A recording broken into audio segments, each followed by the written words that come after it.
Ladies and gentlemen, morning, morning, morning. It is Wednesday. It is the 2022 version of July the 13th. And you're back here with me, a sweaty, hot, sticky Sean Butler on a hot, sticky, sweaty day. But we don't care about that because it's the start of the new season.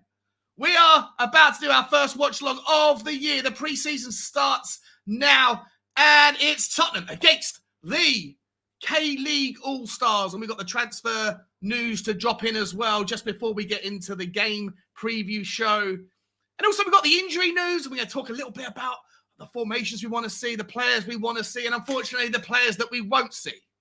What an absolute nightmare that's going to be. Ladies and gentlemen, the Tottenham Hotspur season starts right now.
Lovely touch from him though. Harry Kane, Lucas Moura, can you do something, please? Last chance, Matt Doherty! Oh, you shite! And there could be from the dead to the don't fuck it up now, don't win it! Go and win it! Let's go for chance! Stephen Bergwijn! Stephen Bergwijn's through! Win it, Stephen! Come on! Yes! He's won it! He's gonna win it! Oh my God! Oh my God! Oh! We did it!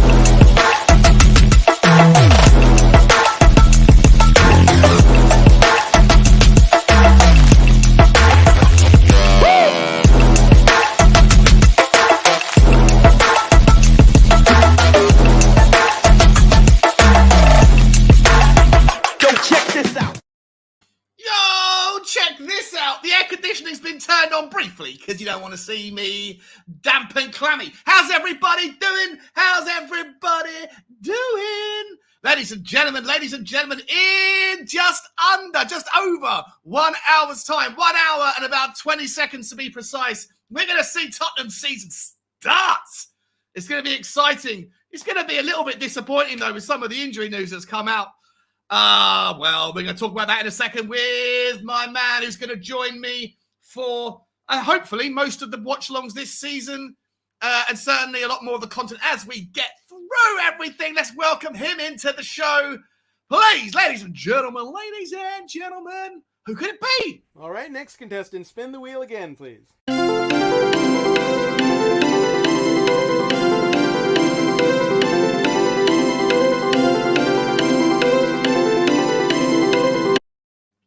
Ladies and gentlemen, when he's not out canoodling and mingling with celebrities across the Emerald Isle, he's then trying to sell movies, and then whilst he's doing that, he just applies for a job and gets it immediately. It's insane. The talent of this man absolutely never ends. Welcome to the show, my man, my friend, my mate, Adam William Cahill. How you doing, Adam?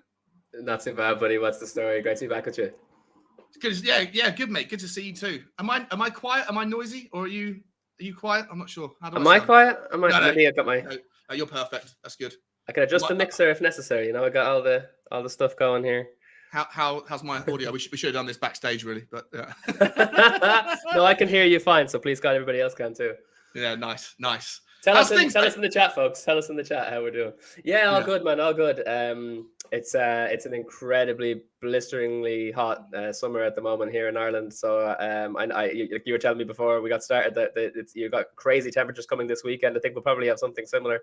But I enjoy it. Everybody else is like the problem. Like, I don't know what it's like over in the UK. In Ireland, you've got everybody's like moaning and grumbling about the summer once it comes along because it's a really clammy heat. I'm like, guys, all year we've been waiting for this. Just shut up. You've been crying out for this for ages.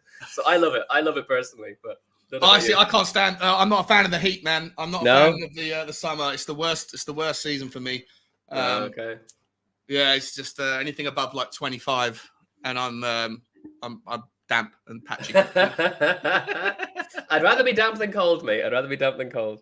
Yeah, okay, fair enough. Right, well, let's find out. Before we get anywhere further, let me just start by welcoming everybody in the chat. Welcome to the show. Hopefully, you're going to stick with us and watch the show today. For those of you who are looking for access to the show or access to the game, it's available on Spurs Play, which you can access via the Tottenham Hotspur website. I think it costs £45 for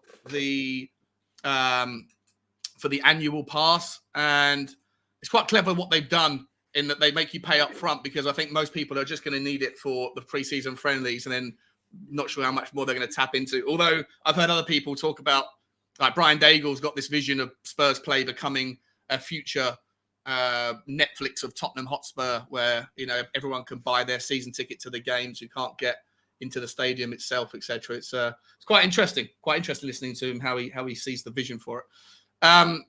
Before we get any further, Adam, let me just welcome in the members of the channel, and then we're going to get to the actual panel itself. Starting in reverse chronological order, let me say hello to On Your Bike Scott, my number one member, to Ben Kaufman, to Amir Sada, to Bobby K, to Marlon Green, to V12, Shy FX, to DB, to Dermatron from Tottenham Gold, Catman Jess, Ellie, Derek Smith, Lazy 8, George, Chris, Moondog, Wayne Bonner, Andy James, Hollywood Hotspur, Cratch, Chris Agomba, Mark Cousins, Brains McLeod, The Crispy Cockerel, Elliot Walsh, Jack Kanicki, Val Taylor, Aaron Dove, Daniel Larson, Carl Simpson, DMT85, Brian Daigle, Colin from Talk and Ball, and Brian Tim Lynn. How you guys doing? Thank you all so much for the support, guys. If you do want to join and become a member, then you absolutely are more than welcome to. No pressure, no expectation, but the options are there. You can be a Spurs Talk Show puppy or a Spurs Talk Show pony, the details of which can be found in the community section, or if you go to the YouTube page, you'll see the join button if you fancy it. Ladies and gentlemen, let's also spend a little bit of time saying hello to the people that are in chat this morning. Ellie, my queen, is here. How you doing, Ellie? She says, yes, Shawnee, I'll share my time today with your Watcher King or Watchalong and David's while watching the match myself on Spurs Play that I subscribe to. That's absolutely superb, Ellie. Good to see you in the chat. Hope you're doing well. Hope you're having a good Wednesday morning. Soul Taker's in the house as well, saying, morning all. What's happening, Soul Taker? It's good to see you, my friend. Cratch is here. What's happening, Cratch? He's saying, big up to you, my buddy. Big up to you. We've already blocked this man who says Tottenham with UEFA Champions League have no pull. Yeah, right. I'm sure you're an Arsenal fan, my friend. How's that Rafinha deal going for you? Yeah. How's that Lisandro Martinez deal going for you, bro? You doing well there? Yeah. Police. Carl Simpson's also in the house saying, good morning, Sean and chat. Hope all is well. Good afternoon. Good morning to you, Carl. Hope you're doing good, my friend. P.O. Block's in the house saying, block the troll. I have blocked him already, so he can't come anymore.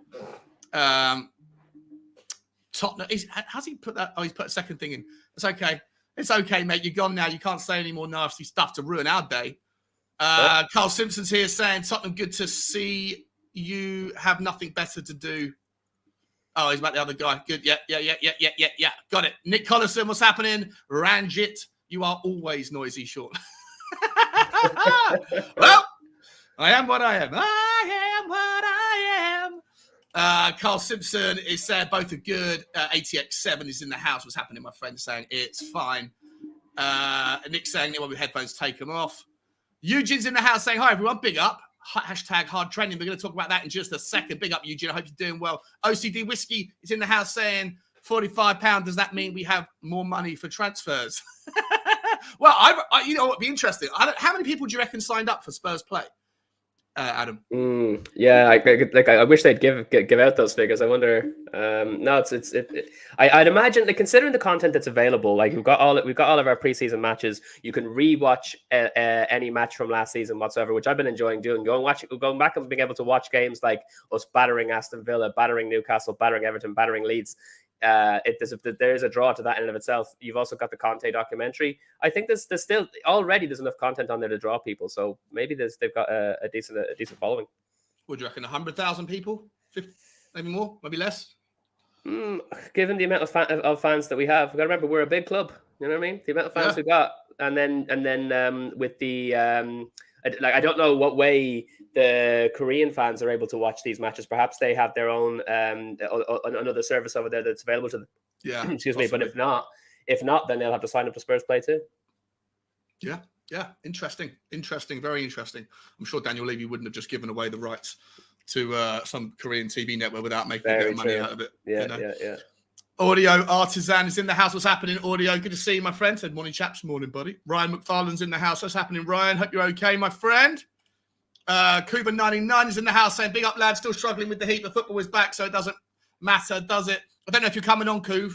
I don't know if you. I'm not sure what your plan was. You said to me last night you weren't sure. If you want to come on, you're more than welcome, obviously, bro. PO Block's in the house. Big up, Sean. Big up, Eugene as well. To PO Block. Big up, PO Block. Eugene's hound saying the lineup is out. We're going to come to that in just a second. On your bike, Scott. Number one, what's happening, my friend? You're saying good morning.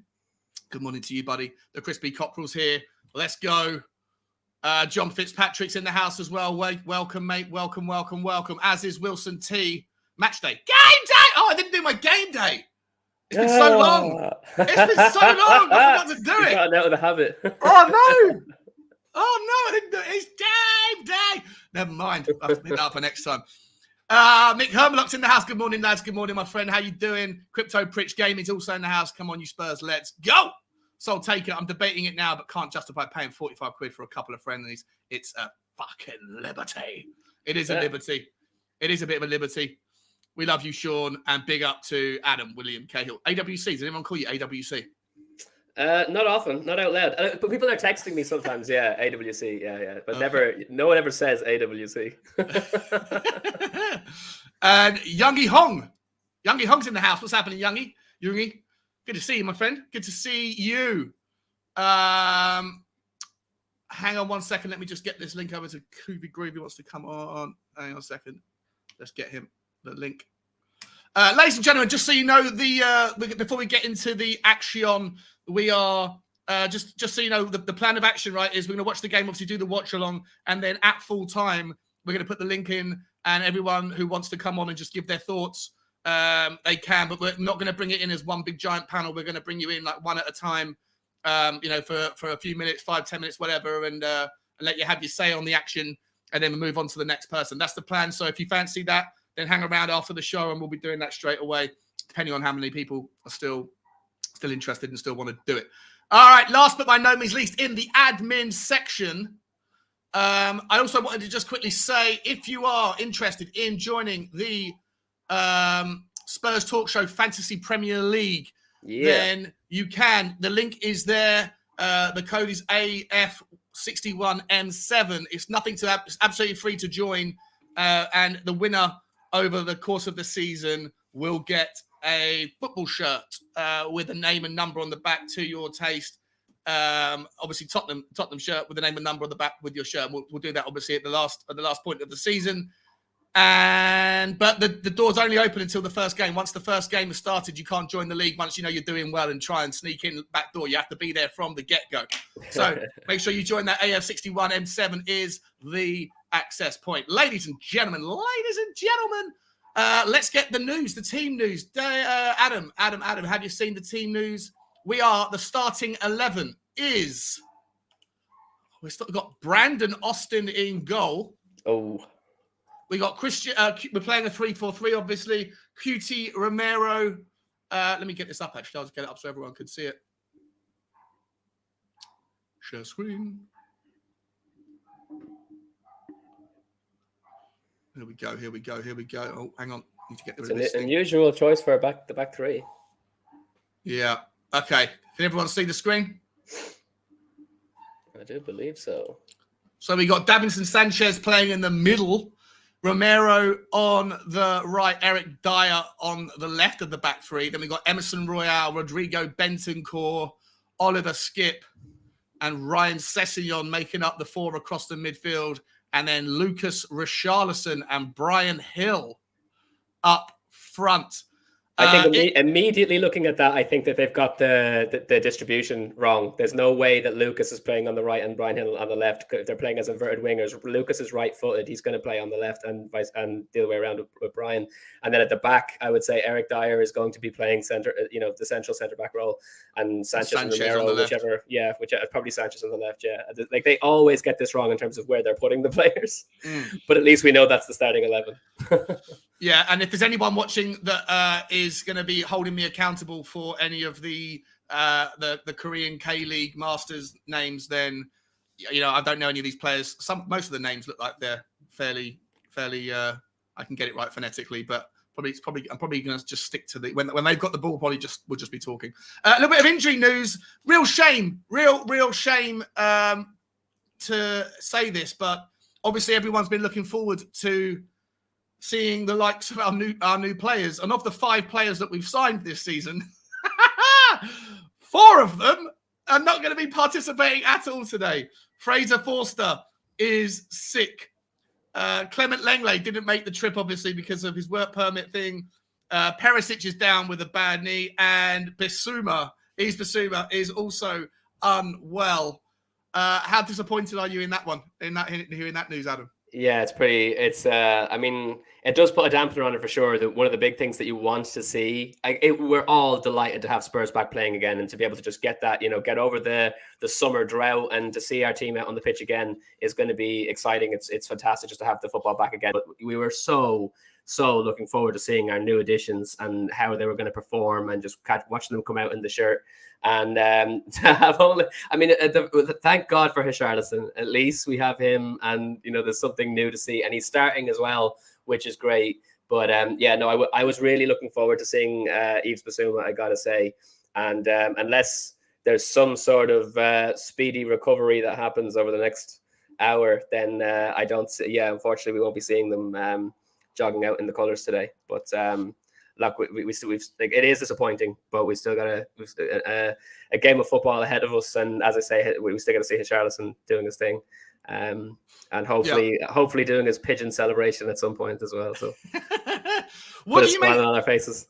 What do you make of the bit of the heat that he took after the training session? We'll talk about the training session for a few minutes. Obviously, I won't cover the depravity in which they were put through with the energy levels expected of them. Please welcome to the show, ladies and gentlemen. Where is he? Someone's at the door.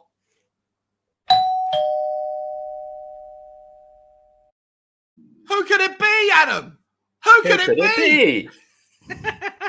You know him as the man who has the audacity, the audacious one. Put numbers everywhere across his name and continues to do it.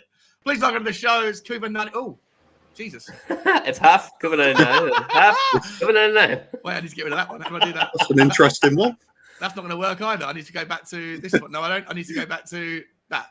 No, I like the first one. It was all good.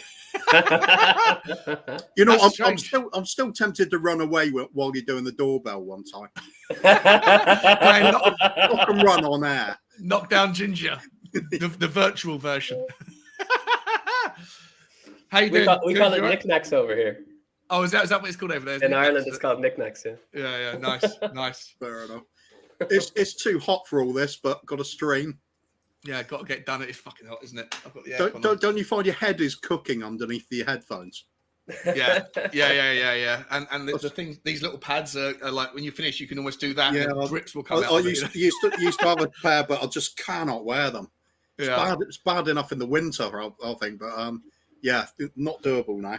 I'm jumping between cold shower and then have breakfast, go on stream, then have breakfast, then have another cold shower, then on stream again. Yeah, 100%. Apart from the heat, mate, what are your thoughts on before we move on to the training and the injury? Well, actually, we'll talk about the injuries now. how disappointed are you about the fact that we're not going to see Forster, Longley? Obviously, we knew we weren't going to see Longley, but Perisic or Bissouma, all of them are down and out for the count. Are you devastated or okay with it? No, not devastated. No, I mean, there's plenty of time to see him on the other games in the pre-season. There's plenty of people we haven't really had much of a look at. I mean, even Brian Hill, we only saw him for a little bit before he was out on loan. Be good to see how he's going to play after that loan finished. Whether he's come along a bit and pushing for a squad spot for next season. Pape Matar Sarr. There's other players. I mean, Troy Parrott as well. He's making big noises now. Yeah, get into a starting team. So there's plenty to look at. Lots of football, lots of players looking to make their impression on this pre-season. So yeah, I'm not worried. Obviously, you want to see some big name signings at some point, and you want to see the likes of Basuma and Perisic. And, but for me, Richarlison's the one that's caught my eye and the most in this transfer window. And if he's playing, all's good. And let's face it, today's all about Sonny anyway. Yeah, it is. He obviously isn't starting, right? So he's not on the. How do you see it shaping up, Coop? Do you see it being like 2 45-minute sessions of 11 players, or do you think there'll be more substitutions throughout the game, and some people will get more time, some people will get less time, etc.? They might do what Liverpool did and break it up into half-hour segments, but I'll have a feeling it's going to be 45 minutes, maybe an hour for players, and then half an hour for another. Or, big changes at half time's the routine sort of way of doing things, isn't it? Yeah. What I think might happen with Sonny is he'll come on during play rather than at half time, because I think they want to have that big moment for the crowd. For him. Yeah. Good point. That's a good point, actually. It's a Hollywood entrance that way, isn't it? And just the roof will lift off at that point, and it'll just be fun watching it. Can't wait. Yeah, I can't wait. And Adam, do you see the same, mate? Do you see you see them getting some similar to Cove, apart from Sonny, maybe getting his own moment, everybody else getting 45 minutes? Yeah, I think it'll be wholesale changes at halftime. I think literally every single person on the pitch will get swapped. You'll probably end up seeing, because we know Yves Bissouma's not going to be there, it'll be Pape Matar Sarr and Højbjerg taking over in the central roles. Will we get a chance to see Perisic? I see Perisic is down on the team sheet, but who knows? But someone, like, obviously with this, we're going to need 2 new wingbacks coming on. It'll be Doherty and someone else. It'll be Kane and Son coming on at halftime, no doubt. I think wholesale changes, and that'd be good to see, because and especially like after the training that they've put in so far, everybody just doing a 45 minutes, I think, is a good stint for them. You know, gives everybody a chance, and then nobody's getting too wrecked. Yeah. So Fraser Forster's also on the subs list. But so's Bissouma. Bissouma. Everyone is. Yeah. Okay, yeah, but it was just this morning, though. Alistair Gold was the one who reported that Yves Bissouma and Forster are sick. So I guess that this wasn't updated since then. Yeah, okay, that makes sense. Fraser Forster, intro. There's a couple of these guys I want to talk about quickly. I'll start with Fraser Forster, Adam. Apparently, he, after the rigorous training, then they did the match, like the training matches. Apparently, Foster was absolutely berating his centre backs during his segment. Yeah, so he's not someone that's coming in and nice, not someone that's going to come in and be gentle. You know, gentle breeze in the wind. He's coming in and wants to make his presence felt. What do you think about that?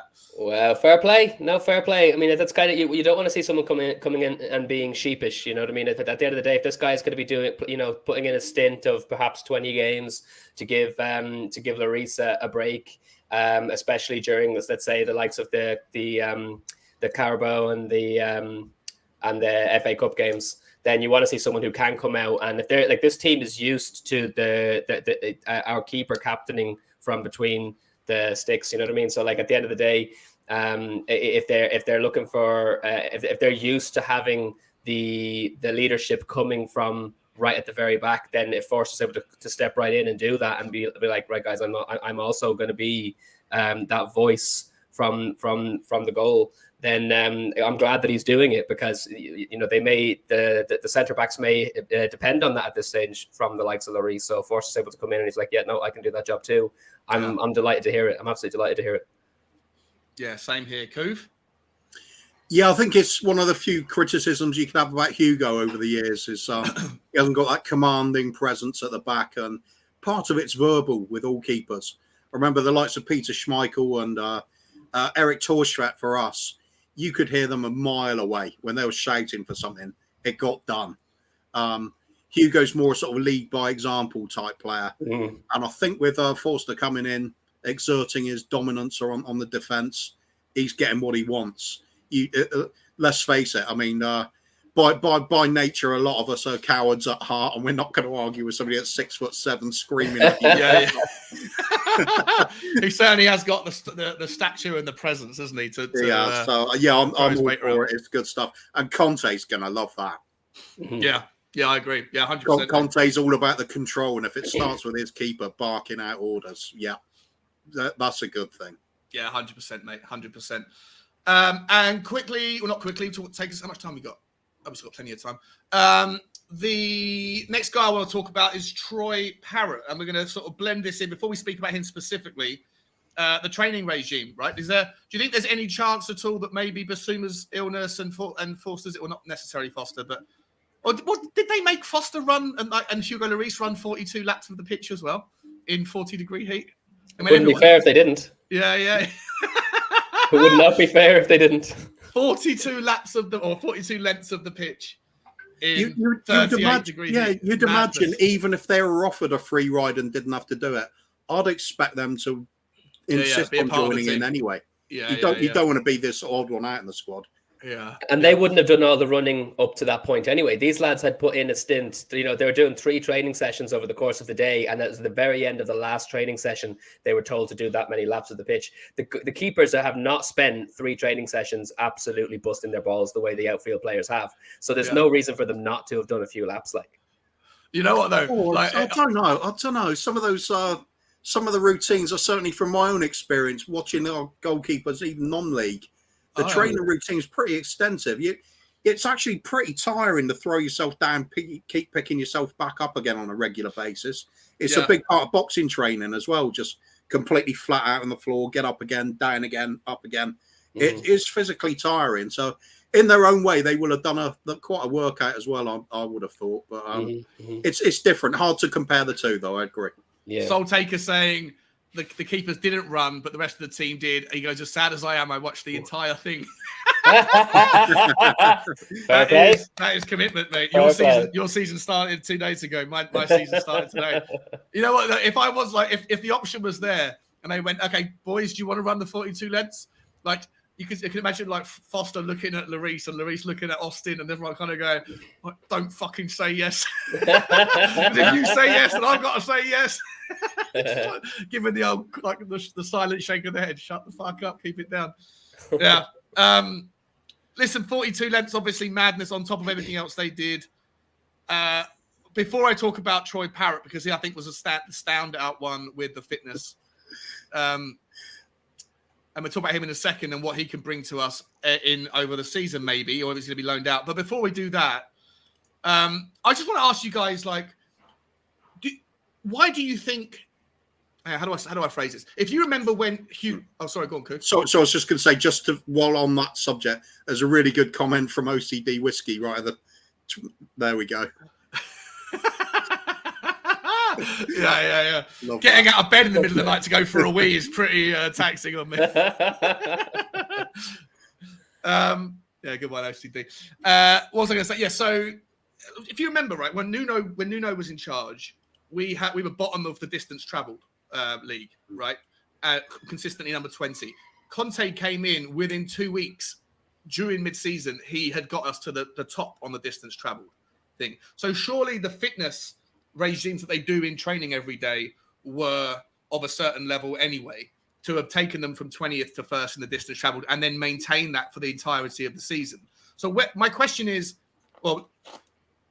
how much of the fitness levels of the players do you think dropped significantly since the end of the season or since the international break finished in that 2-3 week period, that they would be absolutely shattered from this training regime? Or if the fitness levels stayed relatively high and only dropped a little bit, then is Conte just trying to create superhumans where they were already physically peak fitness fitter than everybody else in the Premier League, and yet he wants to go again and wants to make them vomit, like the Marine or whatever his name is created.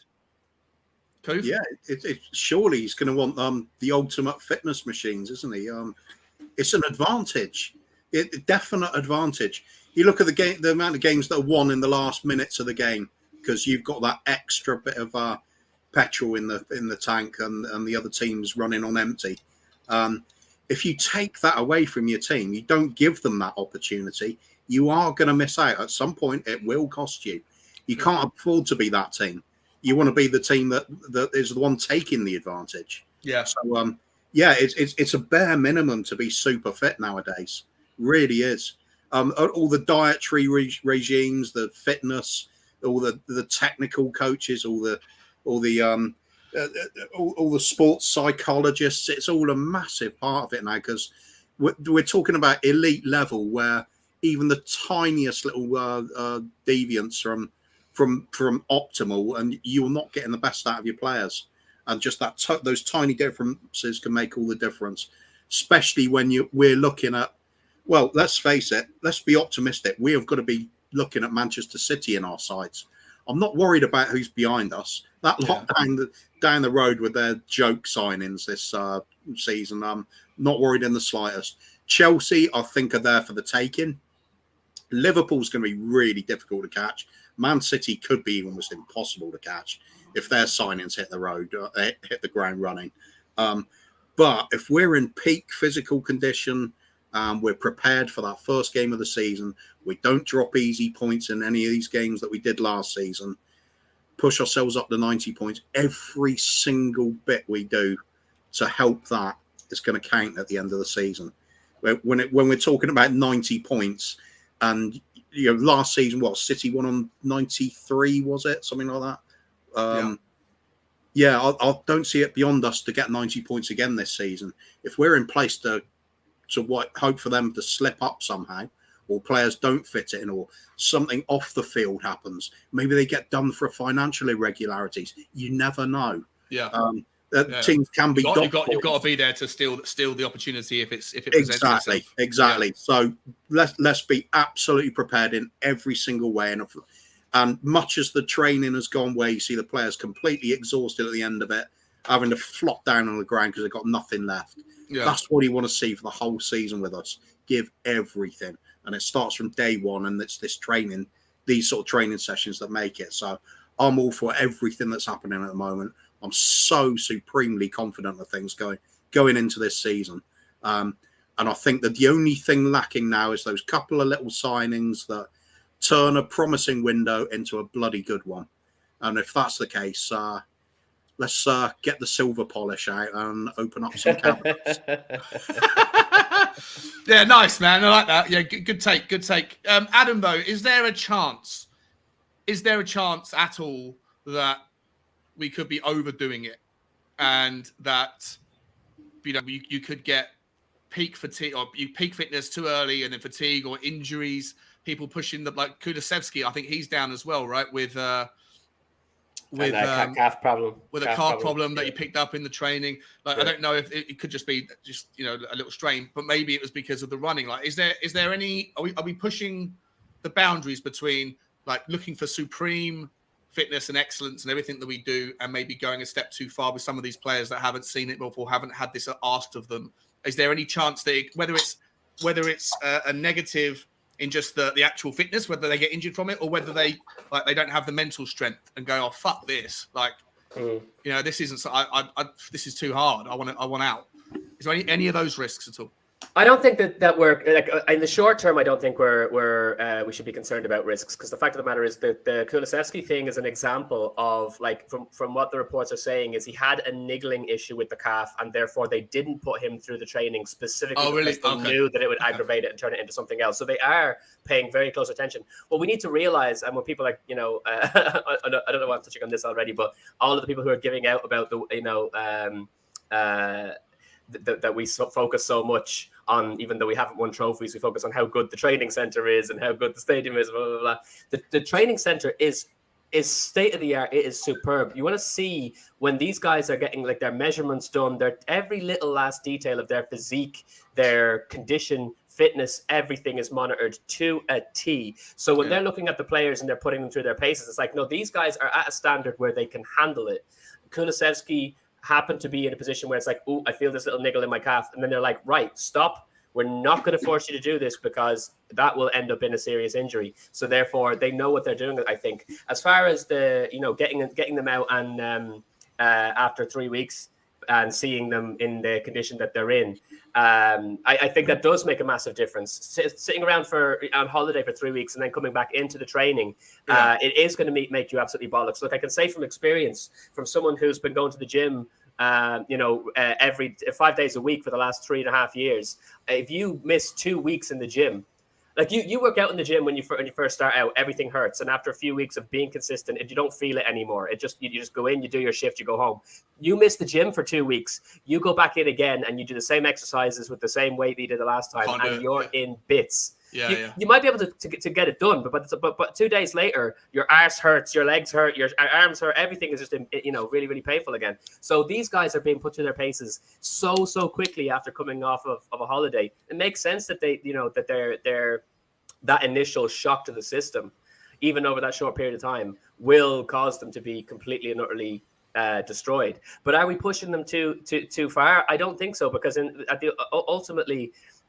Exactly what Kuva was saying with respect to what we're going for here. It's not a case of Conte going, okay, well, I've got a preseason with them. I'll just keep doing more of the same and we'll do better than last season because I have them for a longer period of time. I don't have them from November. I have them from July.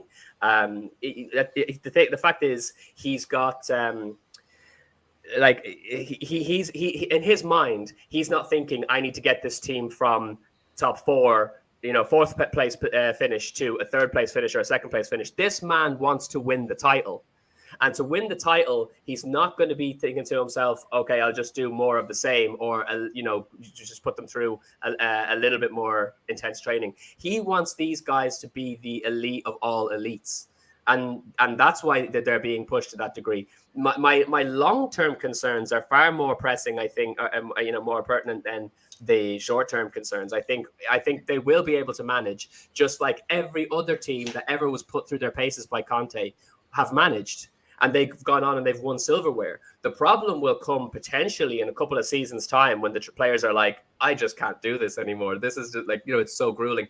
We'll see what happens by that time. It might not be the case, but I would say that's more of a concern than what they're going through now. What they're going through now is getting them to the absolute peak level where they will be able to go up against a Man City and a Liverpool, who, by the way, are possibly going to underperform potentially this season. If we got to strike while the iron is hot. Liverpool just played Manchester United yesterday and got battered 4-0. Yeah, and it was Liverpool's top players against Manchester United's like C team. Absolutely. Well, and have you seen Manchester United Twitter blow up? They suddenly think they're Champions League, Champions League. I think they're champions contenders because they smashed Liverpool in the. No, Liverpool had a weakened team. Liverpool. It was weaker, but the Man United's team was pretty poor as well, though. United were missing Ronaldo, obviously, but I think that the two teams were still like you could see both of those teams coming out and playing in the Premier League. Neither of the teams looked like that they were so weakened that they just threw out a friendly team and went screw it. Because even Klopp said in an interview, he was like, "There's never a friendly between Man United and Liverpool, never." They didn't go out to lose that game, and yet they lost 4-0. And then, Manchester City are going to be making such drastic changes this season because of the players that they brought in. They want to play with the number 9 now, which they haven't done for a couple of seasons. They may end up getting a number of games, could be half a season, to try and get themselves into a position where they're able to fully understand how they're going to form, the way that they're going to structure the formation of the team. So while they're still figuring things out, Liverpool have lost Mane and they've got to bring in Darwin Núñez and stuff like that.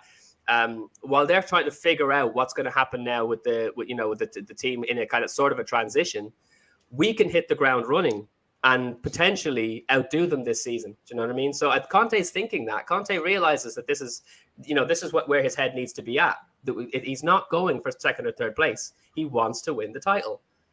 And if you as well, but just on the Troy Parrott thing as well, Troy Parrott was the only player, as far as I'm aware, he was training in Greece for the 3 weeks that everybody else was on holiday. And you said yourself, Troy Parrott, according to Alistair Gold, he outperformed everybody. So he was the only person that hadn't taken time off. He went straight to Greece. He went through a rigorous training regime of his own before he even went on this Korea tour. So when you keep up the momentum and when you're constantly pushing yourself, you're able to operate on those levels. And it's all the other guys who took their holidays that were buckled. Do you know what I mean? So I don't think they're being pushed too hard. I think this is exactly what we need to push for the #1 spot next season. Yeah. Okay. Am I right in saying about Troy Parrott that a while ago there was rumours perhaps his attitude wasn't all that great? He didn't train too well. Didn't seem to be trying too hard. And he was hanging around. He was hanging around with bad people. Troy Parrott was. I think he was hanging around with some gang that was like the big criminal Irish gang or whatever in Ireland. I forget the guy's name. He's a bit of a party boy, I think, is the main thing. You know, he was just himself and himself. I think Dele Alli was kind of rubbing off on him while they were in the team together, and they were kind of spent more time kind of focusing on their entourage than they were on the football pitch. And I think that at some point, Troy Parrott went, "No, I want to focus on my football now." Yeah, and recently, like in the last 18 months, right? Yeah, it certainly gives the impression that somebody's just sat down with him and said, "Look, this is how it is," and he's taken it on board and he's knuckling down. In fact, putting extra effort in, perhaps to let's talk about him briefly then. So, like, he apparently, like you guys are saying, was head and shoulders above everybody else. He finished the 42nd lap or whatever it was, and he was like, I mean, I don't know, Soul Taker. You watched the whole stream. How many was he? Was he like a couple of laps ahead of other people, or was he just a few meters? But I heard he absolutely killed it, and I think Brian Hill was second, right, in the fitness stakes, which is good to see as well. Obviously, you could take it and say, well, that's just youth on their side, and it's a little bit easier to do it, and they're lightweight as well. Brian Hill weighs about a third of my body weight, so it's not quite as taxing on the body to run distance when you're lightweight, but. Are we seeing, not so much Brian Hill, but with Troy Parrott, are we seeing a player who is trying to fight for his chance at Tottenham? Or are we seeing this season? Or are we seeing a player who is putting himself in Conte's eye line and saying, you can loan me out to a championship club, but don't forget about me because I'm going to be back? Is he just focusing on his own thing? Or is he trying to stay at Tottenham and compete with the forward lineup we already have, Coof? Go on, Adam. Go on, mate. Sorry, anyone take it. Sorry. Yeah. No, it's another one of the things that Ali Gold pointed out today was simply that Troy has already resigned himself to the fact that he is going to be loaned out again for one more season. He said, initially he had told Conte that he wants to stick to do preseason with Tottenham because he wants to show what he can do. But the two of them have basically come to the agreement that he's going out for one more season loan, but he will be fighting for his position when he gets back. Yeah, 100%. And what level do you think that's going to be at? Championship level? You would hope so. I mean, I don't see any point in him going any lower than that. Can he get into another? I mean, depending on how much they're kind of will this preseason is this a shop window opportunity? You know what I mean?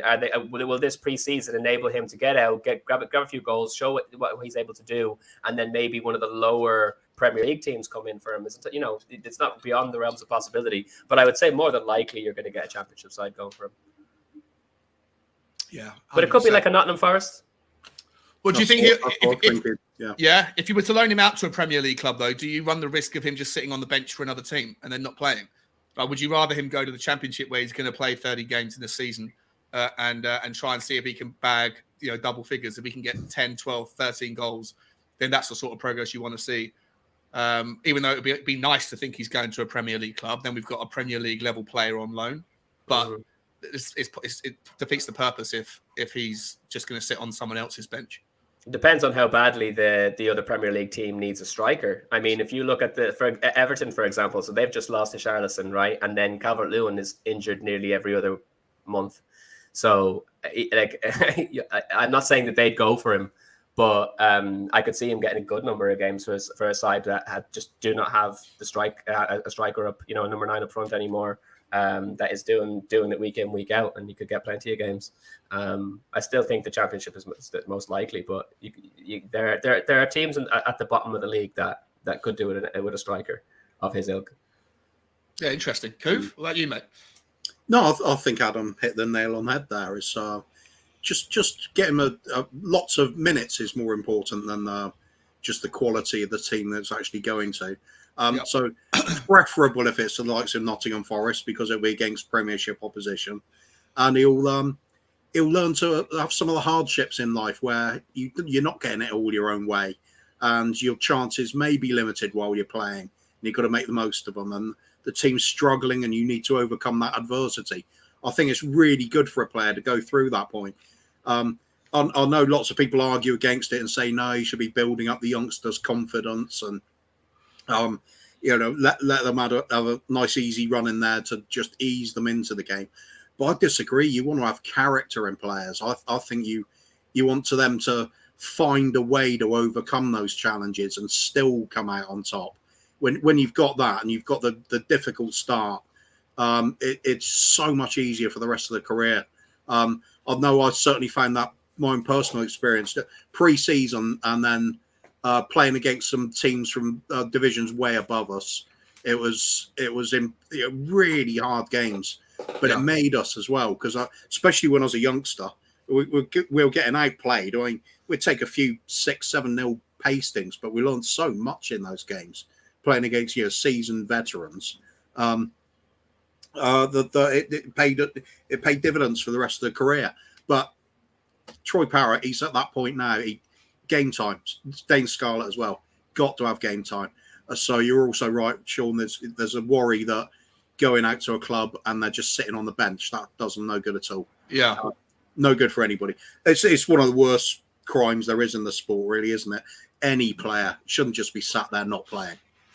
Yeah, apart from a reserve goalkeeper. Must be tough as a reserve goalkeeper to turn up training every single day, knowing that barring an injury, you're never playing.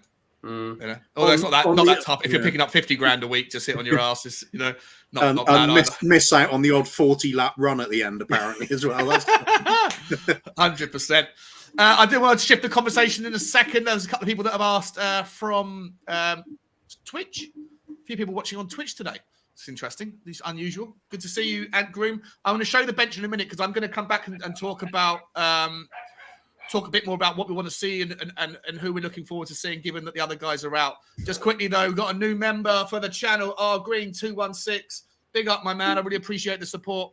Welcome to the channel. And this week, maybe tomorrow, and definitely on the weekend after the next game, which will also be streamed here as well, we'll be putting out the member links as well and getting everyone to come on and have their say.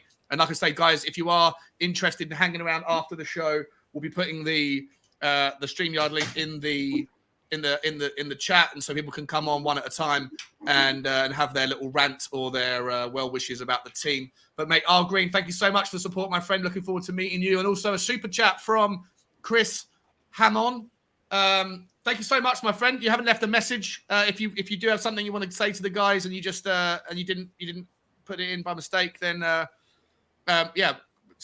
just don't put another super chat in. Just write the message and we'll call it out and we'll talk about it. But thank you so much for the super chat and the support, my man. It really makes the difference to help the channel continue to grow. Means the world, man. So let me know if you've got something to say. Let me quickly say hi, Bob. Bob was in the house as well. What's happening, Bob? Good to see you, my friend.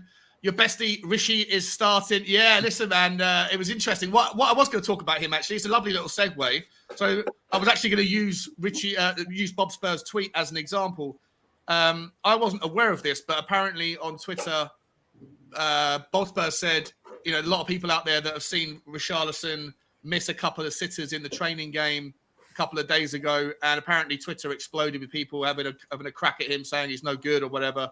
And then Bob Spur put together his own compilation of Rishi's best moments, I guess, from last season. And then Richarlison responded to the tweet. Amazing. Yeah. Absolutely amazing. Congratulations, Big up, mate. Bob. Congratulations. I'm sure that's made your year. It certainly would have made mine, my friend. It was the way he responded as well. Just said a lot about the character of the bloke. It's basically along the lines of haters are going to hate. Yeah, it's probably just because I smacked a few goals past their team. It's so good. It's Conte style, isn't it? It's finger in the face. What are you going to do about it? Yeah, and to be honest, it's softened my approach on. A lot of people that watch the channel will know that I've had a bit of a, not I would say negative, but a bit of a cautious approach to him. I'm worried. I am still worried about how he's going to settle in and what it means for the kind of disruption to the front line. That said, I am going to, I said at the time that when me and Cooper had that debate a few weeks back, that was before we signed him. And I did say during the debate that if we sign him, then I'll get behind the guy and sing his name and wish him the best. And so that's exactly what I'm going to do. You're not going to hear anything more from me about my reservations. Let's just hope he bags a hat trick today. Same for me with Emerson. If it turns out we are keeping him this season, he figures heavily. There's no point slagging him off. Then I'm just gonna. He is what he is, and I'll just have to hope he does better than I've seen it. Anything I've seen in him so far. You just got to get to the point where you're back in your team at some point, don't you? Yeah, 100%. 15 minutes, 14 minutes until kickoff. The broadcast is starting on Spurs Play, according to the Hottest Spur. We're gonna get this up in a second. Coop, have you got a Spurs Play account? I think I can. I haven't, mate. I know you're kindly offering to. Do you want me to hook you up with us so you can watch the stream and stay on for the watch along, or are you not that interested? I'm not overly bothered, but obviously I'll watch it if it's on. Yeah, okay. Let me get that done for you. Adam, can you guys? I'm gonna just figure out my logins and send them across to you, mate. Adam and can you guys just have a chat for a second? I'm gonna pull up the thing again quickly. The screen. Oh, what we're doing here, Jesus. So from the subs bench, I'll leave this question with you guys. Is there anybody else on here that you're looking forward to seeing today to come out? It's interesting. Is there? Harry Kane and Son are there? Yeah. I guess the question is, right, are you looking more for a performance today? Are you looking for more for a scoreline? Are you more interested in seeing how? Is there any particular player that you really want to see do well outside of Richarlison? What is it you're hoping to get from today's game? And I'll go to you first, Adam, and then Cooper respond, and I'm just going to figure out how to get this account access to you. Cooper. I might be able to find something anyway, Sean. So let's have a look, or maybe not. Yeah, we'll get it working. Yeah, go on, Adam. No, as far as that, what I'm excited to see, first of all, obviously it's incredible that we finally got football back again. It's so frustrating during the summer that it's the one thing that we miss. Like all of a sudden you've got a great couple of months of just being able to travel and enjoy the summer and all that, and it's great. But then you're missing one of the most important things in life, which is football. So I'm glad we finally got that back. So just to be able to get a game is exciting in general. But in terms of specificity of what I'm hoping for is seeing what the training has done for them so far in terms of their fitness and what they've talked about, these new techniques and new drills and stuff that they've been doing. Will we be able to notice some sharpness, some new skill in individual players that we were like, oh, that's new, whether it's better crossing from Emerson or which is obviously something that we'd all love to see.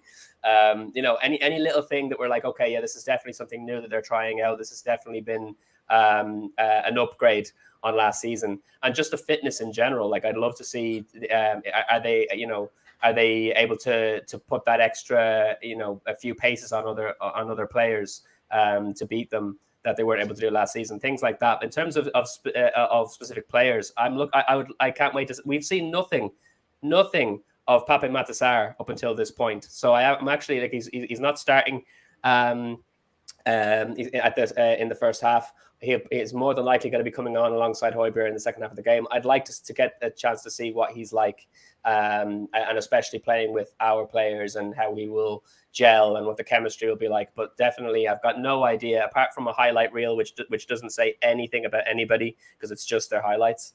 I want to see what Pape Matar is capable of doing in the Spurs team, and then also Troy Parrott. I'm really excited to see him come on again. It'll be the second half of the game, but let's see what he can do in a Spurs shirt. But the biggest, most exciting thing for me, and probably Kuva, I'm sure it'll be the same thing for you, is to see Richarlison coming out in a Spurs jersey and hopefully banging a few goals away. Yeah, absolutely. That is the highlight for me. Apart from watching the insane crowd reaction for Sonny, I mean, that's just gonna be something else. Just even just arriving the squad arriving in the country with Sonny greeting them, and the fans just going mental there as well. It's living a rock and roll lifestyle as a footballer. You think he gets more attention in Korea than the likes of Ronaldo and Messi get anywhere in the world. It's insane, but it's brilliant. I'm with you, mate. It's looking at those fringe players, ones we haven't seen before, Pape Mate Sarr, for example.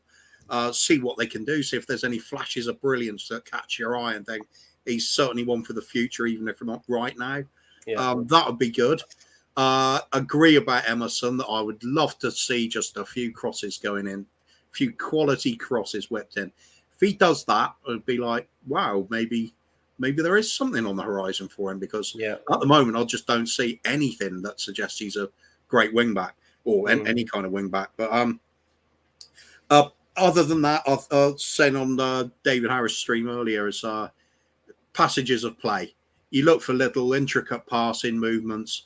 You look for those little interesting little build-ups or set pieces maybe that they think, oh, that's well worked. Signs that the team's gelling, doing routines together. They've got an enjoyment and an understanding and a happiness of playing. There's no players looking sort of out of position or left out in any way. Even the likes of Sanchez, who's there, he's had plenty of critics over the years. Rightly so. He's made numerous mistakes. But if he's pulling his weight again and he's looking sharp in pre-season again, it's less worry on the back of your mind when we do have injuries. And we think, we have seen him. He can do it. Let's have a little bit of faith. Perhaps he can take it into the season. Who knows? But it's all about those little passages of play in pre-season for me. Just all we need is the signs of it happening. Score lines don't matter. It's player reactions and the way they're moving, the way they're understanding each other's movement off the ball. It's all little things. Put it all together in time for the season, and it's not going to happen instantly. Well, that's why we have several matches. Yeah, I think what you touched on there as well with regards to the wing backs. I think it like to see whether Matt Doherty is going to come back in good form after his injury is something else that's really important to look at. And then so we've heard that what you were saying there about Emerson. So Conte supposedly has said that Emerson is his number one choice for right wing back. Will there be signs that the faith that Conte is showing in him will produce something more spectacular this season? And then when he's competing against Doherty, how's Doherty going to fare coming back from that knee injury? That's something else to definitely be, because we know that the wing-back positions are so important in a Conte system. So to see how they perform as well actually is something that worth looking out for. Yeah, 100%. Guys, just quickly, Kuv, I put my username and password in the private chat. So I think if you go to TottenhamHotspur.com, and then I hope it's not going to log me out, but then I think you can go, if you go play. We'll find out now. If it logs you out, I'm staying logged in. I don't care. If you go to play.tottenhamhotspur.com and then put that information in, then you should be able to get in and watch it as well. But guys, the weather in Korea is absolutely... It's absolutely teeming it down, and I don't know if there's a full-on roof or what there is a roof, but I think there's a lot of people. You see all the Korean girls that are wearing funny anime type costumes, and they're just drenched, furry ears that are sopping wet, and also the ball the mascots are coming out wearing full-on what looks like wet weather armor. It's hilarious. It's absolutely teaming it down in Korea, in Seoul. This is absolutely brilliant. Do you have to subscribe to watch the friendlies, Mojo Matsi? Yes, you do. You have to pay the 45 quid. Somebody else was asking a minute ago, Accord Blaze was asking, what's happening, man? He was saying, is there a promo code? I couldn't find a promo code. There must be one knocking around somewhere, because they offer it in the... when you're signing up to it, but I think if you're a One Hotspur member as well, as far as I'm aware, because I'm a One Hotspur member, I got sent a discount for, I can't remember how much it was, 15% really? or something like that. Yeah. I didn't pay the full whack. And I think it's because I'm a full Hotspur member. I'm a One Hotspur Plus member. And no way. I didn't. You should have got an email. Yeah, well, maybe I get thousands of emails, so you missed a lot of them just slip through the net. Yeah, sure. all the paper. They're all holding up their paper, and the papers are getting so. they've all got like they're holding up signs like different color bits of paper to I don't know what they're trying to on K League. I think The it's K, it says. yeah. But the paper's also It's like Kellogg's. Mushy Kellogg's. Brilliant. Mushy Kellogg's. Yeah, Kellogg's has had the milk left in too long. Oh, there we go. That works, Sean. Thank you very much, mate. No problem, mate. No worries. Appreciated. Just I'm here for the watch along then, by the looks of it. Perfect. Just make sure you don't go buying any because that login also gets tickets to my. You can buy tickets for games and things. Yeah, I'll manage to avoid that. George, any golf open bets? Yes, mate. I was doing them this morning. I've had lots. I've had just quickly for anyone that's close your ears if you're not interested in golf. But my big money's gone on Xander Scheffler, Will Zalatoris, and Tony Finau. I like the look of, and then also I've had some spray and lays on players like Louis Oosthuizen at like 90-1, and Justin Rose, those sorts of players. And if they come in, if they have a good start, then I'll lay them off later on Betfair just to make my money work better for me.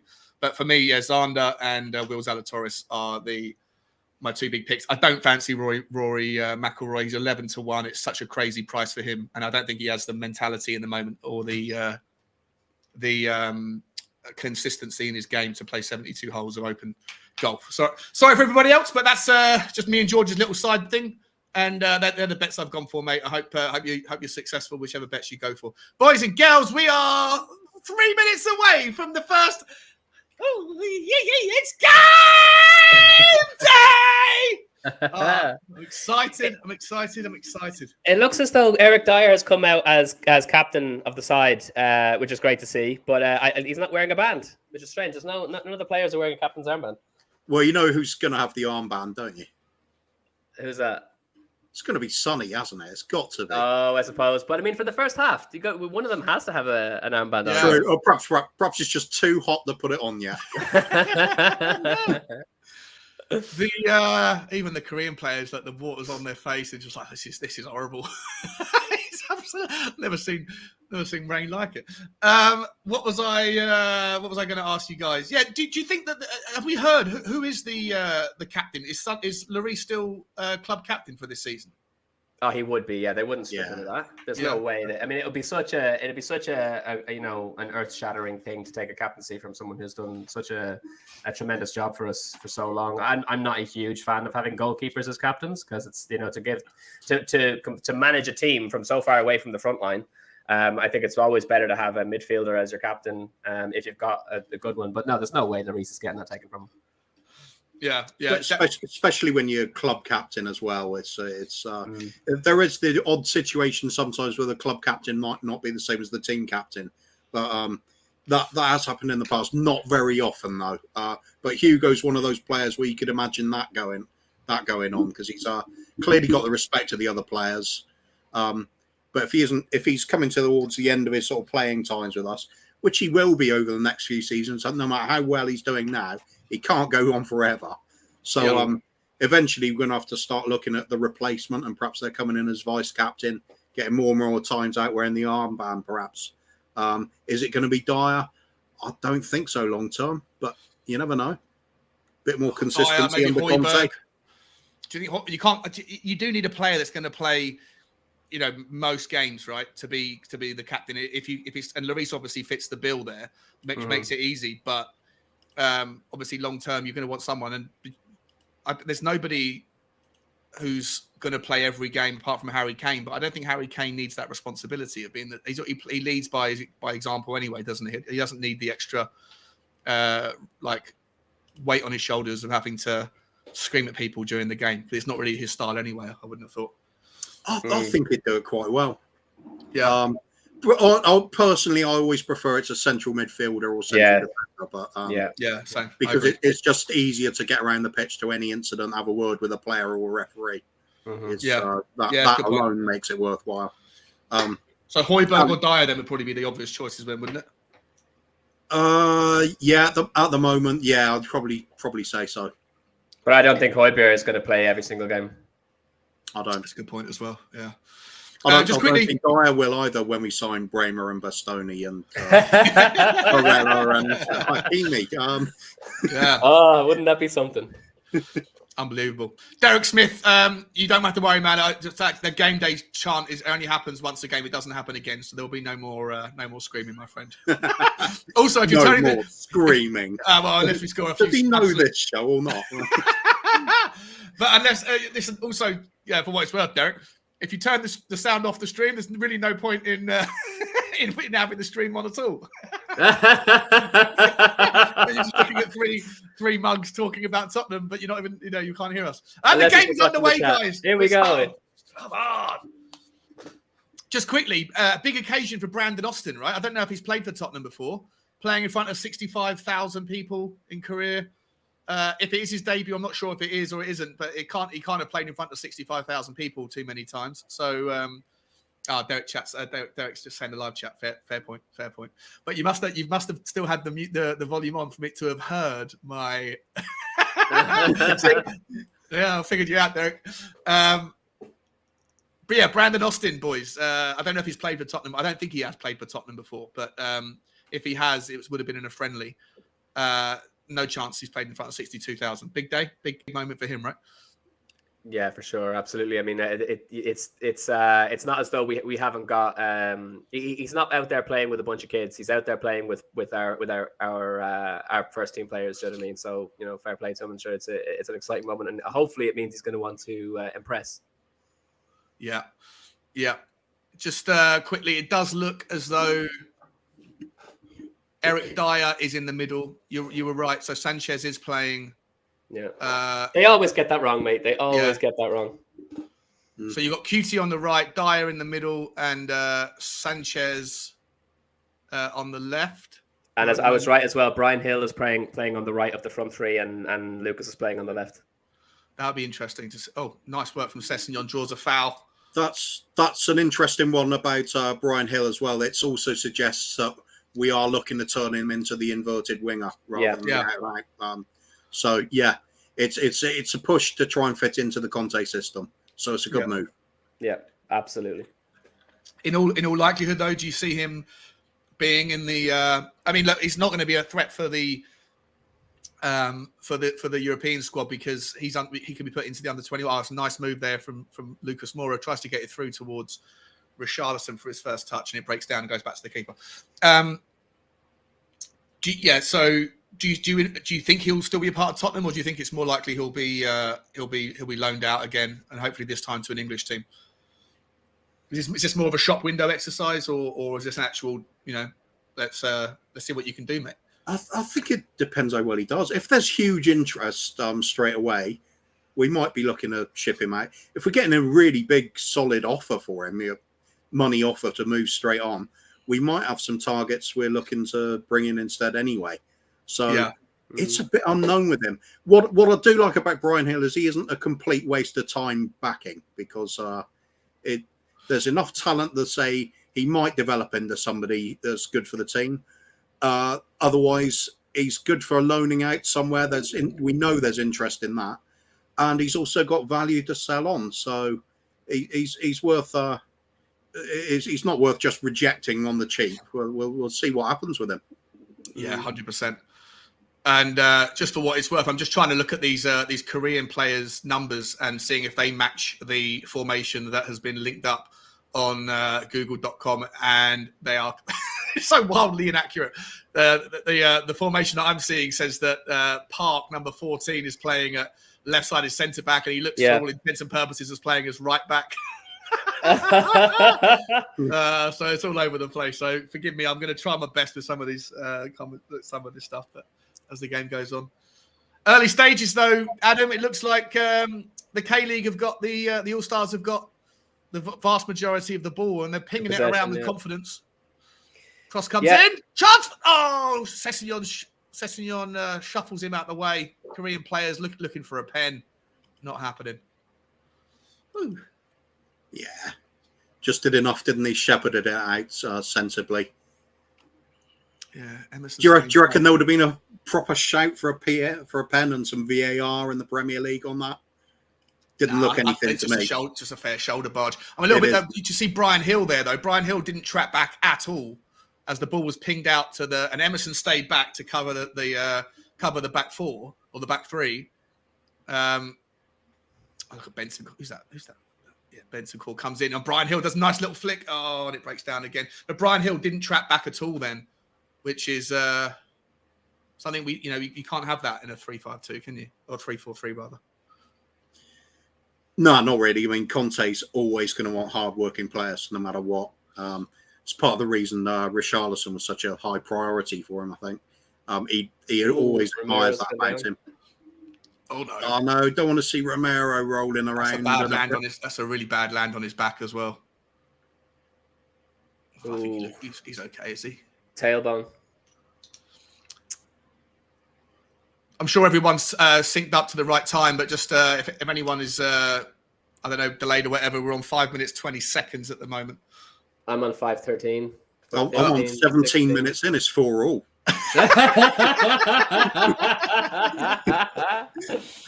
Nice.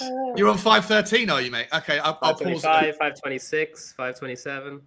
Yeah, I'm exactly in time with Adams. Oh, okay. I'm 10 seconds ahead of you then. I'll pause. Let me know when you're at 41. 37, 38, 39, 40, 41. Perfect. There you go, guys. If you are watching and you want to sync up, 5 minutes and 50 seconds right now is what we're doing it from.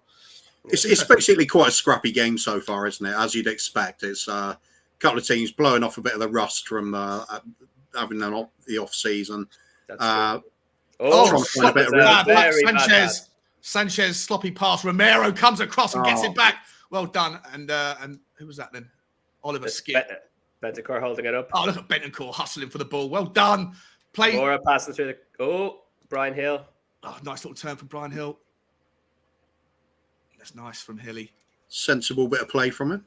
Yeah, that's good. Pulls it back. Yeah, just getting a bit of possession now, calm things down a little bit after a mistake like that. Davinson Sanchez with the woeful back pass. Won't be the last time we say that this season, no doubt. Oh, 25. Little back heel from Richarlison. Moore takes a shot. Moura! Oh! Took a deflection, did it? No, Moore was asking for the free kick or the corner. Yeah, we're 25 seconds behind, George. Yeah, we are. We're just a few seconds behind, mate. I don't know why, for whatever reason, Adam and I think Moore was getting fouled a bit when he took the shot. Yeah, looked like he was getting fouled a bit to me as he let fly. Oof. Bit of a spicy challenge as well, if I'm honest. I gotta say that slide in for me. Yeah. I absolutely love that new jersey, especially when it's up close and you can see all the kind of chevrons and stuff like that in it. It's not just a plain white jersey like last season, it's got all the little detail. It's one of our best home jerseys that we've had for a while. I quite like the K-League kit as well. The black and gold's always striking. Yeah, black and gold is lit. Yeah. It's been done a bit though, isn't it? It's difficult to... Yeah, of course. It's been a bit saturated. Can't really keep comparing everything to a packet of John Player Special, can you? 100%. Eric Dyer looking left towards Bentancur. Pushed it back to Sanchez, who lets it run between his legs, and the move completely breaks down. Oh, yeah. No, can't do that on a live football game. You can find enough. I'm sure there's yeahs all over. There's an yeah in everything. Yeah, there is. Yeah. And that's an yeah as well.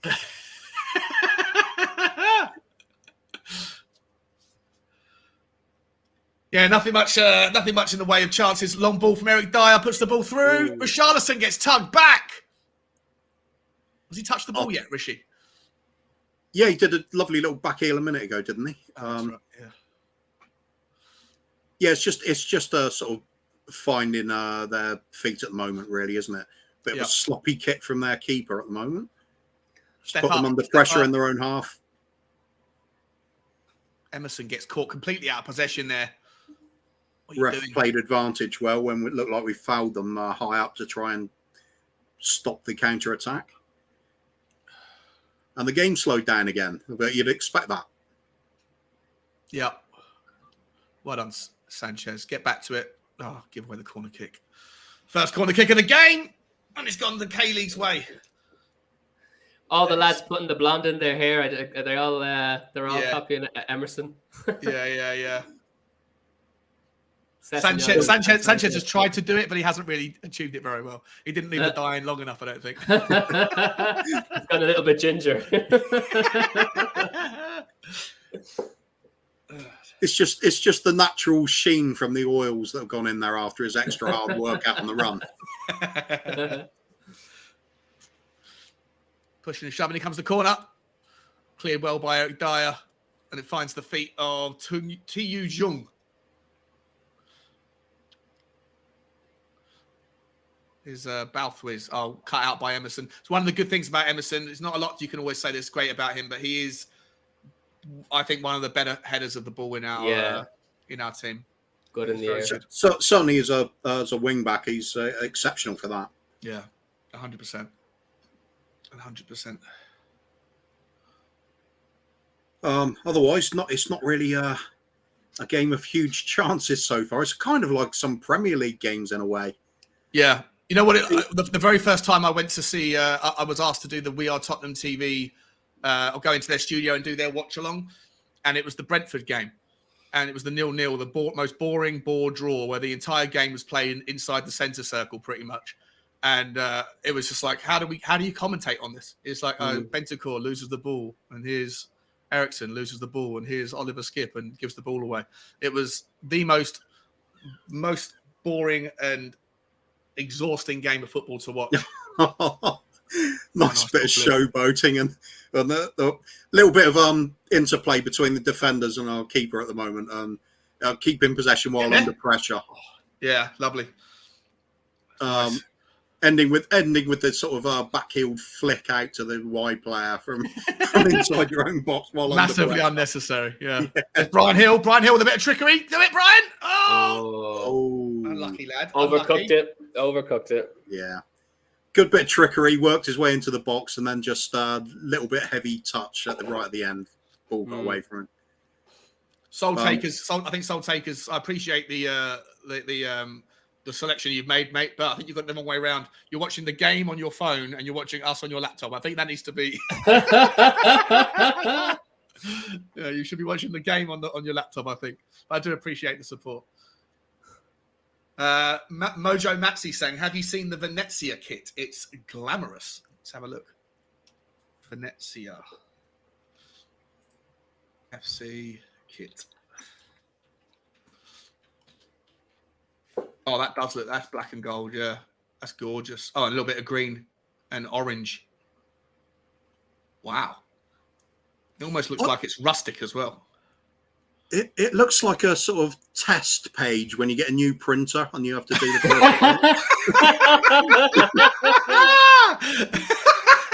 That's hilarious. Exactly what it looks like. Yeah. Oh, a bit like suede leather as well. Like, you know, like when the suede kind of is pointing in a certain direction and catches the light in a certain way. Yeah. Absolutely. Could be like an African. Perhaps it's one that changes colour as well after a while of staring at it. Like. Yeah. Is it black or is it blue? Yeah. The dress, yeah. Referee's let a play on. Here's Bentancur. Chance for Tottenham! Oh, he scuffed the shot. I think it was just blocked, wasn't it? It didn't look like he caught it well. Maybe you're right. Let's have a look at the replay in a second, hopefully. Looked like he didn't, kind of topped the ball a little bit. And I think you're right. It was blocked as well. I think the whole situation stemmed from an aggressive tackle made in their third of the field. We won the ball, winning the ball high up, broke in with two players, and we're half expecting a foul to be called, to be fair, weren't we? Yeah. The referee's going to the box, cut inside his player, and left-footed shot. It looked like the defender managed to slide in and block it, but promising anyway. I'm liking the press we're doing. Oh, Emerson gets the ball back, flicks it in. Richarlison, chance! Oh, he's done a lovely old Jimmy! Oh my God! What are you doing? Richarlison did all that work. Gets it to Emerson and he puts it wide of the post. That's everything outrageous. there except for the finish. That sums up everything at the moment. Wow. Richarlison, we're expecting to do the business, did everything right except for lost control at the last moment. Emerson sweeps in just to put the ball in the net. Oh, how do you not put that in the back of the net? It was basically an open goal. Look at that for a turn inside. The second one was a little bit heavy. The Korean player mistimes the clearance, and then Emerson. Oh, it's inches. Very unfortunate, in fairness. Very unfortunate. See, Romero throw his hands up in the air a little bit there. Yeah. Like, what the fuck was that, Brazil? Come on, Brazil. What the hell was that? Argentina wouldn't have fucked that up. Yeah, 100%. Oh. Let's try the comedy channel. I'm not sure what's happened. Where can I watch the match? What channel? Try the comedy channel. That's a nice one. I like your little slide dig. It's nice. Oh, I can hear myself in a loop. Someone changed their audio. Oh, no, it's gone now. It's gone now. Now, boys, I'm liking the press. Like we're doing this kind of high press at the moment. Every time the ball goes down their left-hand side, Emerson's right up the backside of their left winger. And it seems to win the ball back, and we seem to, it's obviously a tactic that when it works brilliantly. But if it doesn't, you can get caught out pretty quickly. But seems like it's maybe something that we're going to be doing a little bit more of this season so far. What are your thoughts? Horses for courses, I think. It's certainly got to be one of the things we're looking at, pushing the teams higher up the pitch, because the quality of our squad's improving. And when we got better attackers up the other end of the pitch, you want to be playing down that end of the pitch. Lucas Moura goes on a mazy dribble from the halfway line and then does a couple of step overs and then looks to find Richarlison, but the Brazilians can't find that sink.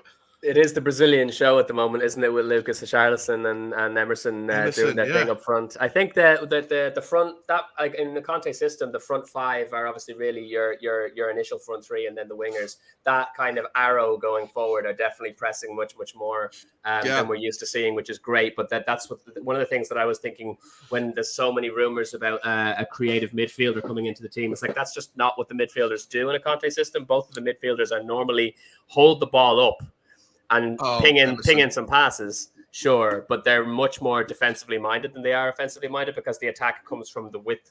Yeah. And so I can see why we didn't end up going for Christian Eriksen in the end. What about Paqueta? The rumours are today again, and they were yesterday, that there's been Premier League bid clubs that have made a bid for him, and Tottenham are heavily linked with it. Do you see it happening? Like, listen, I agree with everything you've just said. It's not how we play a 3-4-3, but it would be nice to have the option if needed, if we're struggling in a game, if the wings aren't working for whatever reason, to be able to go a bit more central and have someone comes in, it's a poor one, and it's cleared. Oh, number 21, Skip putting his body on the line. Bentancur pressing really hard here. Go on, Rodrigo. I think so far it sounds a bit harsh on him, but I think Skip's struggling a little bit. After that long injury layoff, it's going to take him a while to get back up to full match fitness. So he seems a little bit off the pace at the moment, not his usual self. Yeah, I agree. 100% agree. Sanchez with the silver hair didn't leave it in long enough for it to go white. But it is what you're saying, though, isn't it, Kuva? That like they got to dust the rust off, and for himself, he's got a lot more rust than the rest of them, considering the length of the layup that he had. So we need the games like this for him to kind of get back into his match fitness. Absolutely.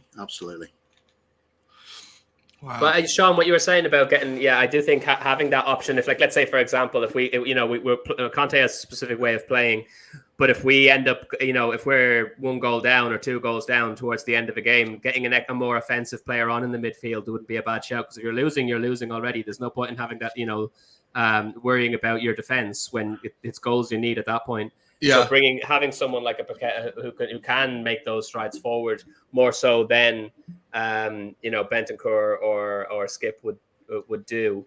It's not a bad idea to have someone available for that. But when it's not our normal system, you got to worry about will a midfielder of quality come into the team knowing that's they're the second kind of line of exactly plan B as opposed to plan A. 100%. We'll pick that up in a second. Here comes Oliver Skip. Lucas Moura, the mace dribble, puts it out to Emerson Royale. Oh, Brian Hill tries to do it between the back of his legs. I can feel it coming, though. Emerson Royale's good. Good ball in from Royale. He's always been a great crosser. I've always said that. Lucas Moura's having a lot of joy through the middle here, though. He's playing very well. Emerson, what was Emerson's cross like there? Oh, it was a good cross. It was a very good cross. Maybe he's been doing that training we were talking about all summer. He's out there just with the ball machine, pinging balls in 100 at a time. Perhaps that's why Hill missed. He wasn't expecting it to arrive. Yeah. He was just like, oh, it's a corner at best. Bit of a breather now. Yeah. Yeah. We've switched it out to the left.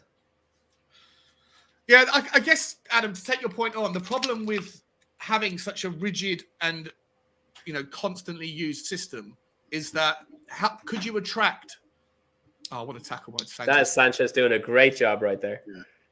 Yeah, nice. And he puts in Sessegnon. What Sessegnon can do, the first time with the ball at his feet for a while. Sessi looks to take on the player. Oh, does he get the corner? Is that a corner? Well. This could be a corner. Yes, I don't mind that. At least he's showing the willingness to take him on rather than going for the negative, unsure of himself. That we saw too many times, I think. There's another one with blonde in his hair. I know he's always that's what I'm saying. That's what I'm saying. They've all done it. That shepherd's pie is looking very untidy, though. I think MasterChef terms that is a point off for his presentation. 100%, yeah. Has Richarlison done it as well? He's got white in his hair, hasn't he? White specs, but it's just his was. There's Dyer looks like he's had it as well. Yeah. Cross comes in, it's a poor one, goes nowhere, cleared by Jung, I think that was. Oh, what a turn from Oliver Skip. Wins the ball back now. What can he do with the pass? He looks up. He finds Romero. I think more like it, Skippy. Romero. Sanchez is open. Sanchez! Oh my days! What the heck? Romero to Sanchez in the final third. What the heck is going on? It wasn't a bad shot, actually. Just on the half turn. That is unreal. It's a nice little ball. Half turn. Oh, it's a save. It's a corner. It's a good save. Yeah. Well, he didn't have much to aim at because of the angle, but keeper had it covered near post anyway. But that's phenomenal, struck it well. lads. That is phenomenal to see that our two centre backs up in there at the final third passing to each other and taking a shot. What is going on? That's what we should be expecting to see, though. That's the idea with post, not there. That's the idea with Dyer being the last line of defence. Is those other two centre backs do push forward to join in with the attacking play, and that's why the central midfielders do have to be that little bit more defensive as well. Yeah. If the wide centre backs decide to surprise the opposition and bomb forward, you do need the two central midfielders to play deep. Yeah, I mean, even though the likes of when we had this Sissoko, he was actually really good at doing that job for us, just to cover at the back when everybody else pushed forward. You do need players like that. I think when we got Basuma fully functional and Bentancur at the back there, we're going to be looking in good stead. Yeah, absolutely. 100%. Is Brian Hill again? I've been quite impressed with Brian Hill. I've been most impressed, I think, with Lucas Moura thus far. What do you think? What do you think Lucas Moura's chances are of... You need a T-shirt with thus far written on it. I know, there's a couple of T-shirts. Personally, I prefer to rate him at the end of the match. Oh! Chance! Oh! Who was that? Sessegnon flopped it over the top. Yeah. See, if he had got prime bit of mashed potato on the top of his head in looking in immaculate order, bit of cheese grilled over the top. Oh, it's a penalty. Oh no, he's not. No. He got the ball, didn't he? He got the ball. Did he? What's his name? Sanchez isn't happy. He's having a word. Oh, he's on. Look at him. He's saying, "Oi!" It's a friendly. What did you fall down for? No, I think that's a pen. I think that's a pen. Watch it again. Here we go. Oh, it'll probably. That's a pen. 100%. I can't tell. He might have sort of shaved off a sort of millimetre of the balls, like outer coating. That's a Stonewall pen to me. That is a Stonewall penalty for me. He's got away with one there, Sanchez, and that was poor. He's awful on the left side, isn't he? Like, What are we learning from him playing him on the left hand side? Don't. But this is the thing, right? We got Ben Davies.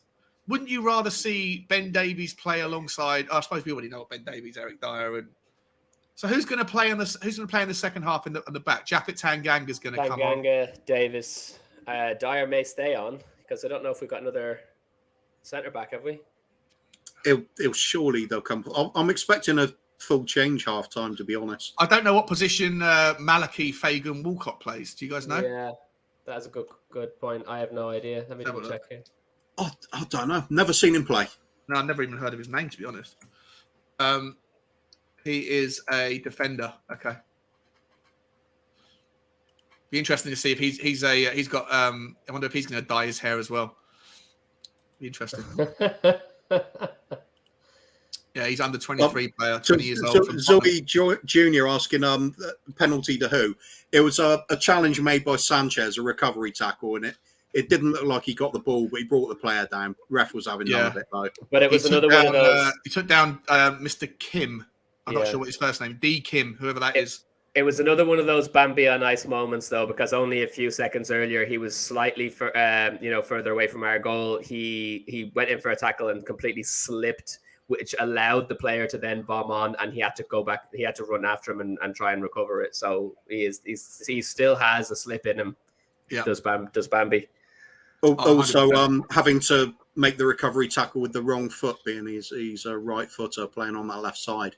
Where it was more natural to sort of sweep in with your left foot. He had to dive in closer to the player with his right. Yeah.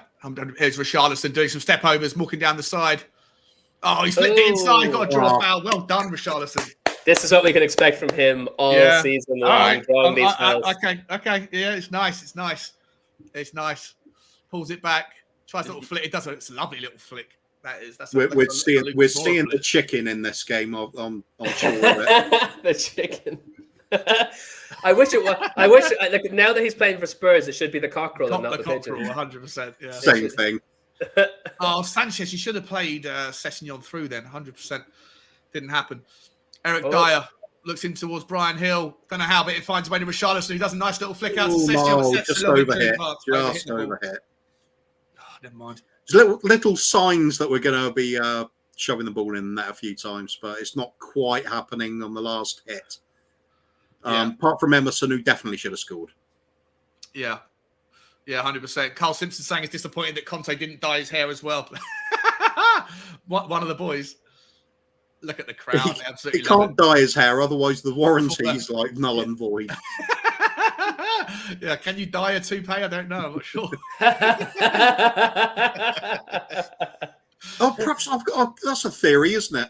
Didn't we get Dulux as a new sponsor? Is that why all the players are getting the colour in the hair? Oh, did we? Did we get Dulux as a new sponsor? Yeah, well, that was quite recent, wasn't it? Because you remember that one of their first things was like a dig at the team on one of their adverts. Oh, yeah. That's true. Well, he did, yeah. But what was that for, though? What was Dulux? Let me look it up. Dulux, Tottenham sponsors. Try our new buttermilk blonde. Dulux. Yeah, they made fun of the dog. Was it a dog or something? The paint brand joke that its dog mascot would play better football than the current team. Fucking obviously an Arsenal fan in charge of the social media account at Dulux. I'll never mind that sort of thing though. Good banter's good, no matter what it is. As long as it's funny, it's good. 100%, yeah. I think they're just a sponsor of like, are they maybe like a match day sponsor or something like that? I don't think they're obviously not like a major sponsor, but I'm still dying for Jeffrey Bezos to come in and give us the money for the naming rights of the stadium, because playing at the Amazon just sounds awesome. Yeah, it does, doesn't it? Yeah, the Amazon Arena. Nice segue bit as well about saying dying for that to happen. yeah, that was the plan. That was the intention. Yeah, yeah, that's right. Bentancur finds the ball, looks out wide towards. Here is Sessegnon. Sessegnon's got Lucas Moore in front of him. Come on, Lucas. That's what you're going to do for us now. The heat is maybe taking its toll. They're getting a little bit lethargic. Bentancur back out to Sessegnon, and the ball slows right down. Sess takes it back in. Yeah, there's players with their hands on their knees. I think Hill had his hands on his knees a second ago. Yeah, it's obviously sapping the energy out of them already. Yeah, they've only got 17 more minutes to impress, though. Yeah, because then they're all getting swapped out. Here's Emerson. Let's see if we're going to get across from Emerson. No, we're going to play it back towards Christian Romero. Looks inside to Oliver Skitt. Sends it back again. Oh, It was that Eric Dyer. Nice 1-2 with Brian Hill. Chance opens up. Eric Dyer all by himself has a crack. Eric Dyer. Wow. Eric Dyer, left foot from about 22 yards, something like that. Look, that's a statement right there. That is unbelievable. Mad. That was absolutely mad. Eric Dyer. Oh no! Who is it that always has the bet on Eric Dyer scoring in a match? Moondog. Did Moondog? Is Moondog watching? Friendly. Does that count? I'm sure you could have put a bet on the first goal scorer, Moondog. That He's got to be there. Immense. That was immense. It was passed back to Dyer, and he ran forward with it. Almost lost control of it because it got too far ahead of him. So he sort of toe poked it out to the next player. Got it back. I can't believe he did that with his left foot. Absolutely. Yeah, got it back on the 1-2, and he just kept going, didn't he? Cut inside onto the left foot, rifled it in from about 22 yards, something like that. Straight in the top corner. Yeah. Take a bow, Captain. Take a bow. He's off now. He'll just come off. He's done his bit. It's up to you now, lads. Hang on to it. 30 minutes in, they're taking their obligatory heat rest. I think that's just about the right time as well. You could see the players tiring there physically. Yeah. Unbelievable. Absolutely unbelievable goal. It was like Eric Dyer's come off, has he? Sorry, I was looking at something up. What happened there? No, they've all come off for a drinks break. Oh, drinks break. Fucking drinks break. If you're having a drinks break, I'm gonna have a drinks break. Good idea. I was just thinking to myself, I regret I didn't go down and get myself a bottle or something because I like to I enjoy a pint while I'm watching a game, and I didn't think about it before I came up here. No, this is actually just lemonade and the dregs. It's the last. I had like that much left from last night, so it's all gone. This is it. Do you know what? While everyone's resting, I think I'll just have a quick run down and grab a bottle myself. I'll be right back. Nice, mate. Nice. Go do your thing. Fair enough. Mate, what a goal! What a goal, Coover! Unbelievable! Absolutely unbelievable. Fantastic. Yeah, it was out of nothing as well, though, wasn't it? Because Dyer picked up the ball in his own half, and he just cautiously advancing forward with it because there's obviously no pass on, and it looked like it had run away from him. He'd miscontrolled it, so he had to sort of stretch to toe poke it away from the incoming tackle. Yeah, and he just kept going, ran forward, got the ball back. Just made his own space and unleashed. It was great stuff. Left foot as well. Absolutely. I noticed now K-League, they've started making some substitutions themselves. Yeah. Some guy came on who looks like he's English with he's got his M&M haircut. So he's also been sponsored by Dulux today, I think. They are back in play now as well. Started off K-League in our half. Now they got the ball deep in their own half. Nobody pressurising them. Yeah. Interesting. Here comes Korea, little 1-2 flicks, but the ball breaks down. The Korean player falls over. Bentancur, surrounded by 4 players, looks left towards Sessegnon. Sessegnon takes the ball over the halfway line, but again, just slows it down and takes it back. This is the one thing that frustrates me about Sessegnon is when he's on it, when he's up for it, he's got a brilliant whip on him. Oh, it's a nice little 1-2. Does it fall to Lucas Moura? Does he get the ball? Tell you what, Lucas Moura's played really well thus far, but Sessegnon, boys, what a interestingly aggressive track tackle from Bentancur. Almost went in a bit 2-footed there, didn't he? Looked good to me. It was a controlled tackle. If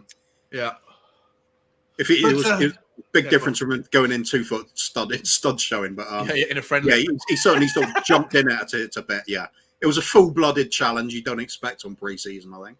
Oh, Rishi almost does it. He just does draw the throw in though from number 4, Jung Tu Jung. But Sessegnon, Couve, he's always very he gets the ball and then he's happy to just slow it down and take it back. I understand if there's nothing on, then it's not always the right thing to do to just push the ball forward anyway. But he does it a little bit too often for me. It's so super frustrating when there are passes on and he just decides to say, no, I'm going to slow it down and send it back to return to sender, essentially. Yeah, I think sometimes you can forgive the player when there's not a lot of support down that wing. I think anybody who's played the game knows what that feels like. You sort of landed with the ball at your feet and everybody else is almost stopping, thinking you're going to do something. There's nothing on. So do you give the ball away when you think I'm not really going to get anywhere with trying to take this one on because I've got two people to beat, or just keep simple possession and pass it inside. It is boring, but it does keep possession on the team. Sometimes you just need to play it around a bit and take your time to get a better position. Jesus Christ! Sanchez is like he's just ripped that bloke a new calf muscle. Unbelievable challenge. What's going on? Royale as well. Royale as well. This isn't a friendly. Unbelievable. He's getting real spicy. Brian Hill breaks down for Tottenham. Turn it on. Brian Hill looks wide. Look, he sprays the ball out to Session. He's got space. Don't turn it around and go back. Now you've got to take him on. Take him on. He does it. He's doing it. He's doing it. Cross comes in. Oh, there was no one there. Passed it just inside the 6-yard box. Nobody had taken the chance of just getting in there. Wow. You think if Harry Kane was Heung-min Son were playing, that would have been 1-0. Yeah, 100%. These guys took their drinks break and they were told, look, you've got 10 minutes left, 10-15 minutes left to do what you got to do. Just get out there and do it, and they've come out like a rocket. It was a little series of full-blooded challenges. It was looking a little bit more Premier League there, wasn't it? Yeah, spicy from Sanchez. I want to see that. I mean, I don't know why the referee didn't give the free kick, but I'd like to go back and see it again. Oh, Emerson's down injured now. What's wrong with him? Oh, he's not. He's fine. He's just having a little whinge. Oh, we hope. Or maybe he's not okay. Maybe he's hurt. Looks like he's holding his calf, doesn't it? Yeah, top of his calf or his knee or something like that. Yeah. Harry Kane's warming up. If it's on the shin, then it's just a knock. But if it's at the back, that's muscular, you'd think. Yeah. I am amazed. Carl Simpson saying this is a new Spurs under Conte. No such thing as a friendly, and a Spurs fan with super bite. Absolutely. Yeah. Absolutely. Yeah. This is why I always liked. I always loved talking about this as well. With back in the '60s, where we had such a talented team, but everything changed the day that Dave Mackay walked into the club, and he introduced this new ethos of every single thing you do at the club is ultra competitive, even if it's playing a game of cards between games or on the team coach. Everything has to be played to win at all costs. You don't let up in training, especially in training. I wonder if this is where he did it. Yeah, and actually the challenge that he put in, whilst it was spicy, was actually like a very well timed challenge, to be honest. But then the other guys left his foot in as he's could have jarred his knee a little bit. The follow up challenge, couldn't it? There was his studs were stuck in the turf while he was clearing the ball, and the player made a challenge side on, sort of leg to leg. That can do your knee ligaments in easily if you're unlucky, but most of the time just a little bit of jarring. Lee looks fine though. 100%. Kane and Sonny warming up now though. 7 minutes till half time. Brian Hill. Do you think you'd bring him on before half time just to have that crowd reception for Sonny? It'd be nice to give Sonny one. I don't think for Harry Kane it's quite as important. For Sonny, I definitely think he should get, or unless Sonny gets taken off in the 89th minute or something, so that he gets like a special sort of goodbye. I think Hill's looking a little tired. Who else would you take off from the front players if it was Sonny? Say it was Sonny and Kane coming on. Well, I mean, look, in terms of like, have I seen enough to be impressed of Lucas Moura? 100%. Like I think he's had a really, really good 45 minutes. So I'm happy for him to come off. Have I seen enough from Richarlison? What I have seen, I think he's been really good. Actually, really impressed with him. And I've actually been really impressed with Brian Hill as well, to be honest. I think you're right about Brian Hill looking a little bit tired. I also think he's a little bit he hasn't tracked back enough, which is always a problem with him or players like him. You know, they're very flamboyant. Do you think that training session actually took more out of him than he would have he realised? Yeah, 100%. Perhaps the need to impress on that has hampered his game today. Super chat from Benny Coughlin. What's happening, Benny boy? Love you, my man. He's saying Dyer shouted, "Game day!" when he smashed it top bins. 100%. Thanks, man. Appreciate you. Are you going to come? You can come on, dude, in the post-game show if you'd love to hear your thoughts on the match, mate. I'd love to hear your. Literally, as soon as the game finishes, we're going to open up the link, and depending on how many people want to come in, we can. If there's only a few people, then we can just keep it as like a round table. But if there's lots, then we'll spin them through one at a time and let you guys all have your say on your thoughts. Chance for Korea! First big save, big punch clear from Brandon Austin. Oh, and Christian Romero's left his foot in again. Wow, Christian Romero's left his foot in on number 17, Kim. The ball came clear. Big shot, swerving shot from Kim. Massive one. Punches. Brandon Austin punches the ball clear with two hands. Real swerving through the air. One of those Ronaldo type shots that hits the valve, and then it wasn't Romero that landed on Kim. It was Romero that landed on somebody else, and he's not happy about it. Interesting. Nice for Brandon Austin to make a save. Nice. It was the number 17 that Romero left his. Oh, it was him as well, was it? So the guy who shot the ball was also the guy. I was just thinking if it was, then it's like it's Romero saying I'm 17 around here, mate. Chance for Korea again inside the box. Cross comes in. Davinson Sanchez gets up. Commanding header, isn't it? Commanding header clear. Well done, Sancho. Well done, mate. And the ball breaks down and it heads back to the Korea centre-back park. Emerson Royale gets a yellow card. What was that for? Oh, I think it was a moment a little while ago. I think he's still carrying a bit of a grudge from that bit where he got tackled late on after we're talking about getting a calf injury. I think he stuck one in on the same player a few minutes later. It wasn't much of a reckless challenge or anything like that. It was one of those ones where you're letting the other player know you haven't forgotten it and I'm still here. And the ref spotted that. Yeah. So, bit of a needless booking, but I understand that. I mean, you always want to leave one in on the player that's just done one on you from when you play. Pre-season, doesn't matter. Just keep an eye on it. 100%, mate. George, he's put a link up to your fantasy team at halftime. If you want, the link is there, mate. It's in the chat. So just grab that link and then stick it in into your fantasy thing. Like I say, join the team, join the league. You have to be joined before the first game of the season. After that, all entries are off. And like I say, the winner will get at the end of next season, and you can have to wait until the following season when the new shirt's released, and I'll get that for you, whoever it is who wins with any player and any number you want. Yeah, I've never even played Fantasy League before, so I'm pretty sure I'm going to be rock bottom. But I'm looking forward to it. Yeah, it should be good. Big commanding header there as well from Oliver Skip, though. He looks like he's come off a little bit worse for wear on that one. He's walking it off. Players are starting to slip quite often now as well, I'm noticing. Yeah, the ground must be soaking wet. Yeah, it's another factor for the game as well, and for the officials to take into consideration. Perhaps that's why they're letting some of these tackles go a little bit more than usual. 100%, yeah. Here comes Session on the left-hand side. Cross comes in. It's a good first-time cross. Oh, Richarlison flying through the air. Oh, it was a flying pigeon. If there wasn't an interception, no interception, he would have got on the end of that. It would have been an amazing header. What a cross from Sessignon.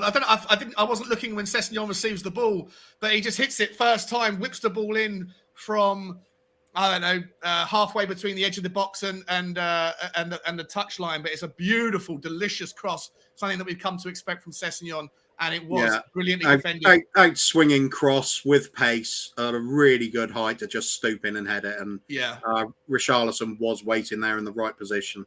Well played the defender, actually. Yeah, that was a difficult one to deal with. Yeah, that was like an Ashley Cole type cross or a Patrice Evra type cross. Really nice pace on it. If we could just get Sessignon the ball more in those positions, he's not great at beating the man. Even though he's got all the pace in the world, he's not great at beating the man. The ball needs to kind of be fed to him so he can hit it. But yeah, if you could have Sessignon's crossing ability on Emerson's right foot, we'd be in a good spot. I think a real good spot. That pass from Sanchez, though, is that the pass you're talking? Is that what happened just before the cross came in? Was it setting on that in miles of space? It was really quality long ball. Nice. A little bit of look, big ups for Davinson Sanchez. Doesn't usually happen. Absolutely, he does have everything there to be a top centre back. It's just he keeps letting himself down with some bad mistakes, and whether it's lack of concentration or something, I don't know. It's really annoying. I can see why managers persevere with him and keep him in the squad, and why he was such value to start with. Because when he goes one-on-one and it's simple, there's no decision to be made. He's usually coming out on top on those. Yeah. Bar the comedy one against Man City a couple of seasons ago. 100%. That's one of the worst clipped up things ever. Romero does well there. Half time approaching, guys. There's 30 seconds. Oh, I can hear myself. It's okay. 30 seconds left. I'm gonna at the half time. I'm gonna get your guys' ratings for the 11 that have been on the pitch thus far. And hear your overall thoughts. What a ball from Brian Hill. Feds it out towards Emerson Royale. Should have hit it first time. Didn't. Crosses it in. This time to Richarlison. Oh! Pinky header. Richarlison drifted in the right side of the box. Realised that the early cross obviously wasn't on, in his opinion. Waited to the last moment and just did a really dainty little dink over the defender.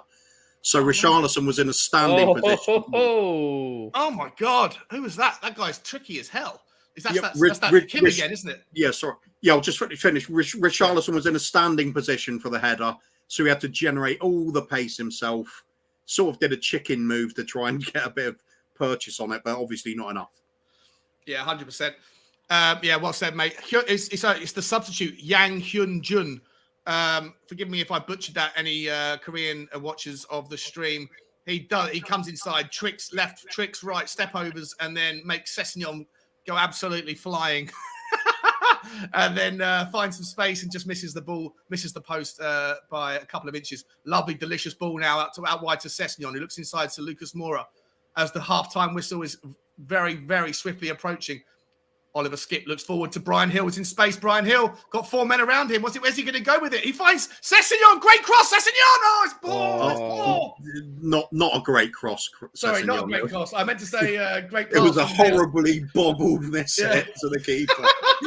Great to the keeper. But he did take it for the position well, and he did try and get it in first time. So yeah. It was positive. Shame. Oh, Yang Hyun Jun. Is that what? So Eugene's. Okay. Yang Hyun Jun. A little bit worryingly, perhaps, but I've noticed in the last 5 minutes we've been troubled twice by players running straight at us in the middle. Yeah. It's causing problems for the defenders. It could be the conditions are partly to do with that. Kareem! Kaylee got back in. Oh my word! The ball was lofted in from the left-hand side. I don't know who it was. Was it Polosevic? I don't know who the guy. Oh, they're doing a dance. They're doing a dance. I noticed one of their team members appears to be Gary Barlow. Number 9, Cho, the striker. What a ball that's come in. I think it was Palacevic. I'm not sure. He's on the left winger. And he just whips in an absolute beautiful ball. And it's right in between Dyer and Sanchez. Neither of them anywhere near Cho. And Cho just puts in an absolute delicious header. Brandon Austin. Really poor defending. That was awful from Sanchez because, I mean, he should have gone in for the header himself. And he seems to have been like, oh, no, the attacker is going to completely miss it. And I'm going to clear it with my foot. But it's like, this guy's getting his head on that. You've got to go in as well.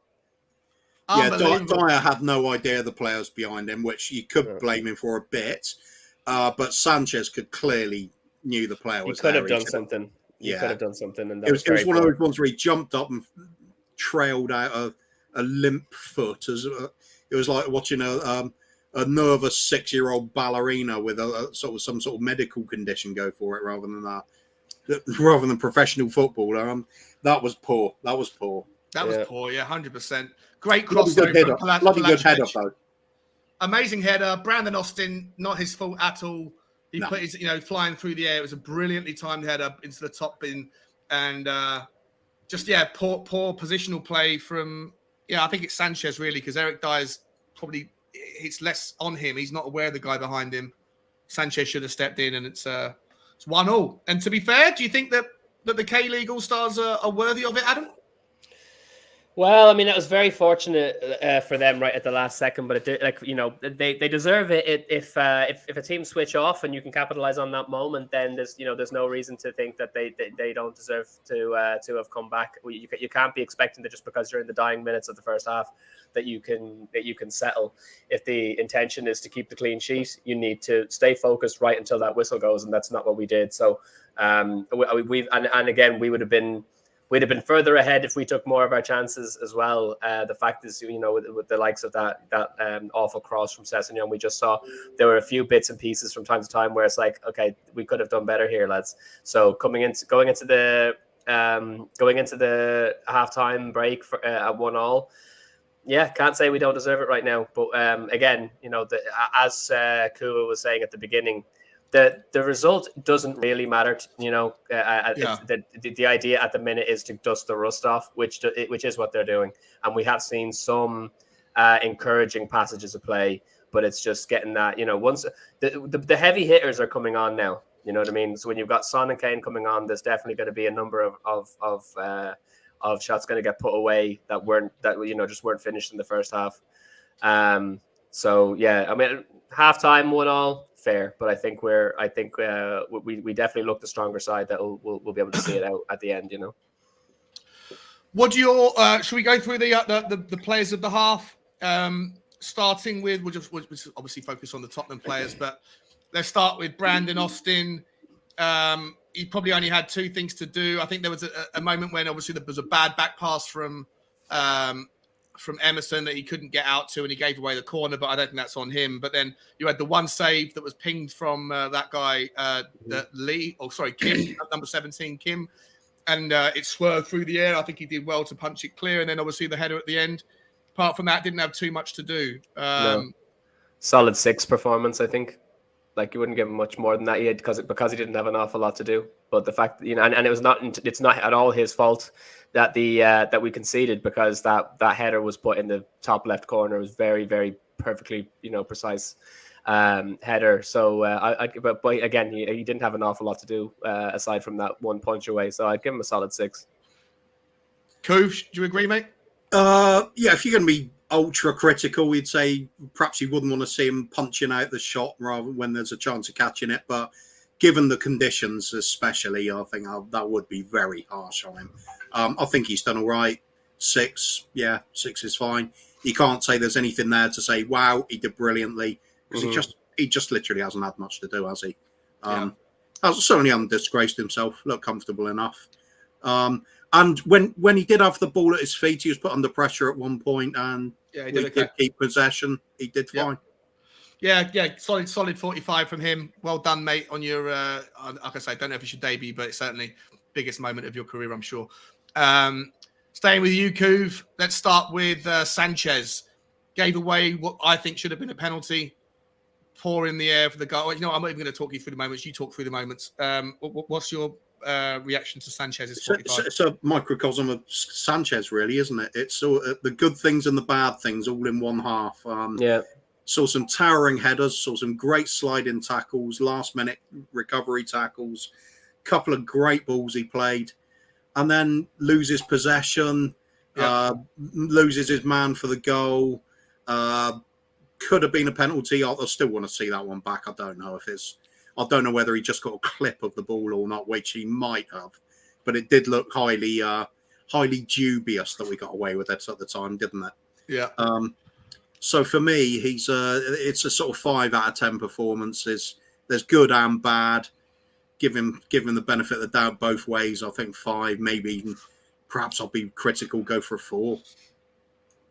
If your primary role is to be a good defender. Yeah, I was going to say, he had that shot that was almost he almost scored from as well when him and Romero linked up after the corner.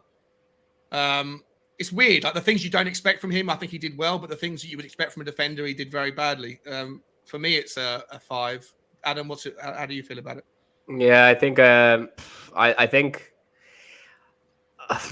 objectively you might even go for a 4. I think the fact that he he's a Spurs player, and we're biased in that way. And the fact that he's, he has had a few moments of where you've seen him put in some really insanely good tackles, and the fact that he got forward and he got a strike. But again, I gotta agree with Kuva that it's like his primary role is as a defender, and that Shawnee, you were right. That should have been a penalty. We were very fortunate not to have considered a penalty there. And again, it was because he slipped up in the middle of the pitch. Typical Bambi on ice stuff. Had to rush back and cover himself, and then again, he should have done better for the header, which led to the goal. So I'd almost go 4 personally myself. Okay. I'd say maybe be generous, give it a 5 because it's a friendly, but yeah. Okay. Definitely. Scott M makes a good point saying he's playing out of position, of course, and we do know that he's worse on the left. Like, you can give him credit for that as well, I suppose. Give him, a little bit of leniency, I guess. Yeah. I don't know. Be a little bit faster with these reviews, I think, to be able to get them all through before the second half starts. Eric Dyer, what do you guys give him and why? Kuv? 10 out of 10, super Dyer. No, he was solid all half defensively. And that little passage of play that led to his goal, fantastic. So got to be a 7 or an 8 at least. Yeah, I don't blame him for the goal, and I think I agree with you on the defensive. I think he was solid. And he also came out a little bit, and he drew the ball out quite frequently in the midfield as well. So I'd give him a 7.5. Adam? Yeah, I'd give it a solid 8, to be honest. Like he's marshaled everybody from the back as usual. When the ball comes to him, the defense or the attackers don't seem to rush him because they can see he's got so much control and confidence, and that goal was stunning. So I'd give him an 8. Okay, nice. Romero, Adam, staying with you. Romero's just done, he's doing his Romero thing. He's been absolutely excellent in terms of his doing his job solidly. Nothing has been stand out the way it has been with Dyer. So I'd give him a 7 because he's doing everything perfectly well, but nothing that has been eye catching necessarily. Yeah, 100%. I personally would give him a 7 for me. 6.5, 7. He's done nothing great, but he's done nothing wrong. Done his job. And once again though, he's been pulled out to the right because Emerson was getting pulled out of position a little bit. Emerson moving forward, Brian Hill not coming back to support in the first sort of 25 minutes. So Romero having to do the job of 2 men, something that Session doesn't have to, or that Sanchez doesn't have to worry about so much on the left. So I'd give him a 6.5, but not spectacular, but nothing to worry about. Cove? Sorry, was just distracted for a second there. Which Romero. Looked at 7 out of 10 for me. He was standard Romero for me. Put himself about a little bit when he needed to. Fairly quiet otherwise. Actually, I'll take it down to a 6. It just doing the basics. He was going through the motions for me. More to come from him, and whenever he feels like it, he's that kind of player. Yeah, 100%. Okay. George saying 8 as a defender, 9 as an attacking defensive midfielder. I like that. It's a new position. Very cool. Okay, moving forward into the midfield. Let's start with Ollie Skip, Kuv. I think he started off quite out of touch, as you'd expect, but he grew into it for me. After I made the comment that saying he was out of touch, he suddenly went on this really nice driving run through the centre of midfield, forcing, creating an attack out of it. Since then, he's looked more and more like he's getting into the game for me and coming along quite nicely as the half progressed. And while others were tiring, he looked like he was actually getting stronger to me. Yeah. It was quite an odd situation in some ways, but I think he did well. For me, give solid 6. Possibly pushing a 7 towards the end. Okay, nice one. And Adam? I would say 6 as well. Like done a job, but one of the least conspicuous players on the pitch. It's just he's there, he's doing his thing, but nothing amazing. 6 out of 10 easily. Yeah, I thought his passing. He wasn't as involved as the next man we're going to talk about, Bentancur, who I personally thought had a really combative, good first half. I thought he was everywhere. I think getting around, he threw his weight around quite a lot. Let everybody know his presence. For me, I'd give Bentancur a 7.3, something like that. Maybe a 7.5 actually, because he was involved with some decent passes as well, going forward out towards Sessegnon and towards Emerson. He's spraying the ball around. If we're going to give Skippy a 6, I think you have to give Bentancur at least a point higher. Adam? I'd give him 6.5. I wouldn't put him that much higher. At 6.5 for me is like he's definitely more confident. He's definitely more controlling the center of the pitch that little bit more, making himself known, making his presence known more, but still nothing terrific. So 6.5. Okay, Coof. Yeah, for me, he was pretty much controlling the area of the field. He looked like he knew he was the better player in that area, and strolled through it. I'd say did pretty much what he'd want him to do in that position. That shielded the defence a bit, used the ball sensibly. Nothing over the top. Just good, solid all-round performance and a couple of really nice crunching tackles to go with it, which always is a bonus as far as I'm concerned. Yeah, Spirit, nice. Graham Roberts and all that. Yeah, I love Bentancur. I think he's brilliant. I think he's an excellent addition to what we need and where we're going. Let's move on to the wing backs. Emerson. Let's start with Kuv. You know what? I think he did all right.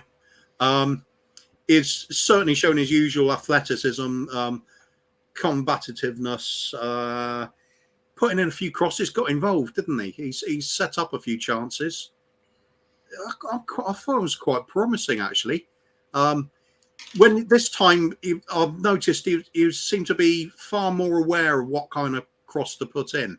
And it was interesting, the one that led to Richarlison's headed chance, although it was an incredibly difficult chance for him to take because he had to generate all the power. Yeah, it was loopy. Yeah.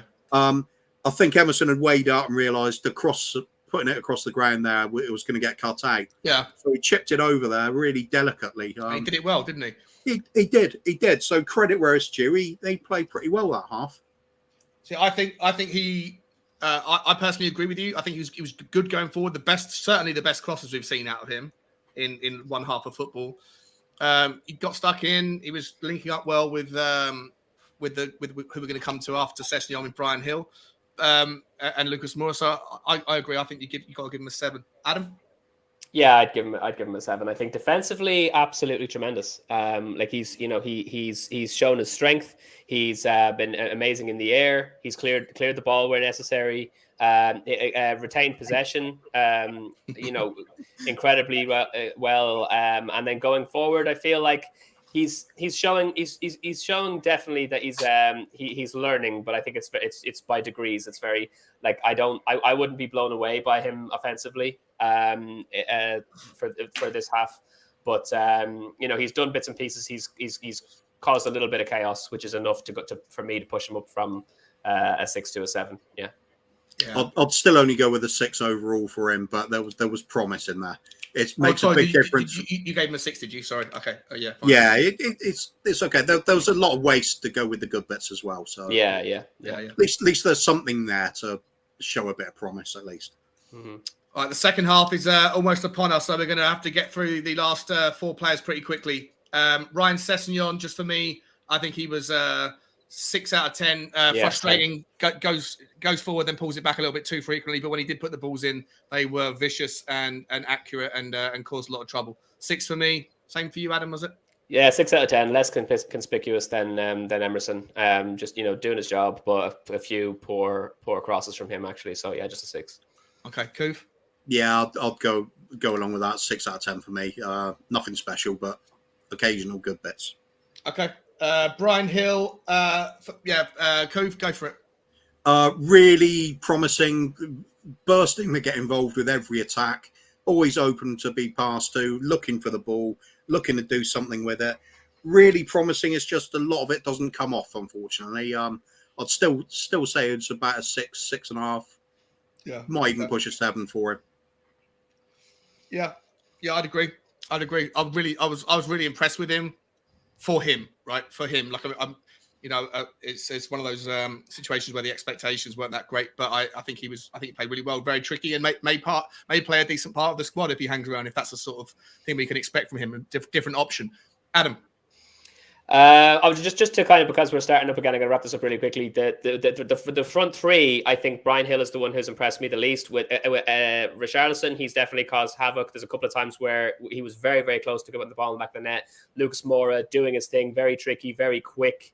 But the two of them, 7 out of 10, definitely a bit more likely to cause issues. Things were very unfortunate not to come off for them. So 7 out of 10 for the two of them, whereas Brian Hill, I think, has flattered to deceive a little bit. He is tricky. He is doing little bits and pieces, but when none of it has come off, and he's lost the ball far more than anything else he's done. For me, I'm not as impressed with him. So 6 out of 10 for Brian Hill. You just for being a little bit, he's been a little bit tricky, not been awful, but nothing's come off. So yeah.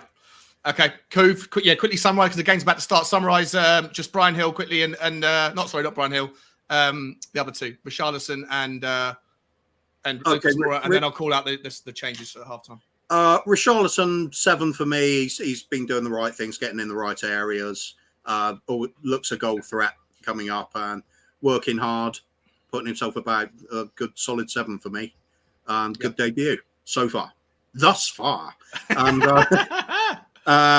Lucas, typical Lucas. Loads of skill, loads of talent. You can see it on the ball when he's on the ball. Great control and dribbling ability. Nothing to show at the end of it. That sums his career up with Spurs for me. I expect more from him, but it's still, it's a 7 out of 10 keeping possession up there. He does look, as Adam said, it's a little bit ahead of what Hill did.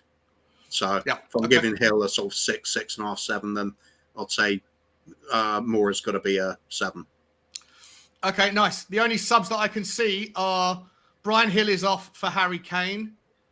Sanchez is off for Tanganga. Is it Tanganga? No, Matt Doherty. Hang on a second. Oh, there's a few subs. So Romero's come off.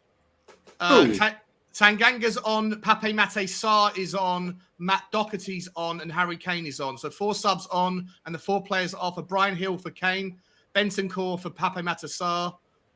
It looks like Doherty for Romero, and Tanganga for Romero. And Sanchez for Matt Doherty, I think. And we've just had a comedy own goal for. Oh, have we? Yeah. No. Oh no! What happened? Scored by K-League. We're winning 2-1. Sorry. Okay. Oh, right. Okay. Great. Sorry. I was looking at the formation stuff. So, shit. Who?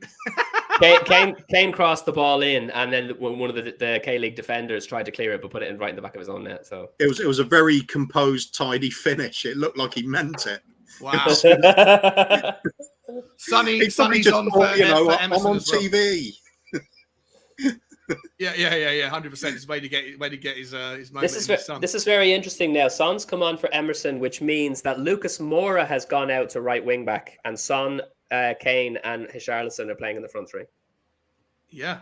You're right. Yeah, 27 is Lucas. Yeah, Lucas playing right wing back. So where's Doherty playing? Doherty's playing left wing back. Left wing back, yeah. And Sessegnon is also. Where's Sessegnon playing? No, Sessegnon's gone off. He's come off. Oh, is he? Who did he come off for? Sorry. Doherty. Oh, all my notes are completely out of sync. This thing's Romero came off for Tanganga. Tanganga's on. So the back three are Tanganga, Sanchez, and Dyer. Oh, they've said that Sanchez has come off on my list on Google, and that Sessegnon's still on, but that doesn't make sense. Yeah, you're right. I can see. I think the Lucas Moura move's probably more out of necessity than anything else. Yeah. Okay. It's interesting to try him there, though. Yeah, I mean, a lot of us have been saying for months. Yeah. A lot. Oh, look at that from Richarlison. There. The shit. How did he not get a free kick there? Chance for a career to break. What a pass! Oh, he just split the entire thing. And here's that guy, Kim. What's his name? 27. Shot from distance. Oh, straight into the sky. Miles over. He hasn't got his hair dyed. He's not part of the G-Lux contingent today. Nice. What time are you on, Sean? George says we are on 48 minutes and 50 seconds. 51, exactly. 52, 53. Yeah. Sync up if you can. Is there a time lapse in the commentary? Yeah, sorry, no, we're just slightly behind the real time mark because we had, for whatever reason, Spurs play wasn't synced up with all 3 of us, so I've had to press pause to let these guys catch up. Here's Lucas Moura. Oh, who's that man? Who's that guy? Very tricky. Matt Doherty for Christian Romero, Harry Kane for Brian Hill, Sarr for Sessegnon. They're not like for like. They're literally it's madness the way they've done it. It doesn't make any sense. It doesn't make any sense. Kane for Hill. Doherty for Romero. Okay. Madness. Absolute madness. Think I've caught up to George. That's good, mate. Good job, Sean. Good job. Sean has guests. Yeah. I was trying to find out what was happening with the subs, and everything happened. Everything goes on. Only got two eyes. And they can only look in the same direction at the same time. You're still 25 seconds behind, George. Sorry, man. I don't know why. Can you reset your Spurs play? Or unless you're doing an illegal stream, are you? That might be why.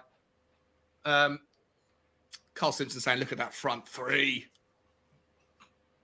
So we've got Kane on the bench. To me, so far, it looks like K-League has sort of upped their tempo for the second half as well. Referee! Come on. Yeah, 100% Couve. This guy's going to draw fouls he's going to put Lucas Moura to shame. Yeah, absolutely.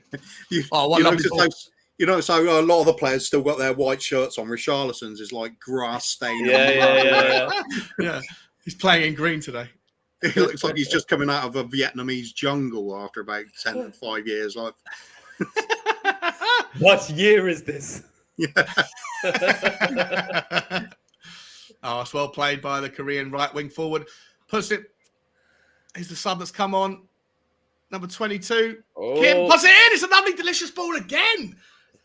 Sanchez actually clears it this time. Yeah. And these players have never played together before, have they? These Korean boys are not like, it's not one team, is it? They're just the best players that come from the K-League. So they're playing very well together. Oh. Sanchez. Yes, a lot of them. They're technically quite proficient with a lot of them. Very tricky. Yeah.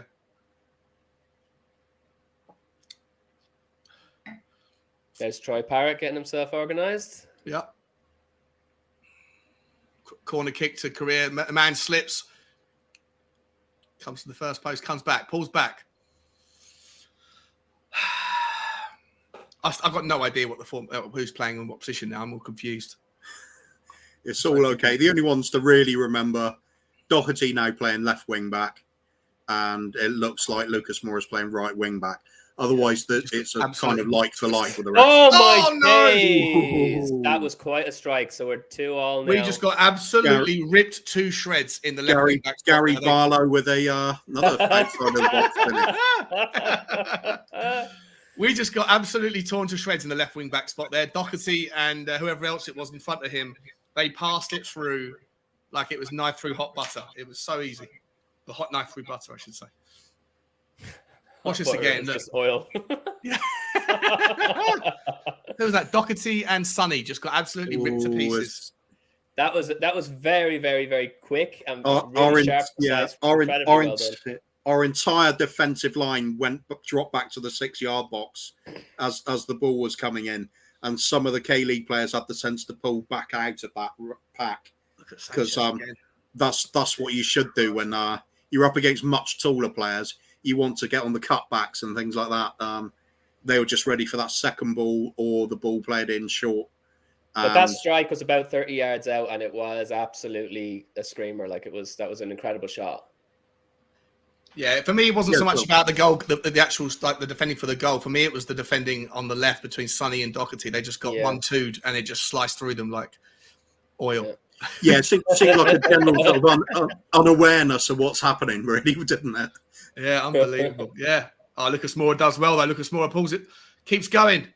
He's looking out wide for Sonny. He finds Harry Kane, who drops deep. Harry Kane is a shot from distance. Oh, what a goal! Of course he does. That is just excellent. If somebody else is doing 30 yards, just call Harry Kane and they'll make sure he does the same. Unbelievable. Driving run from Moura, cutting into the middle. Looked like he was looking for a killer ball, but then he just squared it to Kane. And you Kane, see the difference, though? Kane.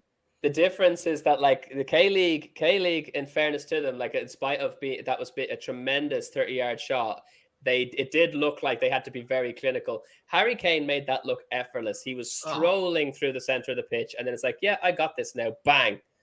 and it's so precision perfect. He didn't even strike it as hard as the last goal. You know what I mean? It wasn't even hit that hard. It was perfectly placed. Yeah, absolutely. In the words, standard Harry Kane. Standard Harry Kane is better than anyone else. And low down. Yeah. Any range. And he's done that so often throughout his career. That wasn't like a friendly goal. Like that would have been a goal in the Premier League. There was nothing there. There was unstoppable. Absolutely unstoppable. The keeper did nothing wrong. Yeah. Well done, Harry. Good to see you starting the pre-season the way you finished last season. Good for you, man. Here's Pape Sarr. I mean, there's K-League and then there's Kane League. He's in his own. He's in his own league. Yeah, nice, like that. Nice 1-2s there with Sonny. Harry Kane looks wide, finds Lucas Moura. Come on, Luke. What you got? 1-2 with the tricky Brazilians. Push it back to Sanchez. Sarr. Yeah. I mean, interested to see what Sarr does, to be honest. Ooh. I'm not even entirely sure what sort of position Sarr is. Is he a defensive midfielder? Is he a box to box supposed to be? I've never really known what sort of player. He's pretty sure he's box to box. Yeah, he's much bigger than I expect him to be as well. Like, and all when you see him with his Patriots, he looks like a small fella, but on the pitch here now, he looks quite tall. Yeah, 100%. Got a bit of meat on him. It's not like the other youngsters, like Brian Hill. Obviously, is a slight fella. Yeah. Yeah, just a few people that are watching that are like maybe 25, 30 seconds behind the real time guys. So if you want to sync up with us, just press pause on Spurs Play. And we're at 55, 54, 55, 56, 57, 58, 56 minutes. So it'd be ideal if we could all be on the same time so we see it in real time together. Is Højbjerg on the pitch? What a goal. This is the show. Yeah, Højbjerg came on. Højbjerg and Pape Sarr came on for Bentancur and Skip. Yeah. Oh, so when I said it was Skippy, it wasn't. It was Højbjerg. Oh, it's nearly coming together. Kane looks so sharp as soon as he's come on. Yeah, he's just his eye for the pass, his eye for goal. It's all there straight away. And it's also like he's got such a great footballing brain, doesn't he? Because he's always in the right place at the right time. He doesn't waste his energy. He knows where he needs to be. Yeah. At all times. That's why his chin's dropped down low. It's to make room for the extra bit of brain. 100%.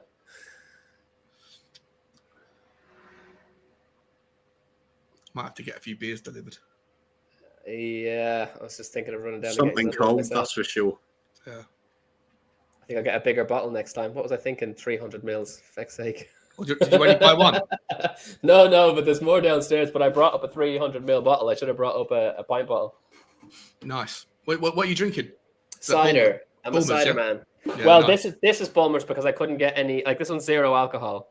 And I couldn't get any 0 alcohol, anything else. I don't normally drink that stuff, though. It's normally some other Irish brands that you probably wouldn't have heard of. Bulmers is obviously the renowned one. Is 660 ml is a big bottle, isn't it? One of those big weird ones. That's a massive one. Yeah. 2 cans of Coke, basically. Yeah. Nice. Ball comes in. Oh, well done from Sonny. Comes back and picks it up. Oh, look at that from Højbjerg. Just dancing around the back foot. Oh, well done. Lloris been a little bit risky there, but unbelievable. It's the weakest part of his game, isn't it? When his ball's on the ground, he's got to use his feet. Yeah, and he's got to come and claim it. He's got it. Oh, he sees the Richarlison, knocks it straight out to him. That's great work. Well done, Richarlison's held that up beautifully. Oh! Drawn the foul, come on. It took 2 of them to get Richarlison to the ground. Look at how green his shirt is. That's mental.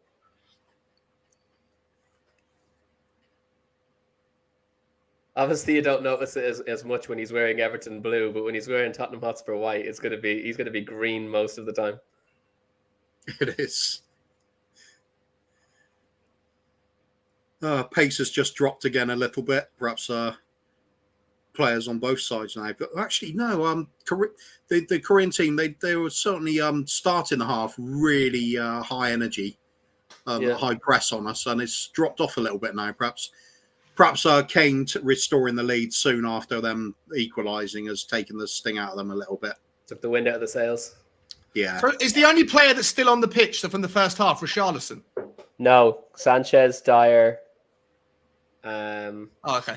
Yeah, fair enough. Yeah, And you're right. There's a couple. yeah, and And more. Lucas Moura, but Lucas Moura's been repositioned. Yeah, interesting.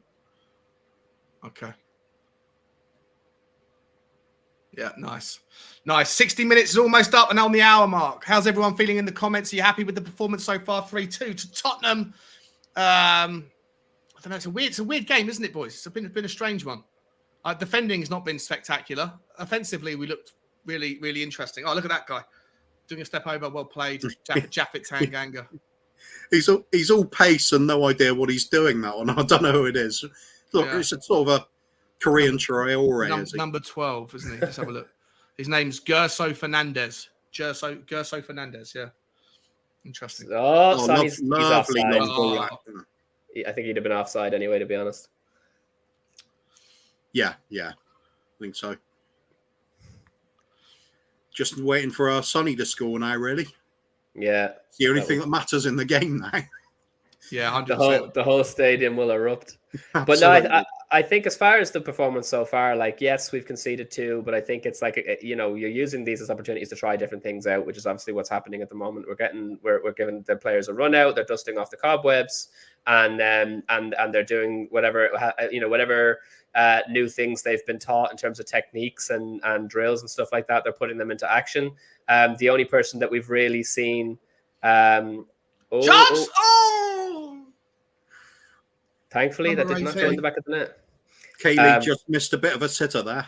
Ball cut back from the byline and had to just hit the target. Side-footed it wide. Yeah.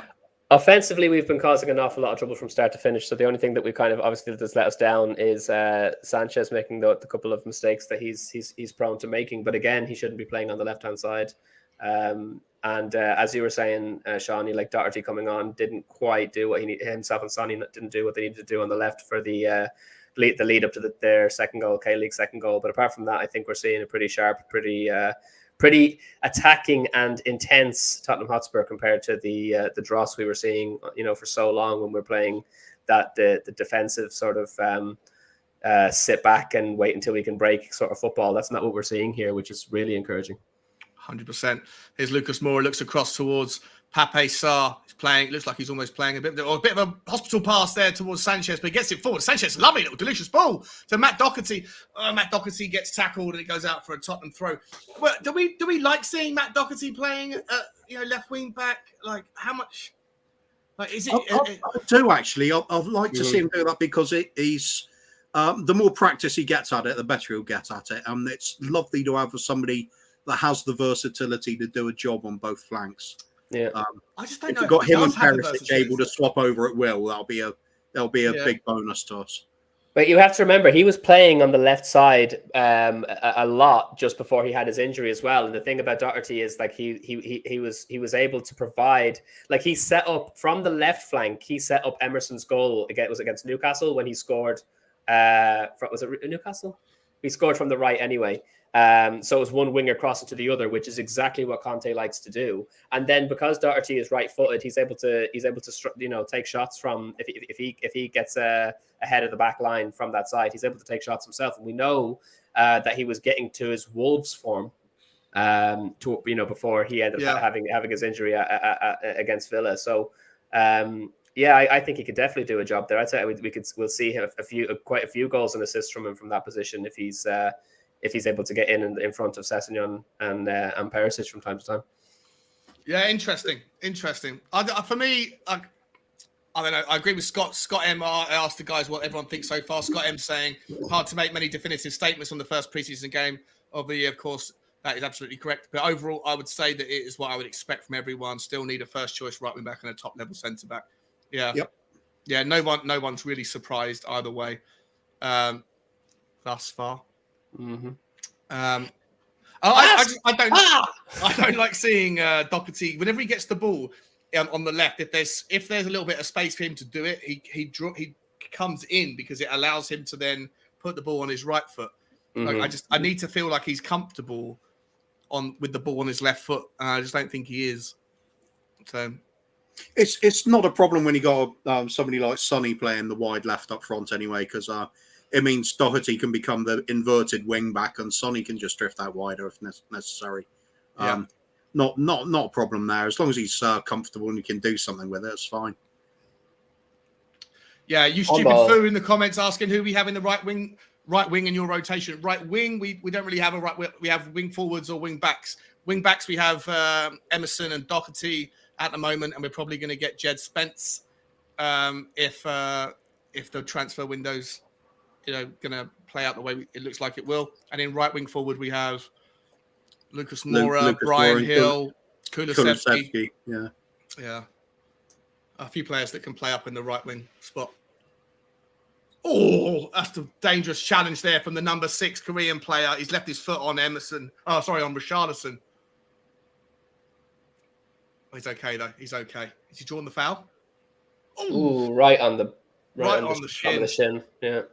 Ouch. Richarlison's a tough player. He won't be bothered by that. Yeah. Did Joe Rodon go on the tour? No, he didn't. He didn't go on the tour. Mark, do you guys like Brian Hill? Oh, clearance from Sanchez.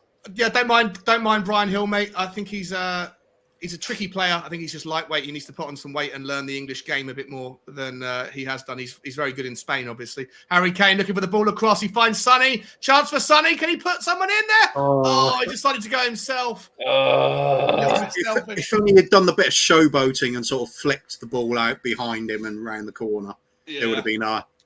who was that? Was it? Pape Sarr, I think that was behind him. Yeah. Perfect opportunity to do it. No, I think the defender was reading the situation, actually. So, yeah, but I also think Sonny was in absolutely no mood to pass the ball there. I wonder why. My moment in front of 62. Yeah, it's all about him, wasn't it? That's okay, Sonny. We'll forgive you. Corner kick to Tottenham Hotspur. About Brian Hill. Brian Hill, for me, I don't think he's going to make the grade at Spurs, to be honest. I think he can be a talented lad, but I just feel he's going to be better suited to a different league. Spanish football seems to suit him quite nicely. Yeah, 100%. Cross comes in. It's a poor cross from Sonny. Doesn't beat the first man. Somehow it's been recycled, though. Tottenham have got it back. The referee, what's that? What is he pointing to? Offside, is it? Or free kick? I don't know what's going on there. Sanchez is having a mood again. It's a penalty. Is it a penalty to Tottenham? Handball in the box. Oh, I don't know about that. Dear, that's mental. Oh, it has hit his hands. Look, he has his arms like this as the ball comes down. That's mental. What are you doing? What's he going to call that? The cradle of God. Yeah, wow. Well, we've got a penalty as a result. And Sonny's going to take it. Oh, Sonny's taking it. Sonny's taking it. Of course he is. I'm turning my volume up a little bit for this one. Oh, don't miss it. It'll be such a funny but sad thing if he misses this. I've put him off now. Oh, straight down the middle. Nice one, Sonny. Nice one, son. Nice one, Sonny. Let's have another one.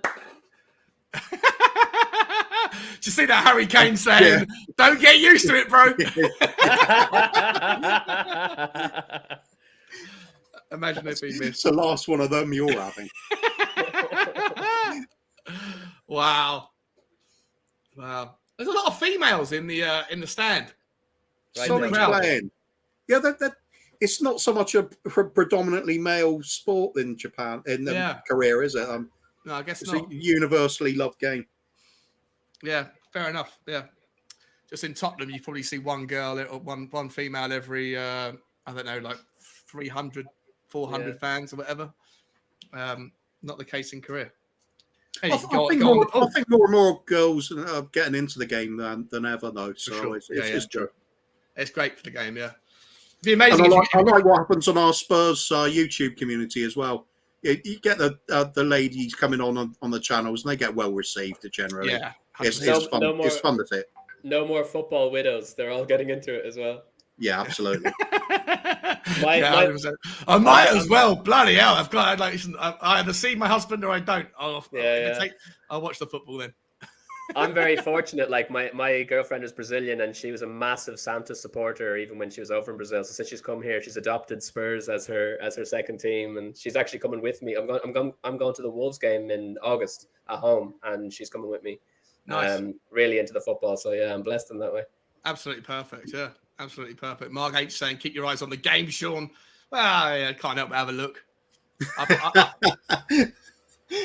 They're very. I love the Korean people as a people. Some very, very, very beautiful women in Korea, certainly. Yeah, but also they're just such a happy race of people. They're just always smiling, always in a good time, and they like kind of shiny things, bright lights. They like to gamble, all the things that I like in life. You know, life is like a game over there. I think it's like they treat life like one big theme park. It's like everything is just always exciting, and they've always got the camera. Yeah, so it's on my bucket list to get over there, and also to Japan as well. Love to go to those places and see what it's like. I'm sure it's a lot of fun. Free kick to Korea. Oh my days! It's in! Hugo! That was an unbelievable free kick. Oh no! Long range free kick into the bottom left hand corner, beating Hugo. They're doing their dance again. Who's number 11? We need to buy this guy. Number 11. He's been doing well, hasn't he? Jun Amano. Yeah. What a free kick. It wasn't a great free kick, to be honest. And Hugo was nowhere near it. That was a great free kick. That was a perfectly placed free kick. That was insane. Through the wall. Why was there no bottom wall left, there? bottom right. Outrageous. That's classic case of wall ducking out of the way. Sanchez getting his head out the way. What are you doing, bro? The wall is only good if you actually do the wall. Yeah. Literally, all you have to do is stand there and stand still. You'd be doing the job then. Just close your eyes and hope it doesn't hit your face. Exactly. Madness. 4-3. Sanchez again. Oh man, it was Sanchez again, Carl. You're right. So there's just no excuse for that. That is absolutely weak. Yeah. It's cowardly defending. No other word for it. Scared of the ball hitting him. I don't think Lloris went full stretch either. Now, I don't blame him in a friendly game, but he did not go full stretch. Yeah, I think he was caught out a little bit as well. To be fair, he was maybe a little flat-footed, but I agree. He wasn't full stretch, was he? No. Pulled out at the last minute. Yeah. Boys, my in a couple of seconds, my beers have arrived from Uber Eats, so I'm gonna have to nip off the stream and go and find them. That's so quick. That's like it's been 10 minutes since I ordered it. That's insane. Here's Harry Kane. Harry Kane, but Sonny through. Sonny through by himself. Sonny, that's a penalty. That is a sending off. If that's that's Premier League, that's a free kick. Oh, the player should have just let him have this moment. Jesus Christ. Premier League, that would have been a sending off, wouldn't it? It's got to be a sending off. Surely. Was that not a red? Was that not a red? Oh, it's a friendly. You can't give him a red on a friendly. You gave Emerson a yellow card. Yeah, but then you don't send him off after that. He's through on goal. He gets taken down. That's ludicrous. Now, have they been practicing their free kicks? Yeah, we'll find out. Yeah, when did the free kick specialist arrive? If Sonny doesn't take this, I'm going to be pissed off. Sonny does well to lift his upper half out of the way when he got brought down so he didn't get clattered by the goalie as well. It's a pen, is it? No, it's a free kick. It's a free kick, which is ludicrous. It's a free kick, yeah. Oh, it is a red card. It is a red card. Come on, there's no need for that. It's just silly. Well, look, he was through on goal. Then, yeah, but it's only a friendly. Them's the rules. No, that just spoils the game, I think. I don't know. I would say I'd agree with you if it was at the beginning of the match, but the fact that we're so close to the end, it's like, what difference is it going to make? Is Harry Kane actually taking the free kick? Just bend the rules a little bit. Keep him on, but give him another penalty. Yeah. If Harry Kane takes this free kick, that'll be the 175th free kick on the that's what they should. That's what they should do. Give the player the choice: red card or penalty. Come on, Sonny. It's called Your Choice Football. Yeah. Could have a little Sean's wheel going round. What should it be? Come on, Sonny. Oh, no. Harry Kane! He scores from a free kick! Harry Kane actually scores from a scored. free kick! Outrageous. Wow. And did you know the crazy thing is? What? Harry Kane just scored from a free kick. The insane thing is, we've been giving out about Harry constantly hitting the wall with every single free kick. He's done the same thing again. It's hit the wall and then gone into the goal. It's gone through a gap in the wall. If only they had It one hit the wall. extra man on the pitch. It hit the wall. It hit the wall, but then went through anyway. Unbelievable. Outrageous. Absolutely unbelievable. What a game. Kane. But why is Harry Kane taking the free kicks? Have we not learned anything from last season?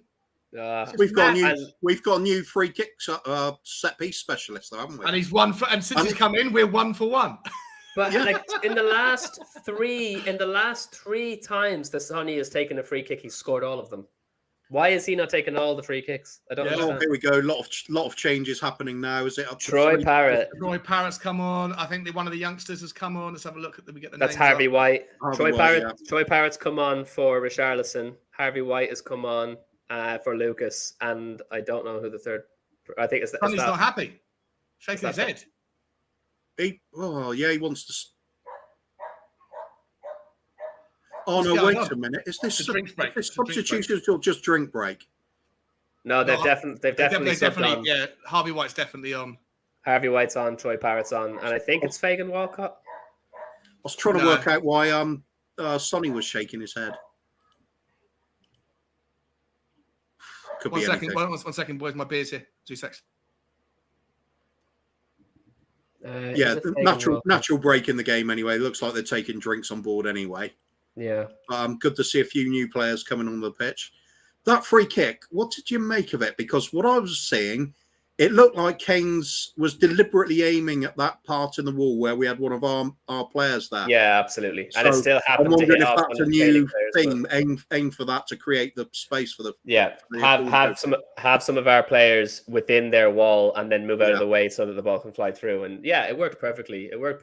I would still be bemused at the fact that Sonny didn't take it because it's mental. The guy keeps scoring free kicks. Why are we not giving him the ball at that point? But no, great. It was great. I do think you're absolutely spot on. They've created that space in the wall. They've moved out of the way just in time, and solid goal. I like this as well. 5-3, lots of goals. Everybody's having a good time. And that importantly as well. Oh, nice one, Sean. That even looks chilled still. Yeah, it's cold. Yeah. Give. Cheers. I'm too jealous to stay here and not get another one, so I'll be right back. Crack on. They're supposed to ask for your ID when they turn up at the door. This guy looks at me and just went, "Yeah, you're okay." I was like, "No, please ask, please ask." You know, I got asked the other day. I said, "No, home delivery." At the door, home delivery. Yeah.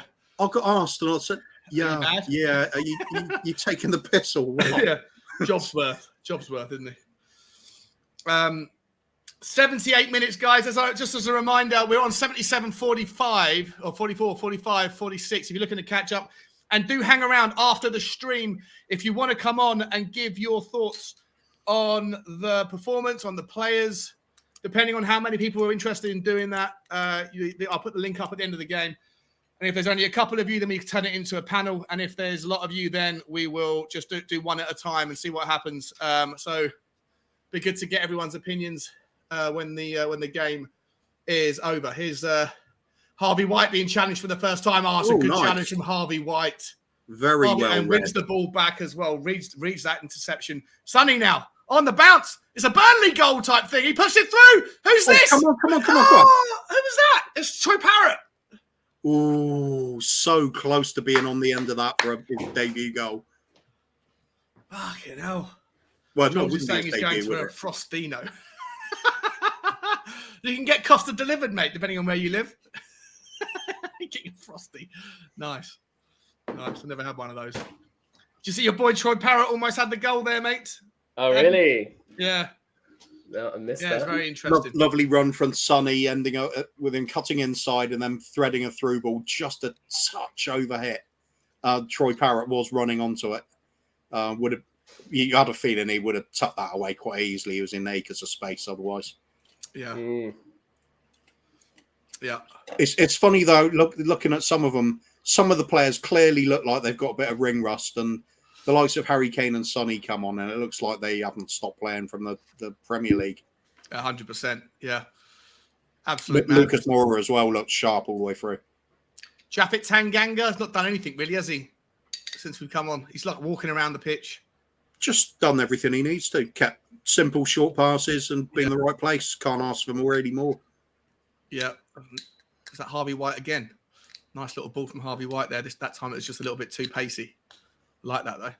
So Harvey White is a left-sided centre back. He's not. He's a defensive midfielder, isn't he? Harvey White. It would be a left wing back. He can be a midfielder as well, but I think it looks like he's covering that left wing back area though. Yeah, it does. Yeah.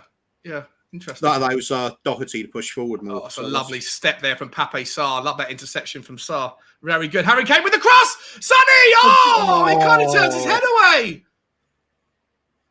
He almost got a little bit scared of the ball. I think the defender was just throwing something at him at the ball. So His foot. Yeah, he was worried about it. Perhaps he didn't fancy getting a face full of boot there. So can't blame him. Look at that perfect park cross again from Harry Kane. Oh, Sonny could have done better with that one, I think. It's pissing me down with dare rain, you? know? Don't you like Hurry? Is that Hurry? Don't you like Sonny? Yeah. No, Sonny's my man. Here comes the K-League All-Stars. Lovely ball. 50-yard crossfield pass there that just opens the game up. And now they're on the right-hand side, looking inside. Oh, he's just topped the ball. I'm not even sure what happened there. I'll have to explain that again in a minute. Yeah. Players just come inside, and one of the Koreans come inside, and he's stumbled as he went to hit the ball, and he's bobbled it along the ground with a miss hit. The player he was passing to slipped at the same time. We have this comical situation where this miss-hit pass is going to nobody, and there's nobody there to pick it up either. And it's like the game had almost stopped for a split second. 100%. Recovered from it. It was just a bit comical. Very, very, very funny. Harvey White, though, once again, Harvey White's been very impressive. Getting back, he was in an advanced position. The ball comes his way from the Korean player, and the Korean all-star player was going to try and whip the ball in, but he's got in there and cut it out and given away a corner kick. But very impressive defensively from Harvey White so far. I like this. It's been nice to see these youngsters have a go. Cross comes in to the back post, back across. Oh no, cleared well by. Leap. Is that Troy Parrott? That's Parrott. Yep. He's quite tall, isn't he, Troy Parrott? Oh no, it's Doherty. Sorry, it's Doherty that did that. No, that was Troy Parrott. That he's not. See here, number 39. That was. So on the header, I think it was the header I was looking at. I think it was. It don't matter. But yeah, Troy Parrott's not as tall as Doherty, is he? Mm-mm. Good to see Tanganga's at least back and fit. So yeah, 100%. So Tanganga's. It's good to see Matt Doherty. We haven't even spoken about that. Matt Doherty, the fastest recovery from a medial ligament knee injury I've ever seen. Was it in April? Is April he hurt himself or March? April. It's not the same as doing your ACL though. So it's Is it okay? Best training center in the world, lads. Best training center in the world. Yeah, but one of the worst medical teams, unfortunately. His Parrott, Højbjerg, sorry, towards Parrott. Parrott now, chance. Cuts inside. Parrott with a shot. Oh, it's nice. A little bit selfish from Parrott there, but why not have a crack, mate? He's there to score goals. He was in the box. Why not? Yeah, why not? Troy Parrott. Like that. And I like the fact he's showing a bit of confidence to take it on himself because he knows, there's the likes of Harry Kane and Sonny there, but still, I want to have the headlines. Why not? My biggest takeaway from today, though, is I feel so sorry for Moondog if he didn't put a bet on. He's been waiting 5 years and spent £5 every single game day that Eric Dyer's in to Eric Dyer to score first. and usually gets offered like 60-1. And probably the one time that he didn't put the bet on because it's a friendly. And Moondog goes and gets the first goal. Poor Git.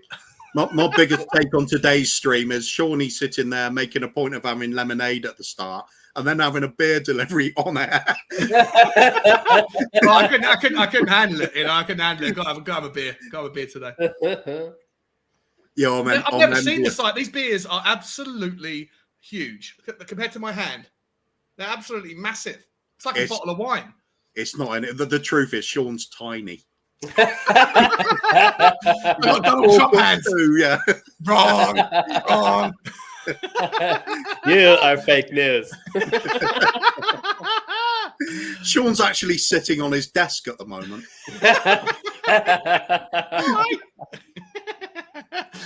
Yeah. Now these beers are.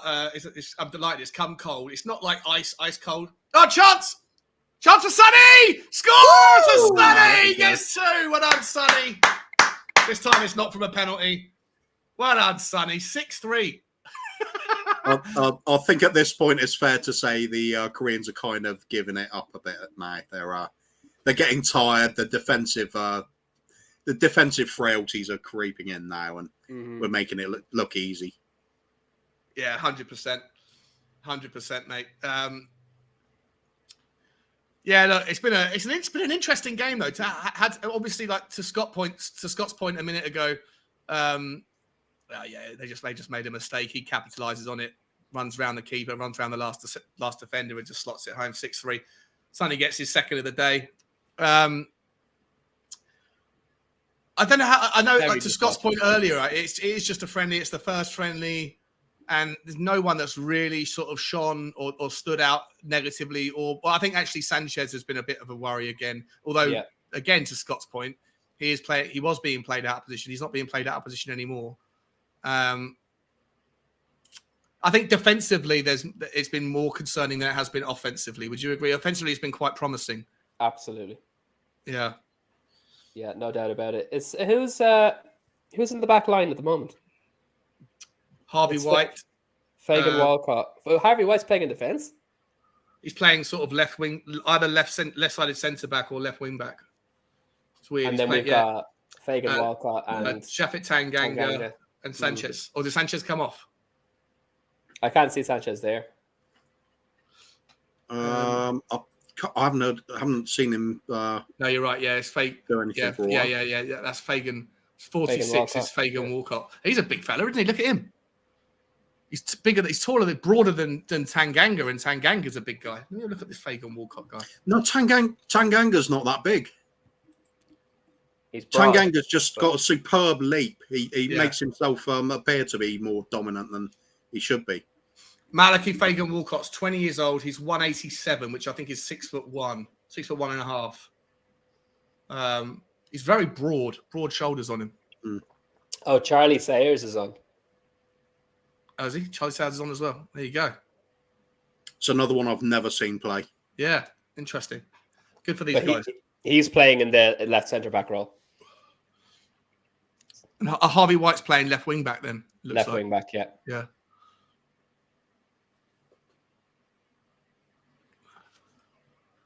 So everyone's all in all, though, it's really slowing down a little bit. Snail's pace now. Yeah, basic mistakes creeping in, and the K-League team clearly tired out and a bit demoralised by the scoreline. But they shouldn't be, because they've played their part in this. It's been really entertaining to watch. Yeah. Conte will be so Carl Simpson's saying Conte will be happy going forward, but fuming with defence. So a few sprints maybe. Yeah, you think there'll be some sprints after the game? Maybe. Sanchez will be glad he did well on that 42 laps the other day, because he'll be doing a few more tonight. Yeah. Interesting to see we never got Davis coming on the pitch. Yeah, and Ben Davis. What is the story there? Another good challenge from Harvey White. He's really impressed me, Harvey White has. Looks a solid player, doesn't he? I thought he was a defensive midfielder, but if he can do a job out, not that I'd expect him to get much time, but if he can, he says he plays as a midfielder, but it looks like he's obviously playing left wing back today.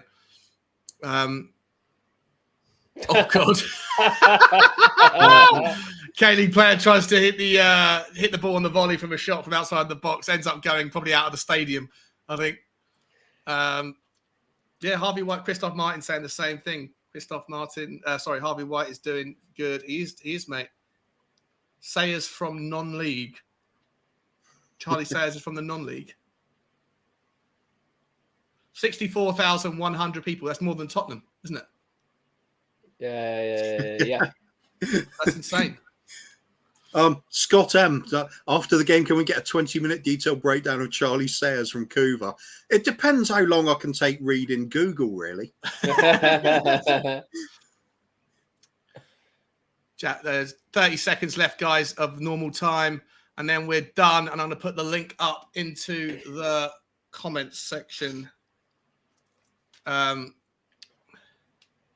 I say, if you guys want to come on, I'm just going to see what the amount of people that want to come on is like. If it's just a couple, then we'll turn it into a panel. If it's a lot, then we'll just give everyone 5 or 10 minutes or whatever to have their say and ask some questions of you guys.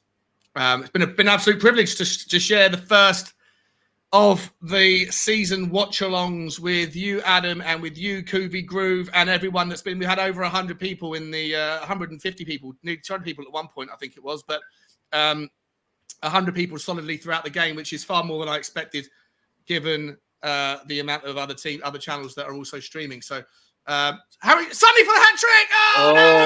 Oh, he's headed the ball like from a snail's height. Sonny and Kane on for a hat. Oh no, hang on. No, Kane's only got the one, hasn't he? No, Kane's on too. Kane scored the free kick and he scored an open play. Oh, the free kick. I forgot the free kick. Of course. How could I forget the free kick when he gets so many? 2 for Son, 2 for Kane, 1 for Dyer, and 1 on goal. If we get a penalty in the last seconds of the game, who takes it? Troy Parrott. Oh, no.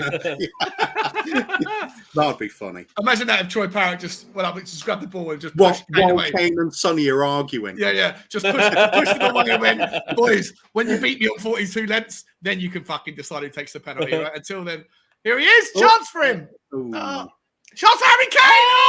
Oh, what a shot. What a shot. Troy Parrott took a shot, deflected off a defender, went up into the air, and the instant it came back down, Harry Kane was on the end of it. Almost. He's absolutely volleyed that from outside the box, and it's just looped up in the air, and he's caught that, and it's hit it so purely. Look at this again. Hit it so purely, it's just stayed. I don't know if it bounced. Did it bounce? No, he just volleyed it, and it stayed on the volley. Super low. What an absolute technique that man has on him. Absolutely insane. Here we go. 2 minutes of injury time played so far. Corner coming in. 1 left. One last chance, maybe. Get those bottles of water out of the way. He is absolutely bucket and sweat. Come on, Sonny. Oh, so that's a really good cross this time from Sonny. No one on the end of it. He does beat the first man, which is something that has been a problem this last season. From the corners, here's Harvey White. Last chance, plays it back towards Lloris, and the move breaks down. Lloris well outside of his box and finds Pape Maté Sarr. Last chance to move forward. Is this Charlie Sayers? Charlie Sayers with a long ball. Lovely, delicious ball. To Doherty on the right wing back spot now. Here's Højbjerg. Højbjerg finds Sonny. Sonny slips. Sonny slips and makes an absolute dog pig's ear of it. It was from a tight angle. Sonny knew he had almost nothing to aim at, had to hit it first time, and slipped as he scuffed his chop at the same time. He completely woofs it. Just about catches a little foot on it. Yeah. It was almost an air shot, wasn't it? Unbelievable. I'm sure he's disgusted that his last touch of the ball is on home soil. And that's it, boys. 6-3, 9-goal game. Very entertaining. Very entertaining football. Wilson T's in the house saying, I think we'll be the entertainers this year. I hope so. Yeah. I hope so. I think we're going to play very attractive football, but I do worry a little bit about the defensive. But we have to remember, Davis and Clement Longley did not get a display here today at all. I don't know why Davis didn't get a run out. Longley obviously not in Korea. we do have a more solid defense available than what we actually saw here today. And to be fair to Sanchez, he was playing out of position, and we know he struggles on the left side. So yeah. We didn't learn anything new today. Just reinforces the same. Conte doesn't look happy, does he? He's literally saying, "Oi, you guys, get fucking laps. Do the fucking laps." Yeah, he is. all the defenders, you better start doing laps right now. Wow, so look at Sonny. I think he's just making sure they do the laps of honour, isn't he? Oh, is that what you're saying? Was it? Yeah, that's right. Yeah. He literally was doing that, wasn't he? Yeah. I don't think it's his new dance, celebration for each goal. Yeah, the Tottenham players are going around saying thank you to all of the 63,000 people there. 66,000. What did I say it was? 64,000. 64,000, yeah. Wow. Wowzers. And that's it, guys. If anyone wants to come on and say hello, anyone wants to come on and give their thoughts, you're more than welcome to. If no one does, the link is at the top of the YouTube channel. You can come on and give us your thoughts, your feedback, your review. Tell us what you liked about it. Tell us what you didn't like, who you're excited about. We're just seeing the replay of Eric Dyer's. Eric Dyer's goal. Outrageous. Absolute monster of a goal. That really is. Goal of the game, wasn't it? Yeah, 100%. Although I actually liked the Korean equaliser. I thought was really good as well. That long. Oh, that's true. But we don't count the opposition's goals. No, of course not. Just a bit of news, guys. That apparently Newcastle United have entered the race to sign Jaffa Tanganga. They've offered a loan with an obligation to buy for Jaffa Tanganga. So interesting. Would you let him go? Any rumor of how much? I would, yeah. No, not at the moment, but I'd let him go, to be honest. I don't see Jaffa Tanganga in our future. I really don't. As much as I appreciate, homegrown, one of our own, all this stuff, he's just not at the standard that we're at now. If we're going to bring it, like on the right, you've got Romero and Sanchez who can show quality when he's playing on the right side of the pitch. I just don't see Tanganga getting in above any of them, to be honest. Yeah. So what's the point? Get a bit of money for him. Yeah, 100%. Well, listen, we'll just spend a few minutes then talking about the players that came on, and if no one wants to jump on, then we can wrap it up in the next 20 minutes or whatever. What are your thoughts? And we'll just go through the subs one by one. Hugo Lloris didn't have much to worry. Well, in fact, if you're going to be honest, he was he had one thing to do, and he pulled out of it, didn't he? From that free kick. Yeah, you can't give him more than a 4, can you, or a 5? As brutal as that sounds, but it is what it is, right? Yeah, he didn't have an awful lot to do, but then that one kind of lack of commitment to the save. Again, it's a friendly, so you're not expecting an awful lot. But yeah, I wouldn't give him more than a 5. Yeah, okay. Yeah, I'd even drop him to a 4, unfortunately. Yeah, 4. He was really shaky with his feet as well. It wasn't a very reassuring performance by a goalkeeper, to be honest, but it doesn't matter at this point. I think, in a way, marking him's kind of harsh in itself, really, isn't it? Being that it's a pre-season friendly, but I thought he was way off his normal self. Yeah, 100%. Well, let's get through to some of the more interesting ones. We haven't got to go through all of them, but we can start. I mean, Matt Doherty obviously played the first half of the second half on the left, played the second half of the second half on the right. Just for me personally, as much as I like the fact that he's someone that can play in the left if necessary, I don't ever feel comfortable with him being there. He never you'll never see him whip the ball in with his left foot. He's always going to come in on his right. And I think a smart, savvy defender would know that and then would just show him down the kind of byline just by stepping a yard inside of him all the time. And so on that basis, I don't know how much use he's going to be unless you've got injuries. I don't want to see him for any other reason than if Perisic is down and Sessegnon's down and Reguilon doesn't, is no longer at Tottenham. I don't want to see Doherty there unless there's a problem. I thought he played really. I thought he did okay on the right side today, but on the left side, I just think he's obvious what he does every time. He drags the ball in. He comes inside with the pitch, which to me I don't think is something you can do too many times without getting sort of predictable. Cove? Yeah, I don't think Doherty really did a lot. He didn't do anything wrong either. It was just a kind of a nondescript going through the motions performance for me. Didn't really affect the game either end of the pitch, and that's what you've got to be doing if you're a wing back. So disappointing in some ways, but it's a 5 out of 10, 6 out of 10 performance. Nothing to grumble about, nothing to get excited about. Yeah. Okay. Yeah. No, absolutely. Amen and amen to what you've both said. And the only thing I'll say is he's obviously not going to it's his first match back off such an intense injury. He's probably not going to go out and try and be a game changer in a friendly match. You know what I mean? So he's just going out and he's just doing a bit, getting a bit more playing time in the boots before the season starts. I don't think he had any intention of going out there and doing anything magical. So he was just there to be there. Yeah. Okay, nice one. We've got someone who wants to come in and say hello, so we're going to bring him in and just be part of the panel, I think. Aaron, how you doing, my man? Very well, thank you, Sean. Connors to talk to Adam. How are you doing, buddy? Tom Megama. August 2 Pain. Yeah, Tom Megama. On Buchel.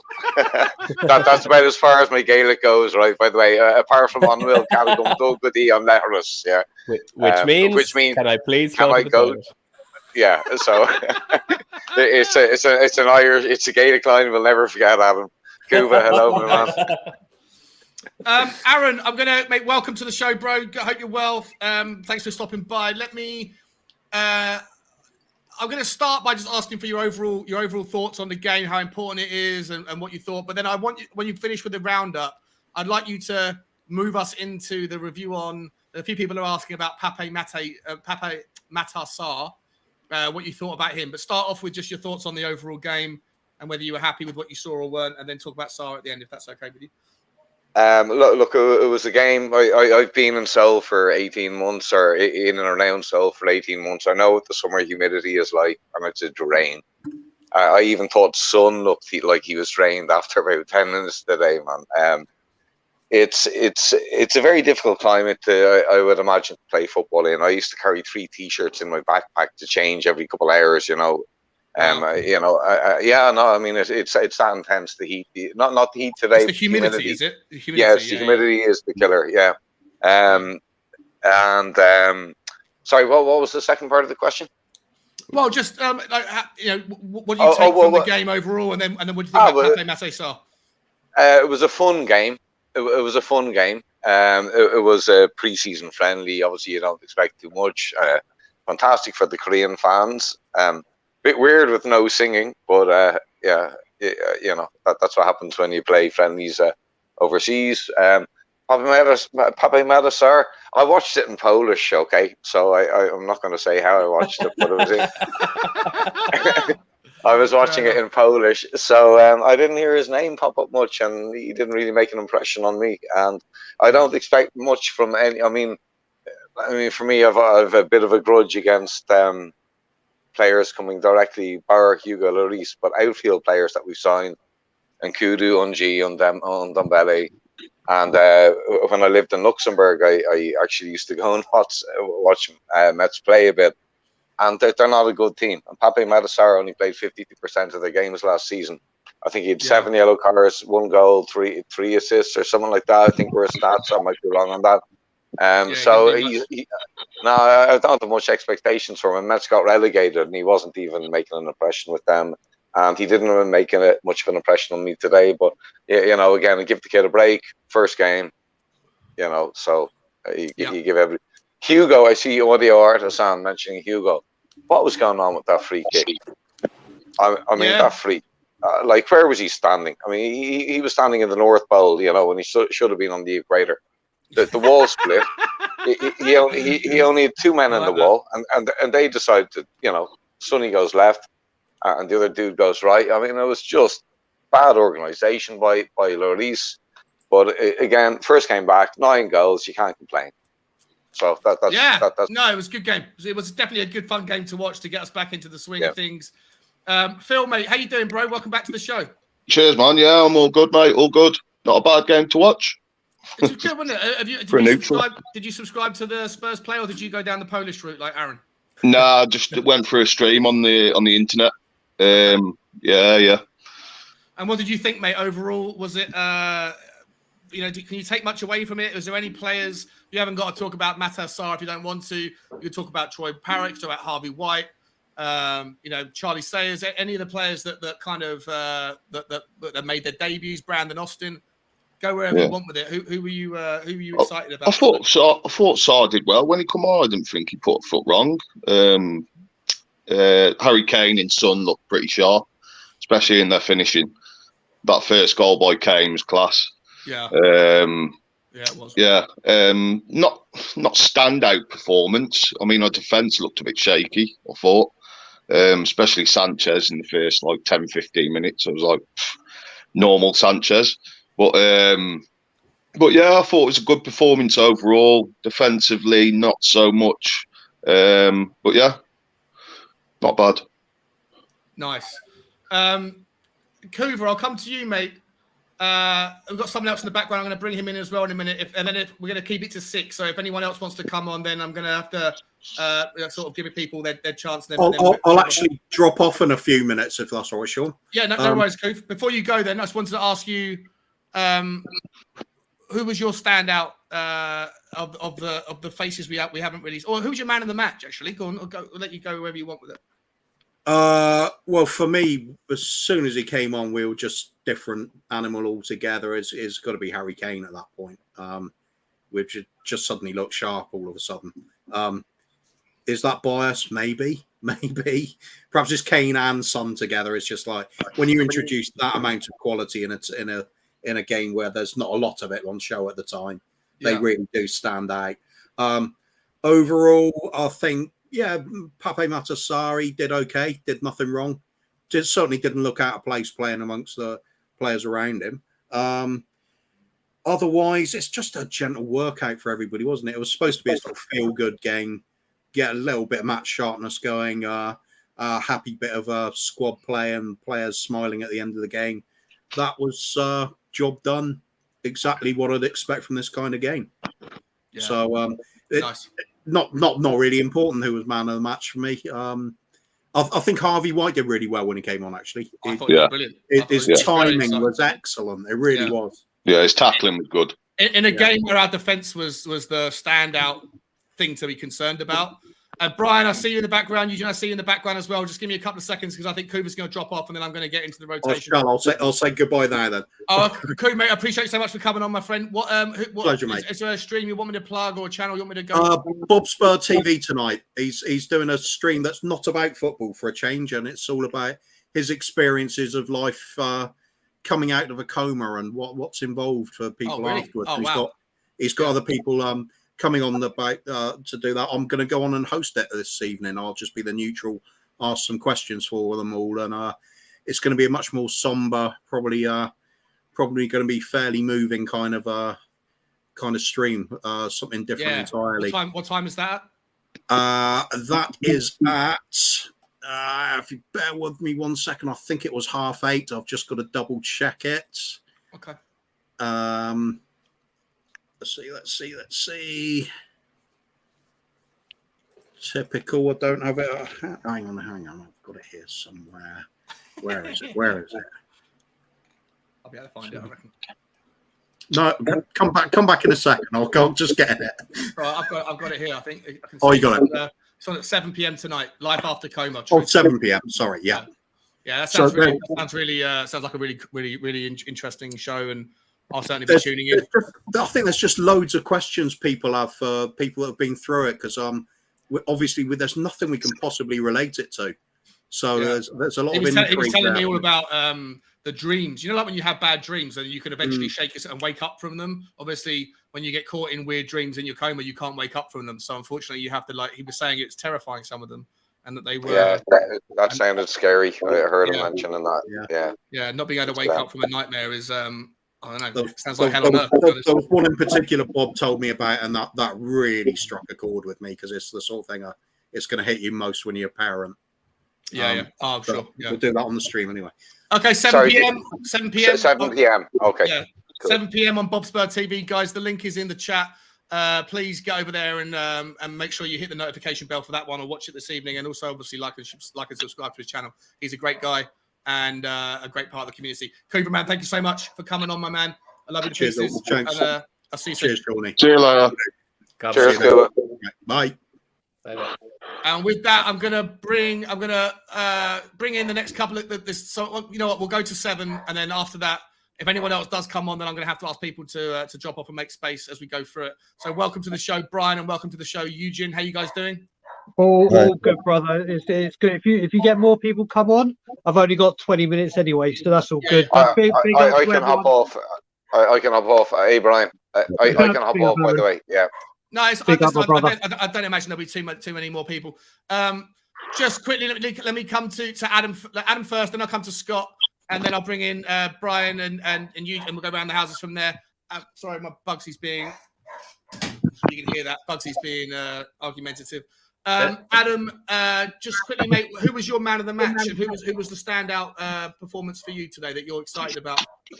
No, well, obviously, I agree entirely with what Kuva was saying about Harry Kane and Son, but that is what you expect when you've got two world-class players. They come on into a situation like that, they're obviously going to make their mark. They're going to stand out above everybody else, and turning the kind of like.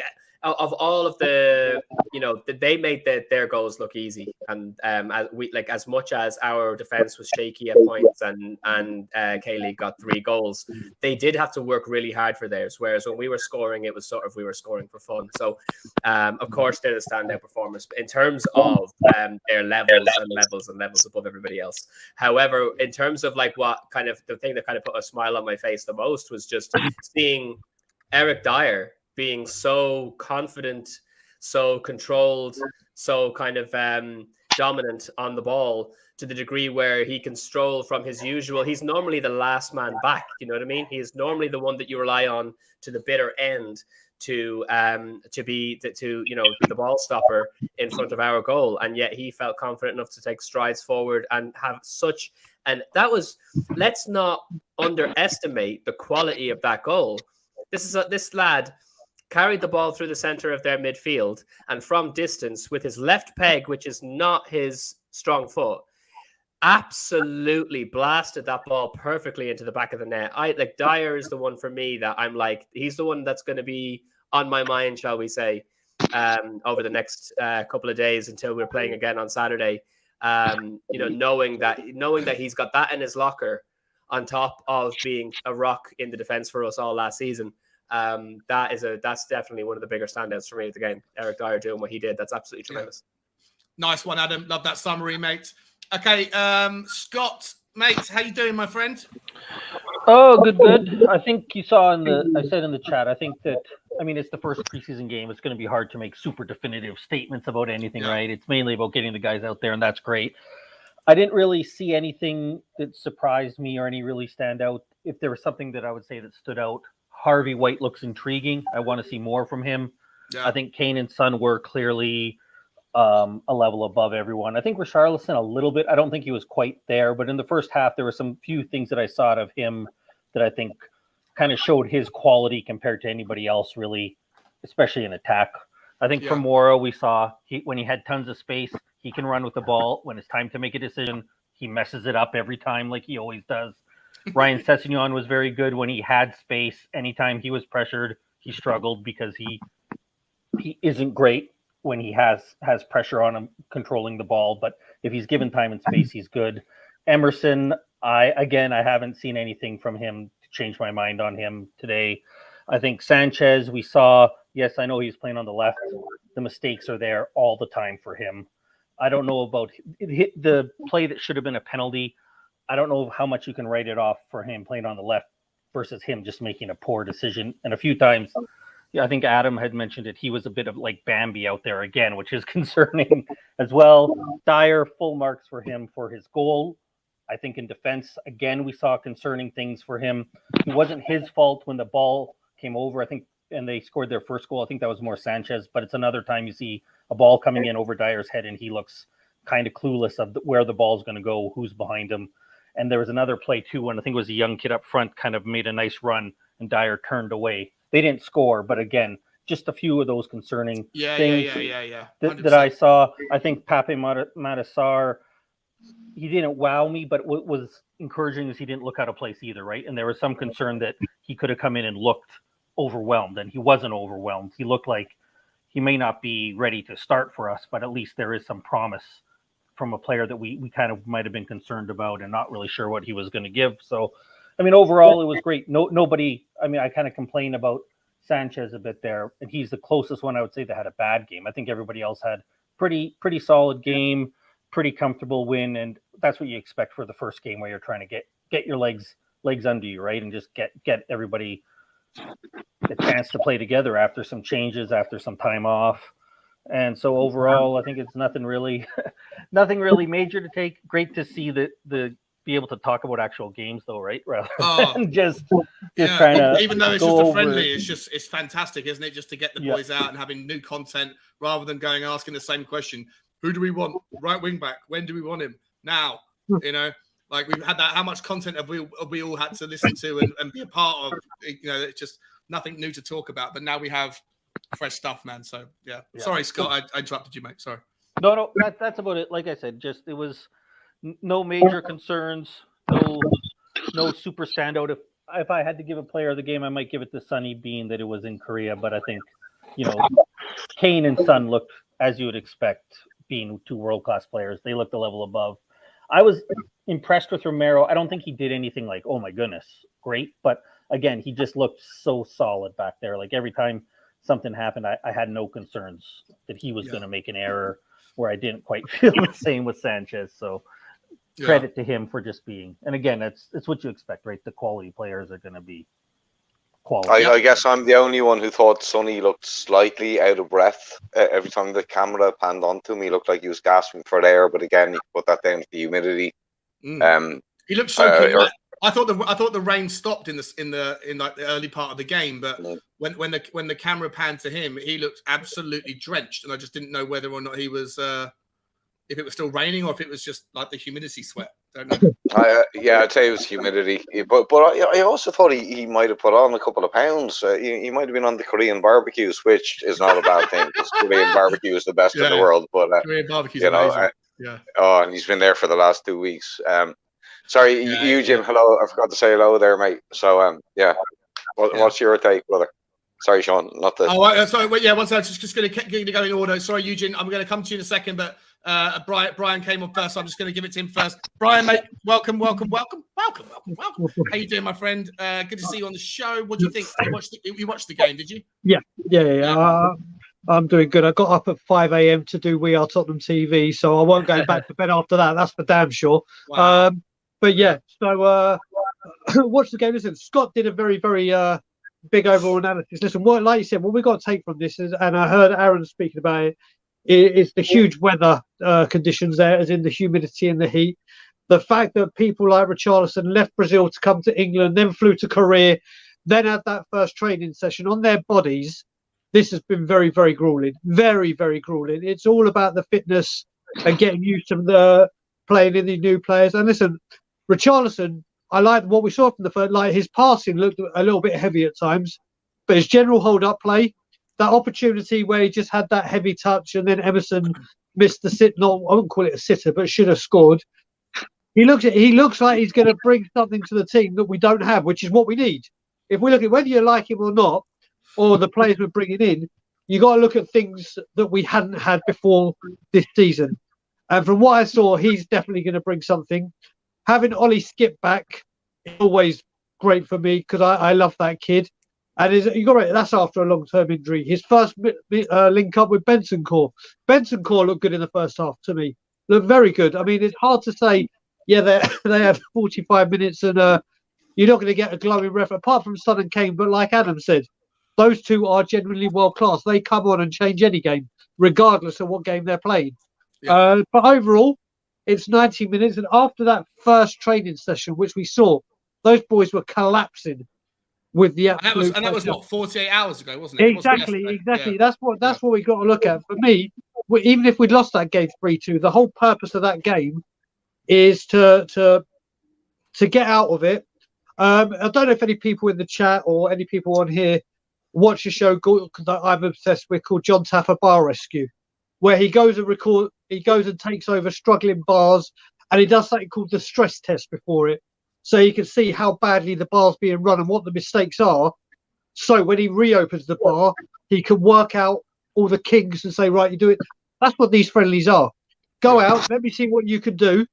Yeah. And then when I take in the mistake, it's not, I don't think these friendlies are right. Let's look at the positives and work on them. It's let's work on the kinks and the things we're failing on and home in on those so we can correct it come August the 6th. And I think he'll take a lot more out of this game to work on as opposed to going, yeah, this is great, this is great. Love it. Love it. And who was the player that stood out? Like, were you excited by Harvey White, or I know you wanted to see Alfie Devine. Obviously, he wasn't on the trip, but I mean, don't get me started on Alfie Devine. You know me. I'll buy cheerleader pom poms and start cheering. I'm disappointed he didn't make it. Like, it's because of the under-19s. I know, But I'm sure given the option, he would have liked to have travelled, probably. Right? Yeah, he may have. But this is the thing. Conte's got to say, listen, you need your body to relax, and I think he'll be going out on loan. He will be going out on loan this season, regardless, because they're so impressed with him. Harvey White has been on the team, has been around the team for a long time. He is going to be something. Yeah. He is going to be something. But it's identifying the position for him. He came on for 15 minutes, and what he did well. Oh, he did really well. Yeah. But really let's see. Mate Sarras, I think Scott was saying, on the ball looked very, very good. We didn't get to see a lot of him, but what we did see, I enjoyed seeing. Let's see more of it. Who knows? He might play in the second game against Sevilla a bit more. So let's see what happens. Yeah, 100%. Hi, Ben. How you doing, my friend? Ben and Sim absolutely smashed me in the quiz last night. Yeah, I heard about this. I heard about this. Yeah, they're celebrating too early. It's 1-1. Although in the series it's 1-1, but in reality, I feel like it's a fait accompli. Sim and Ben's knowledge is just absolutely out of this world. I've thrown Tottenham on Tour's hat back in the ring for the quiz on Spurs related. So your competition is coming. Well, listen, I thought like Ben and Sim have still got to get past Jack and myself in the decider, and I've lent on James to make sure that there's some questions in there that are a little bit more on. I think Aaron's just dropped off. So, cheers, Aaron. If you're coming back on, you come back on. If not, I understand, my friend. But yeah, I just hope that there's a few more, a few questions that can intrigue the mind of someone who's 18, because it's bless him. Like I love Jack. Jack's my teammate now, and will always be. But it's difficult for when you weren't born, when the questions were, about that. So, but well done, Ben and Sim. I'm not bitter. You beat me. Well done. And we'll see what happens in the second. We'll see what happens in the decider. Maybe there'll be some shenanigans. Eugene, my friend, how are you, buddy? Welcome to the channel. What did you think on the game, man? Give us your overall thoughts. Give us your overall. Who did you like? Who didn't you like? Where did you see us? Go where you want with it, my friend. The floor is yours. First, I'd like to say hi, Brian. Hi, Adam. Hi, Scotty. And the ceiling up there. Phil. Yeah. But to me, it's how I see it. This is very simple. It's how I call the preseason friendly. The Korean team actually had about 21 days ahead of us on fitness, so we were just getting back to it. Overall, the players, of course, our players were getting to their fitness level. My intriguing part was that whenever the camera panned to Conte, his face, how it looked. You see? Yeah, he looked a bit worried. Yeah, well, go on. Go on. Carry on. Yeah, so that's what I'm looking at now. Now it's all what we are looking at now is all their what I call their physical features, their body language, right? How they're taking on to the humidity, the heat, and all that. Surprisingly, Richie played for nearly 3/4 of the game. Yeah, he played for quite a while, didn't he? Yeah, and I think it was like 58 minutes, 55 minutes, 60 minutes, something like that. He got 1/3 of the game, or so like that. So, of course, like what Scott says, that of course Sonny and Kane are world class. So when they came in, right, they shone.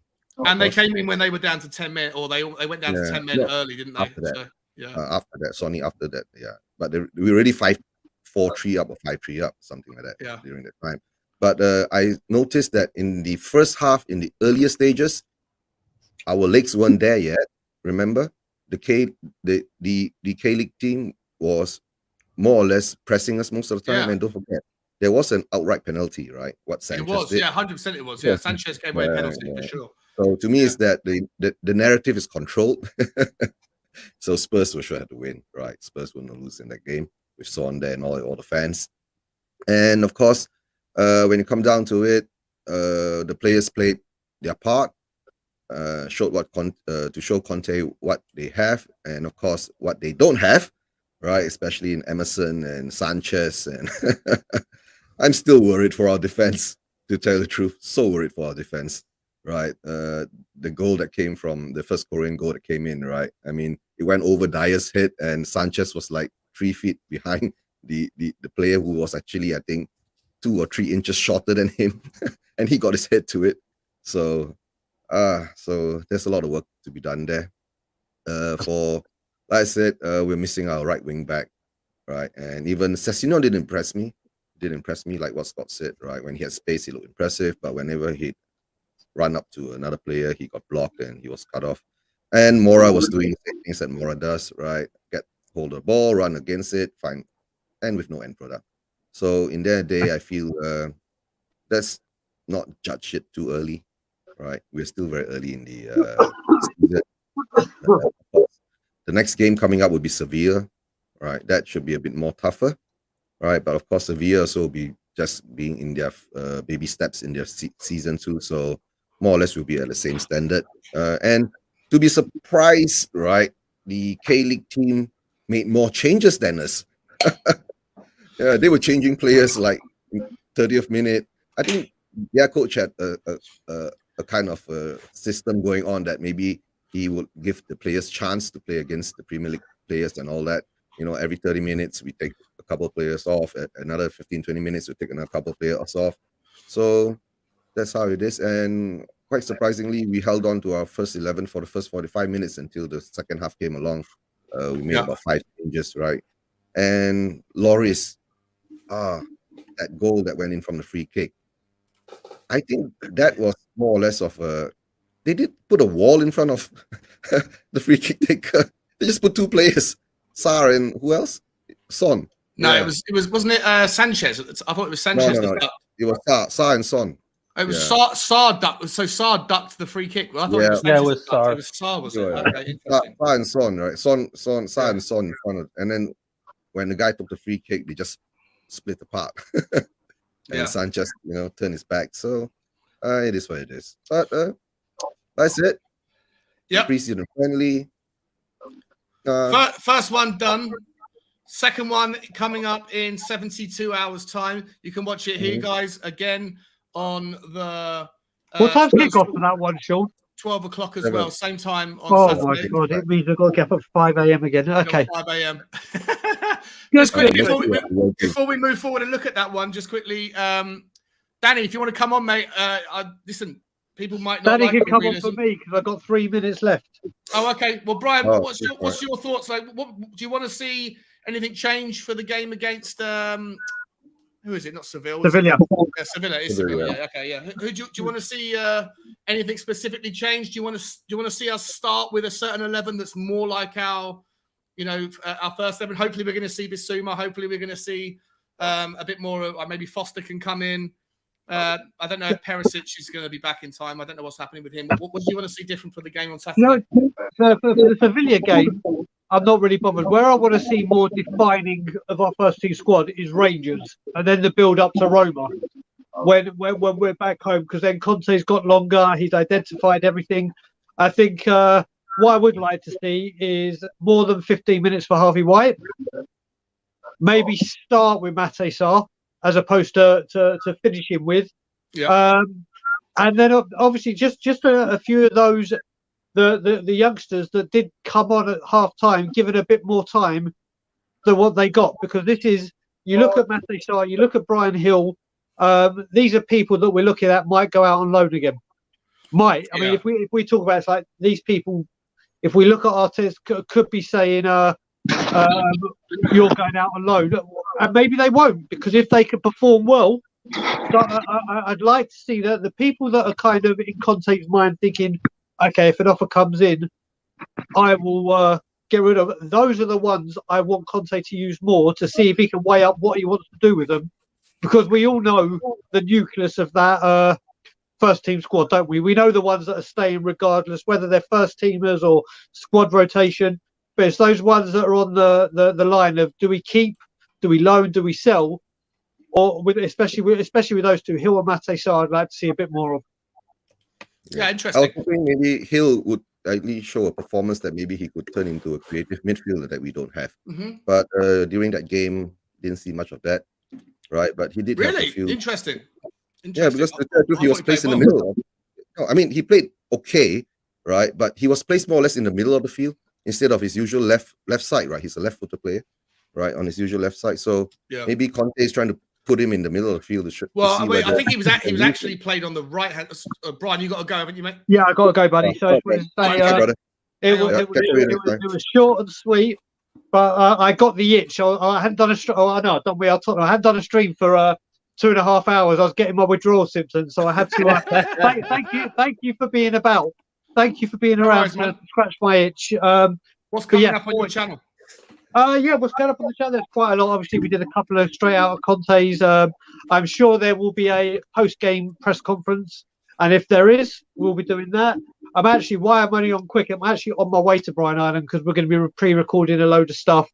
And we got a couple of things that we need to sort out. So keep your eye on Tottenham on Tour, because there is a lot, and I do mean a lot of new content coming. But on that note, I will love you and leave you all, and just say, come on, you Spurs in Conte. We know there's but I haven't. Fuck me, they're knackered. That six-pack's turning into a beer belly. Yeah, man, I've got to get back to work. And just say, buy a fucking right back. Superb. Ladies and gentlemen, get over to Tottenham on Tour. The link is in the description. Please hit the like and subscribe button and the notification bell. And whilst we're talking about likes, could you please hit the like button on the stream? We've been going 3.5 hours on a Wednesday, and if you wouldn't mind, I don't know what the count is on the likes versus the viewers, but if you wouldn't mind hitting the like button, it would mean the world to me, and the subscribe button if you haven't already. Phil, I'm going to come to you now on this one, man. Okay, mate. What do you want to see differently for the next game, for the game against Seville? Do you want to see like just the players that got second half get into the first half, or do you want to see more of a different first 11 versus the subs, or more minutes from certain players? What do you want to see change for the next game on Saturday? I'll give like the youngsters, the first half, like Harvey White, Sarr, them type of players for the first half. It mixed in with some experienced players like Son and Kane. Just more the youngsters, really. That's about it, really. Okay. Nice, man. That's short and sweet. Adam, I'll come to you now. Same question to you, my friend. What are your thoughts, bro? Come at me again with the question, bro, because I was a little bit distracted there. What is it you want to see differently for the Seville game? Do you want to see like different combinations of players, more minutes given to some, less to others? Are you looking forward to seeing hopefully Basuma make his debut? 100%. The main thing is to see the players that we haven't seen yet. Where are we playing the Sevilla game? Is that still we're playing that in Korea as well? Or? It's a couple of hours south. Yeah. Okay, so it means we're definitely not going to see Langley. We probably see Langley by the time we're playing Rangers, right? I would imagine. Yeah. But obviously we won't get to see him. But please God, it'll be Basuma and Perisic will get a run out. Maybe Forster as well. Just put these guys through to put them to the paces and see how they get on. Basuma would be the one that's for me that would be the most exciting. Just to see how he bosses that midfield. Because I'll be honest, like what we saw today, I wasn't overly impressed with anybody playing in central midfield. They've done a job. With the likes of Bentancur, Skip, Højbjerg, they all did a job, but nobody fascinated me. And I think Basuma will be a player that will come in and do that. He'll make an impression.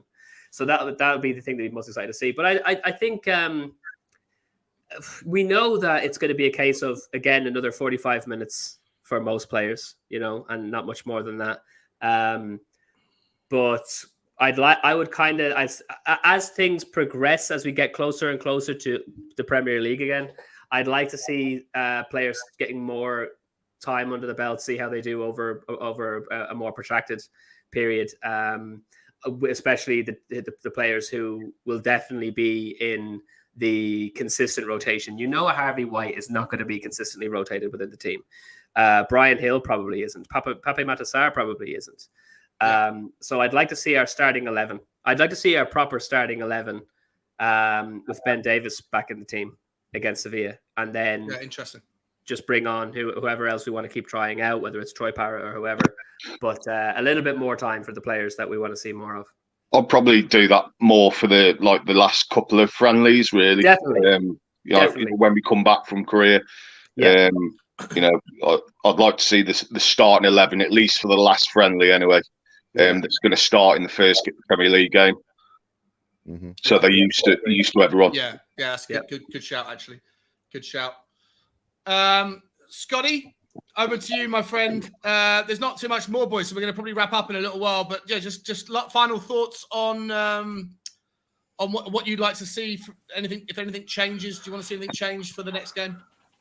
I mean, what I would love to see is some of the players that we don't have here playing. Really, I mean, I'd love to see our new, hopefully, center back coming in, and not Longley, but I mean a new center back, because I think that from what I've seen today, we clearly need somebody in that center back role to take over for Dyer, but we're obviously not going to see that. So I think just kind of more of what we saw today.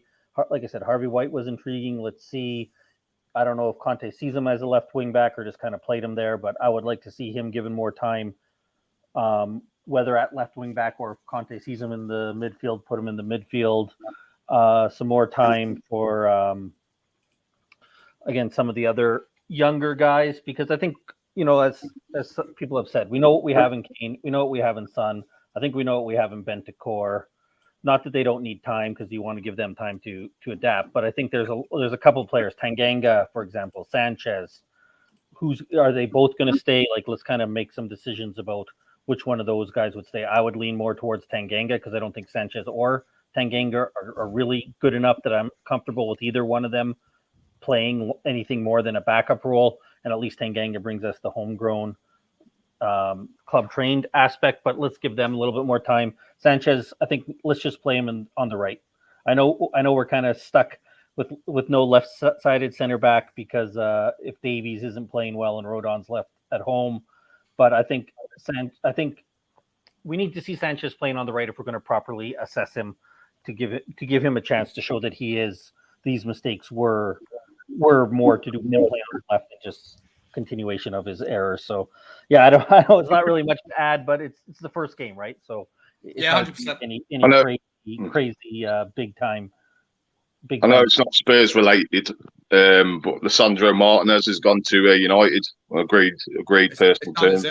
Yeah. So Arsenal still in the mud then. Arsenal couldn't get out of the mud if they tried.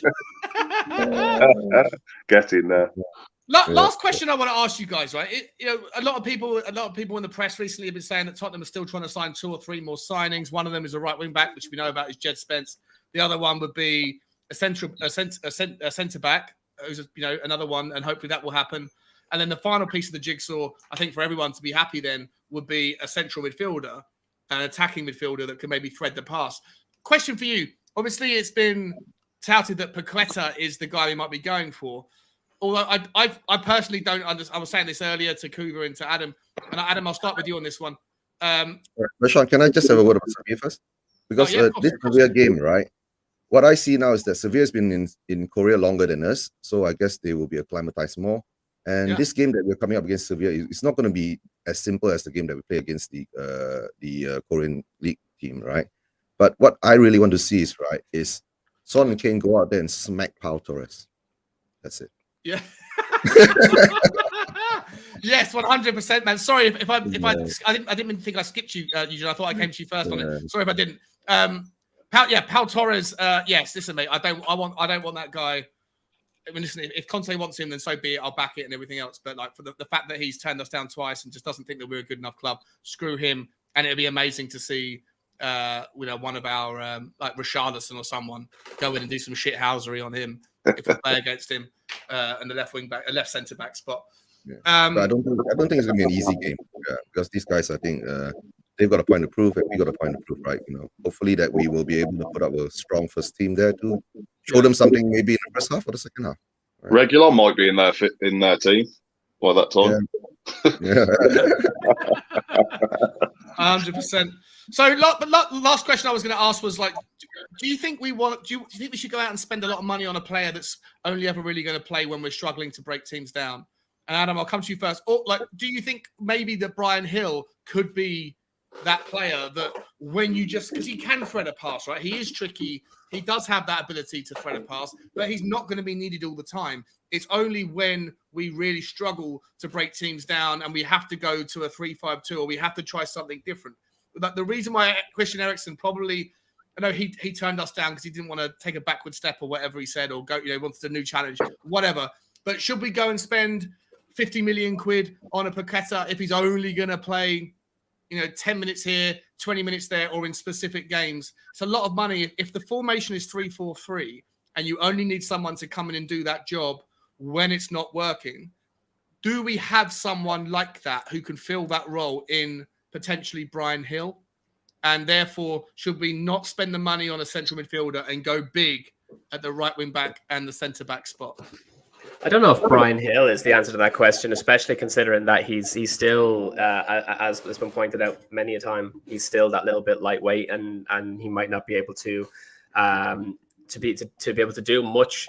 If he is our ace in the hole, the wild card to break down teams, and he's not big enough to make his way through the more formidable defensive players and defensive midfielders that we come up against, I don't see how that's much of an ace in the hole, to be honest.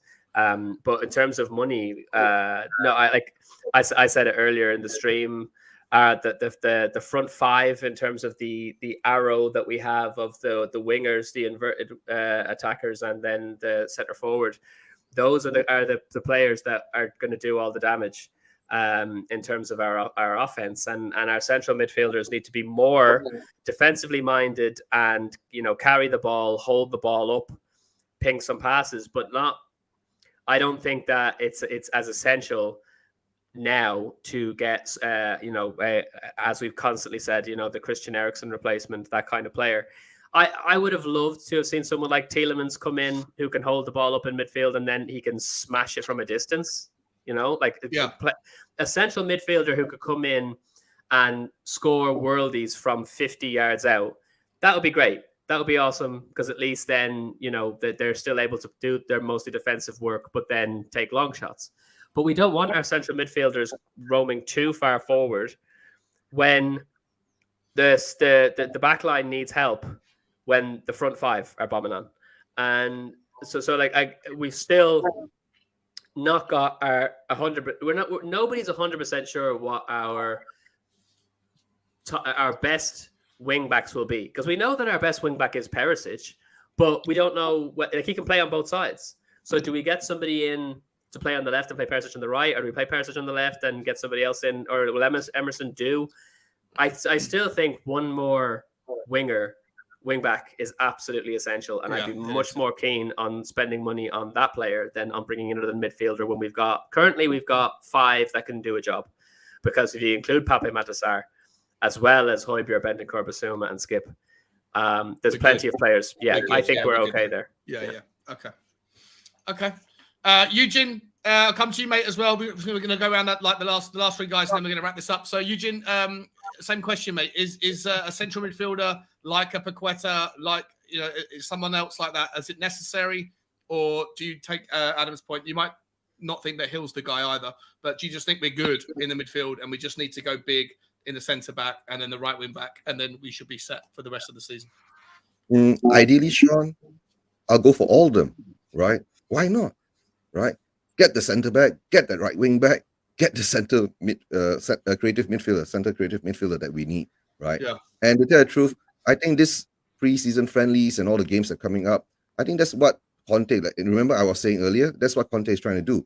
Put Hill in there to see whether he will be effective or not. It doesn't matter whether, come on, if you want to compare, if we want to compete and you want to be one part of the big boys, we have to make sure that we are able to change when we can't break teams down. We are able to be creative when we can't do what we can't do, right? And at the moment, And you say that if we buy someone for £50 million and play them 10 minutes per game in the league, or 15 or 20 minutes in the Champions League, if it works, it works. It doesn't matter.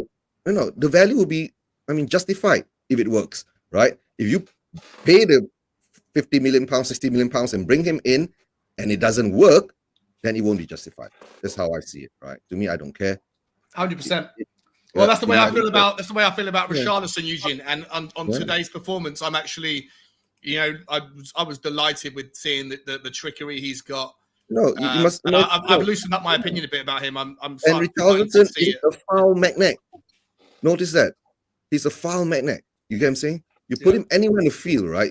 All of a sudden, it'll be two players on him and they'll chop him down, and you get your free kick. And we need to get someone who can take proper free kicks. Well, that's the next question. Then. Do you think that's the reason we've signed the free kick specialist, right? The guy, whoever his name is, to come in and teach us how to be better with set pieces, because we've now got players like Lucas Moura, Richarlison, etc., who can draw fouls left, right, and centre. But right now, it would make no difference, right? You get all the free kicks in the world, but if you don't have anyone who can take a free kick, then it's largely irrelevant, right? Kane scored one today, didn't he? Yeah, well, it's actually insane. He's going to use that. He's going to use that as his way to say, "No, fuck you, I scored." It's still me. It's still me. Maybe he broke his curse. Maybe, but it was a shitty free kick. It wasn't exactly. It wasn't exactly like a spectacular at the wall, right? And somehow or another, the wall had a hole in the middle. Yeah. Deflected for defender. Yeah, it was like the British border. The wall wasn't very strong. The Mexican border as well in America. It wasn't a particularly strong wall. Phil, I'm going to come to you, my friend. Same question, bro. Hi, Americanka, by the way. Good to see you, my love. Phil, do you think we need maybe not a central midfielder to thread the pass, but maybe a set, like to Eugene's point, maybe if we've got a Richarlison now and a Brian Hill and a Lucas Moura who can draw free kicks at any given second, maybe we don't need to spend money on a midfielder. Maybe we need to spend money on someone who can bang goals in, and that would be someone like a James Ward-Prowse, right? Yeah, Ward-Prowse would be perfect. Whip them balls in, from a corner position or whatever. That he would be perfect for that, I think. But in regards to Brian Hill, people talk about his physicality and, he gets brushed off the ball too easy. But in that type of position, you don't really need to be physical. Do you know what I mean? In that type of position. Eriksen, for example, I know he's not the same caliber, but Eriksen isn't a big guy. Do you know what I mean? All you need is the skill and to play that killer pass. And whether Hill can do that, I don't know. But I'd love to see Dybala come in. I would play in that hole, and I think he's still available. He is still available. He's on a free transfer. There's loads and loads of players that are still available from Italy. Yeah, there's so many players that are top draw players that are on free transfers that haven't got a club. It's insane. Yeah. And the right wing back, Mukiele, is it? Yeah. From Leipzig. Yeah. I'd love to see him as the right wing back. To be honest with you, I think he'd be a strong contender at right wing back for us. Nice. Speaking of which, just before I come to Scott on this one, I think it's going to be tomorrow. I put together an awesome stats review of all of the right wing backs. If you think back to this, anyone that's watching that remembers the program that we did looking at the left-sided centre backs and how we uncovered that Longley was going to be potentially a really good signing. We're going to do the same again. I hope it's tomorrow, or if it's not, it's going to be Friday, and it's going to be focused on the right wing back slot. And there's going to be like 12 players that are reviewed, not just 6 that you can fit into FB Refs. We're going to have multiple pages open, looking at all of them, the 2 players we've got, and every player we've been linked with, and every player that we haven't that could be linked with us.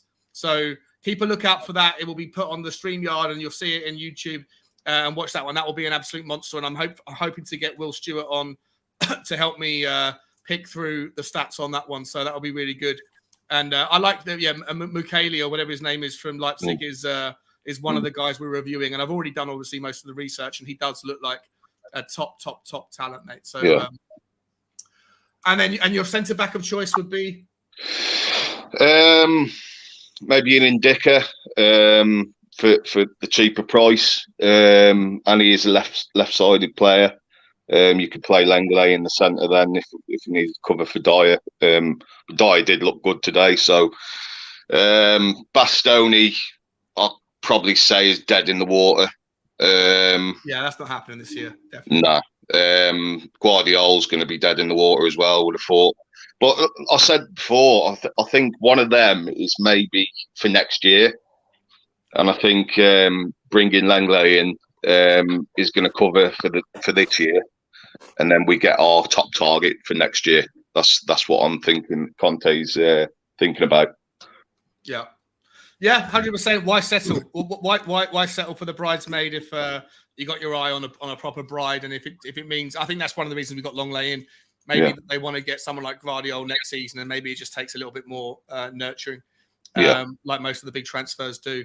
Wiley Cath saying, I love that name, Wiley Cath. It's like from Thunderbirds, Wiley Cat, Wiley Kit and Wiley Cat, for anyone that's old enough to remember the Thunderbirds. Seville game will be our first testing match. I completely agree, mate. It's going to be a tough one. Scott, my friend, I'm not sure what the original question was. The original question. Oh, that's okay. I think I know. We're talking about kind of that creative midfielder. Yeah. I think first off, I'll just say straight up, Brian Hill is not good enough to fill that role. Okay. He cannot fill that role. Yeah. And partly because I don't think he has the skill, and he's primarily a left winger, and we're going to ask him to move to a new role that he hasn't traditionally played, and up his skill. I don't think that's the answer. Not especially not if we're trying to win things and compete for things.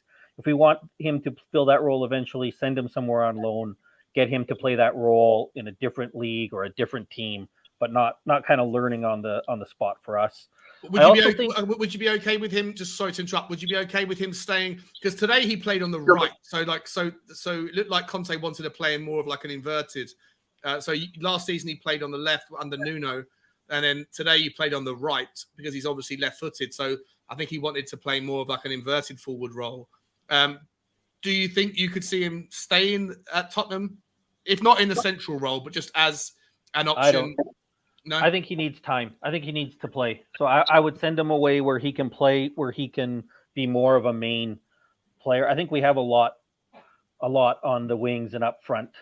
I think we're fine there. So I think for him, he needs to just get more time, more playing time. I think it's best to loan him out. And I'm not even sure. I know a lot of people want him to stay here. My concern about sending him to a Premier League club is that he doesn't get enough time, because I'm not sure he's ready for the Premier League, even for a lower level team. And my concern is that you send him out to, say, a Fulham or I can't think, Bournemouth or someone like that. And even though they're at the bottom of the team, they're a bottom level table team, I'm not sure that he's going to be good enough that they're going to play him regularly. So I would rather just send him somewhere where he's going to be playing 35 games, starting, 90 minutes, a solid role on the team all the time. And if that has to be back to Spain, then it goes back to Spain. But again, I'm not quite as strong as Will Stewart on it, but I am definitely on the same wavelength as him when it comes to Hill. I don't think that he's good enough. And I don't think that he's good. What's that?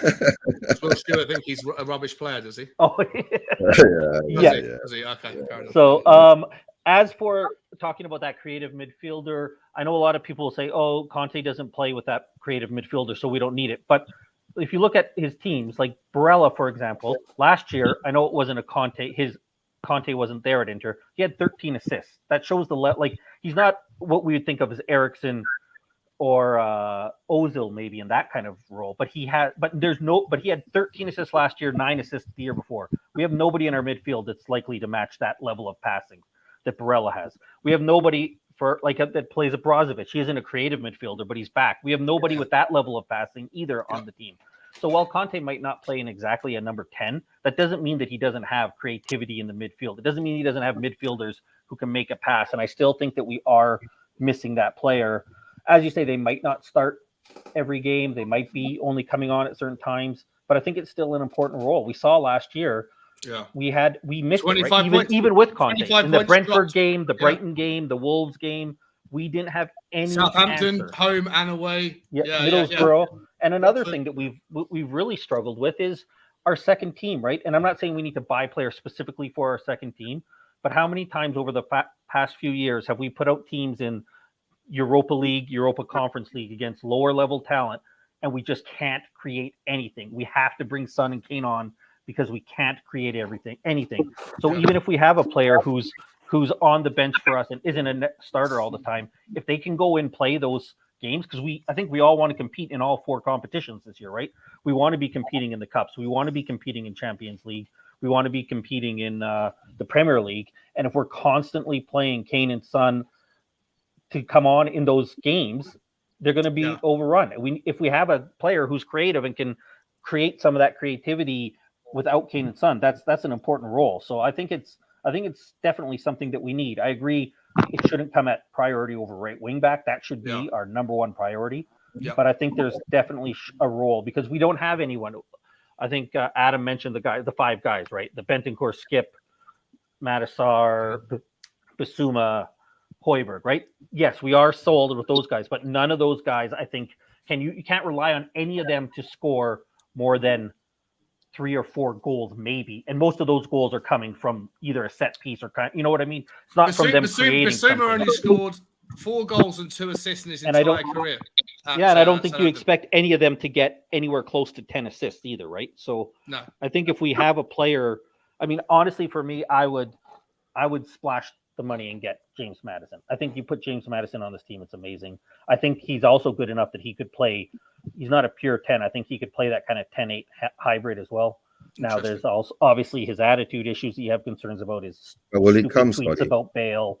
But somebody like that, I think there's certainly a role for it for us and in a Conte. I do think Conte uses creative players, just not a pure 10. Yeah, someone that can do the bit. I don't know how Maddison would play in a double pivot. Like I think that he would probably get ripped apart if you had Basuma in him or Højbjerg in him. I think we'd get absolutely destroyed. But again, I think it's a good option. I like James Maddison. I don't think he'll come. I think he's going to go to United if the De Jong deal falls through, or to Arsenal or someone like that. Yeah, sorry, Scott, mate. Great analysis, man. I really appreciate that. And Eugene, finally, bro, just your take on it quickly. Oh, not as quickly, take as long as you want. But same question. I didn't start with you, did I? You're the last person. You started with me. Oh, I did start with you. Okay. Okay. In that case, then, ladies and gentlemen, it's about time that we wrapped it up. Adam, William, Cahill. What you've had your say on it, haven't you? Oh yeah. Yeah, have you? Everyone's had their say on this one. Okay, perfect. Adam, what's happening on what's the channel or the link you'd like me to share with your team? Is it just like the usual. Like if you want to follow me and what I do in the movie industry, which is what I'm mainly doing, then at Wildstag Media on all the social medias, or you can go to wildstagproductions.com, or if you want to specifically follow up my feature film, it's Follow the Dead movie on all the social medias, or followthedead.com. Yeah. So yeah, it's just like, obviously, coming on these channels is amazing because I really don't have the time to kind of do my own thing. So I love coming on Sean's channel because I think we kind of see eye to eye on so many different things when it comes to football and Spurs in particular. Mostly, guys, if you want to catch me talking Spurs, this is where I'm going to be. Yeah, I love it. Are you joining me on Saturday as well? Absolutely. Bro. Nice one. 100%. Love it. That's awesome. Phil, thank you so much for coming on, Adam. It's been a long slog, 4 hours of your day. Really appreciate you as always. Phil, you haven't got socials, have you, mate? You're not interested? No, mate. No. Okay. Well, I really appreciate you, mate, for coming on, bro. It's been no problem, mate. Eugene, your stream. Where have I got Eugene's channel? Here it is. Where is it? Eugene's channel on my list of channels. What is coming up on Spurssuasion TV?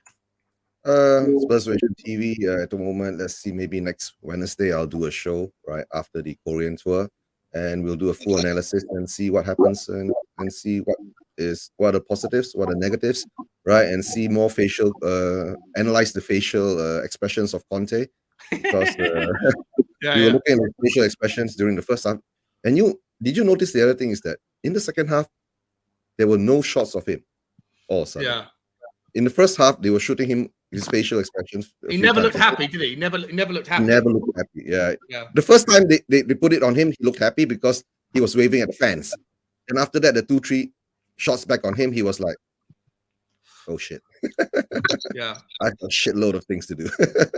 More the defensive side, I'm guessing. Yeah. So, ladies and gentlemen, please go over to Eugene's channel, SpursTalkShow TV. It's actually a really cool channel to watch, not only because of Eugene, but also he has lots of people on from the kind of like the time zones that are more towards Asia and Australia, and so you get to hear opinions that you don't hear every day on the channels that are UK based. You know, so it's a really cool channel to watch. I always, whenever I see the stream, I'm always there watching it, mate. Eugene, absolutely adore you.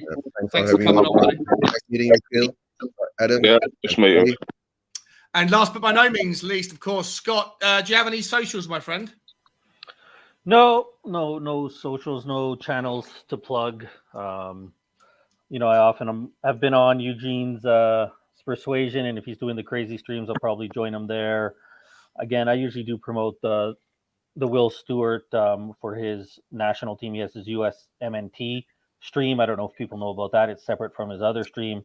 Yeah. And I usually like to go on there, you know, when we do the especially if he's doing a Canada game, sometimes he'll stream those. So with the World Cup coming up, we'll probably have more content coming out. And I do like to talk about the international football, kind of given that North American perspective that some of the other people might not have. So, yeah. No, I love you, Scott. When you come on the streams, you're so much more. It's like you're a different kind of person than what I see in the comments a lot of the time. I love having the banter with you about everything in the comments. But when you come on, I always absolutely agree with nearly everything that you say.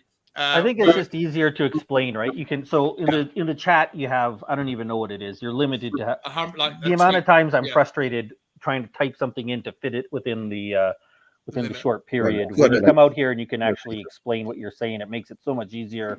That's why it stops some of the arguments with the misunderstandings. So 100%. Well, you're always welcome on the channel, bro. Thank you so much. Thank you so much to Adam, to Phil, to Scott, to Eugene, to Brian Daigle, to Aaron Dove. Of course, Kuba for coming on. Sorry, I was getting to Kuba. I was just trying to think if there's anybody else that popped on before that. I love you all. Thank you, everyone in the comments. You're absolutely amazing as well for sharing the first. We're back, baby. We are back in the new season. Today was an awesome day. Thank you so much to R Green for becoming a new member of the channel. Means the absolute world. And thank you as well to Chris Hammond for the generous donation. I never did see you comment after that one, so I never got a chance to see if there was a question that you wanted to ask, but it means the world to me. Ladies and gentlemen, last thing I'm going to say before I go is, don't forget, if you want to join the Spurs Talk Show Fantasy Premier League team, you can. The link is there. Hit that.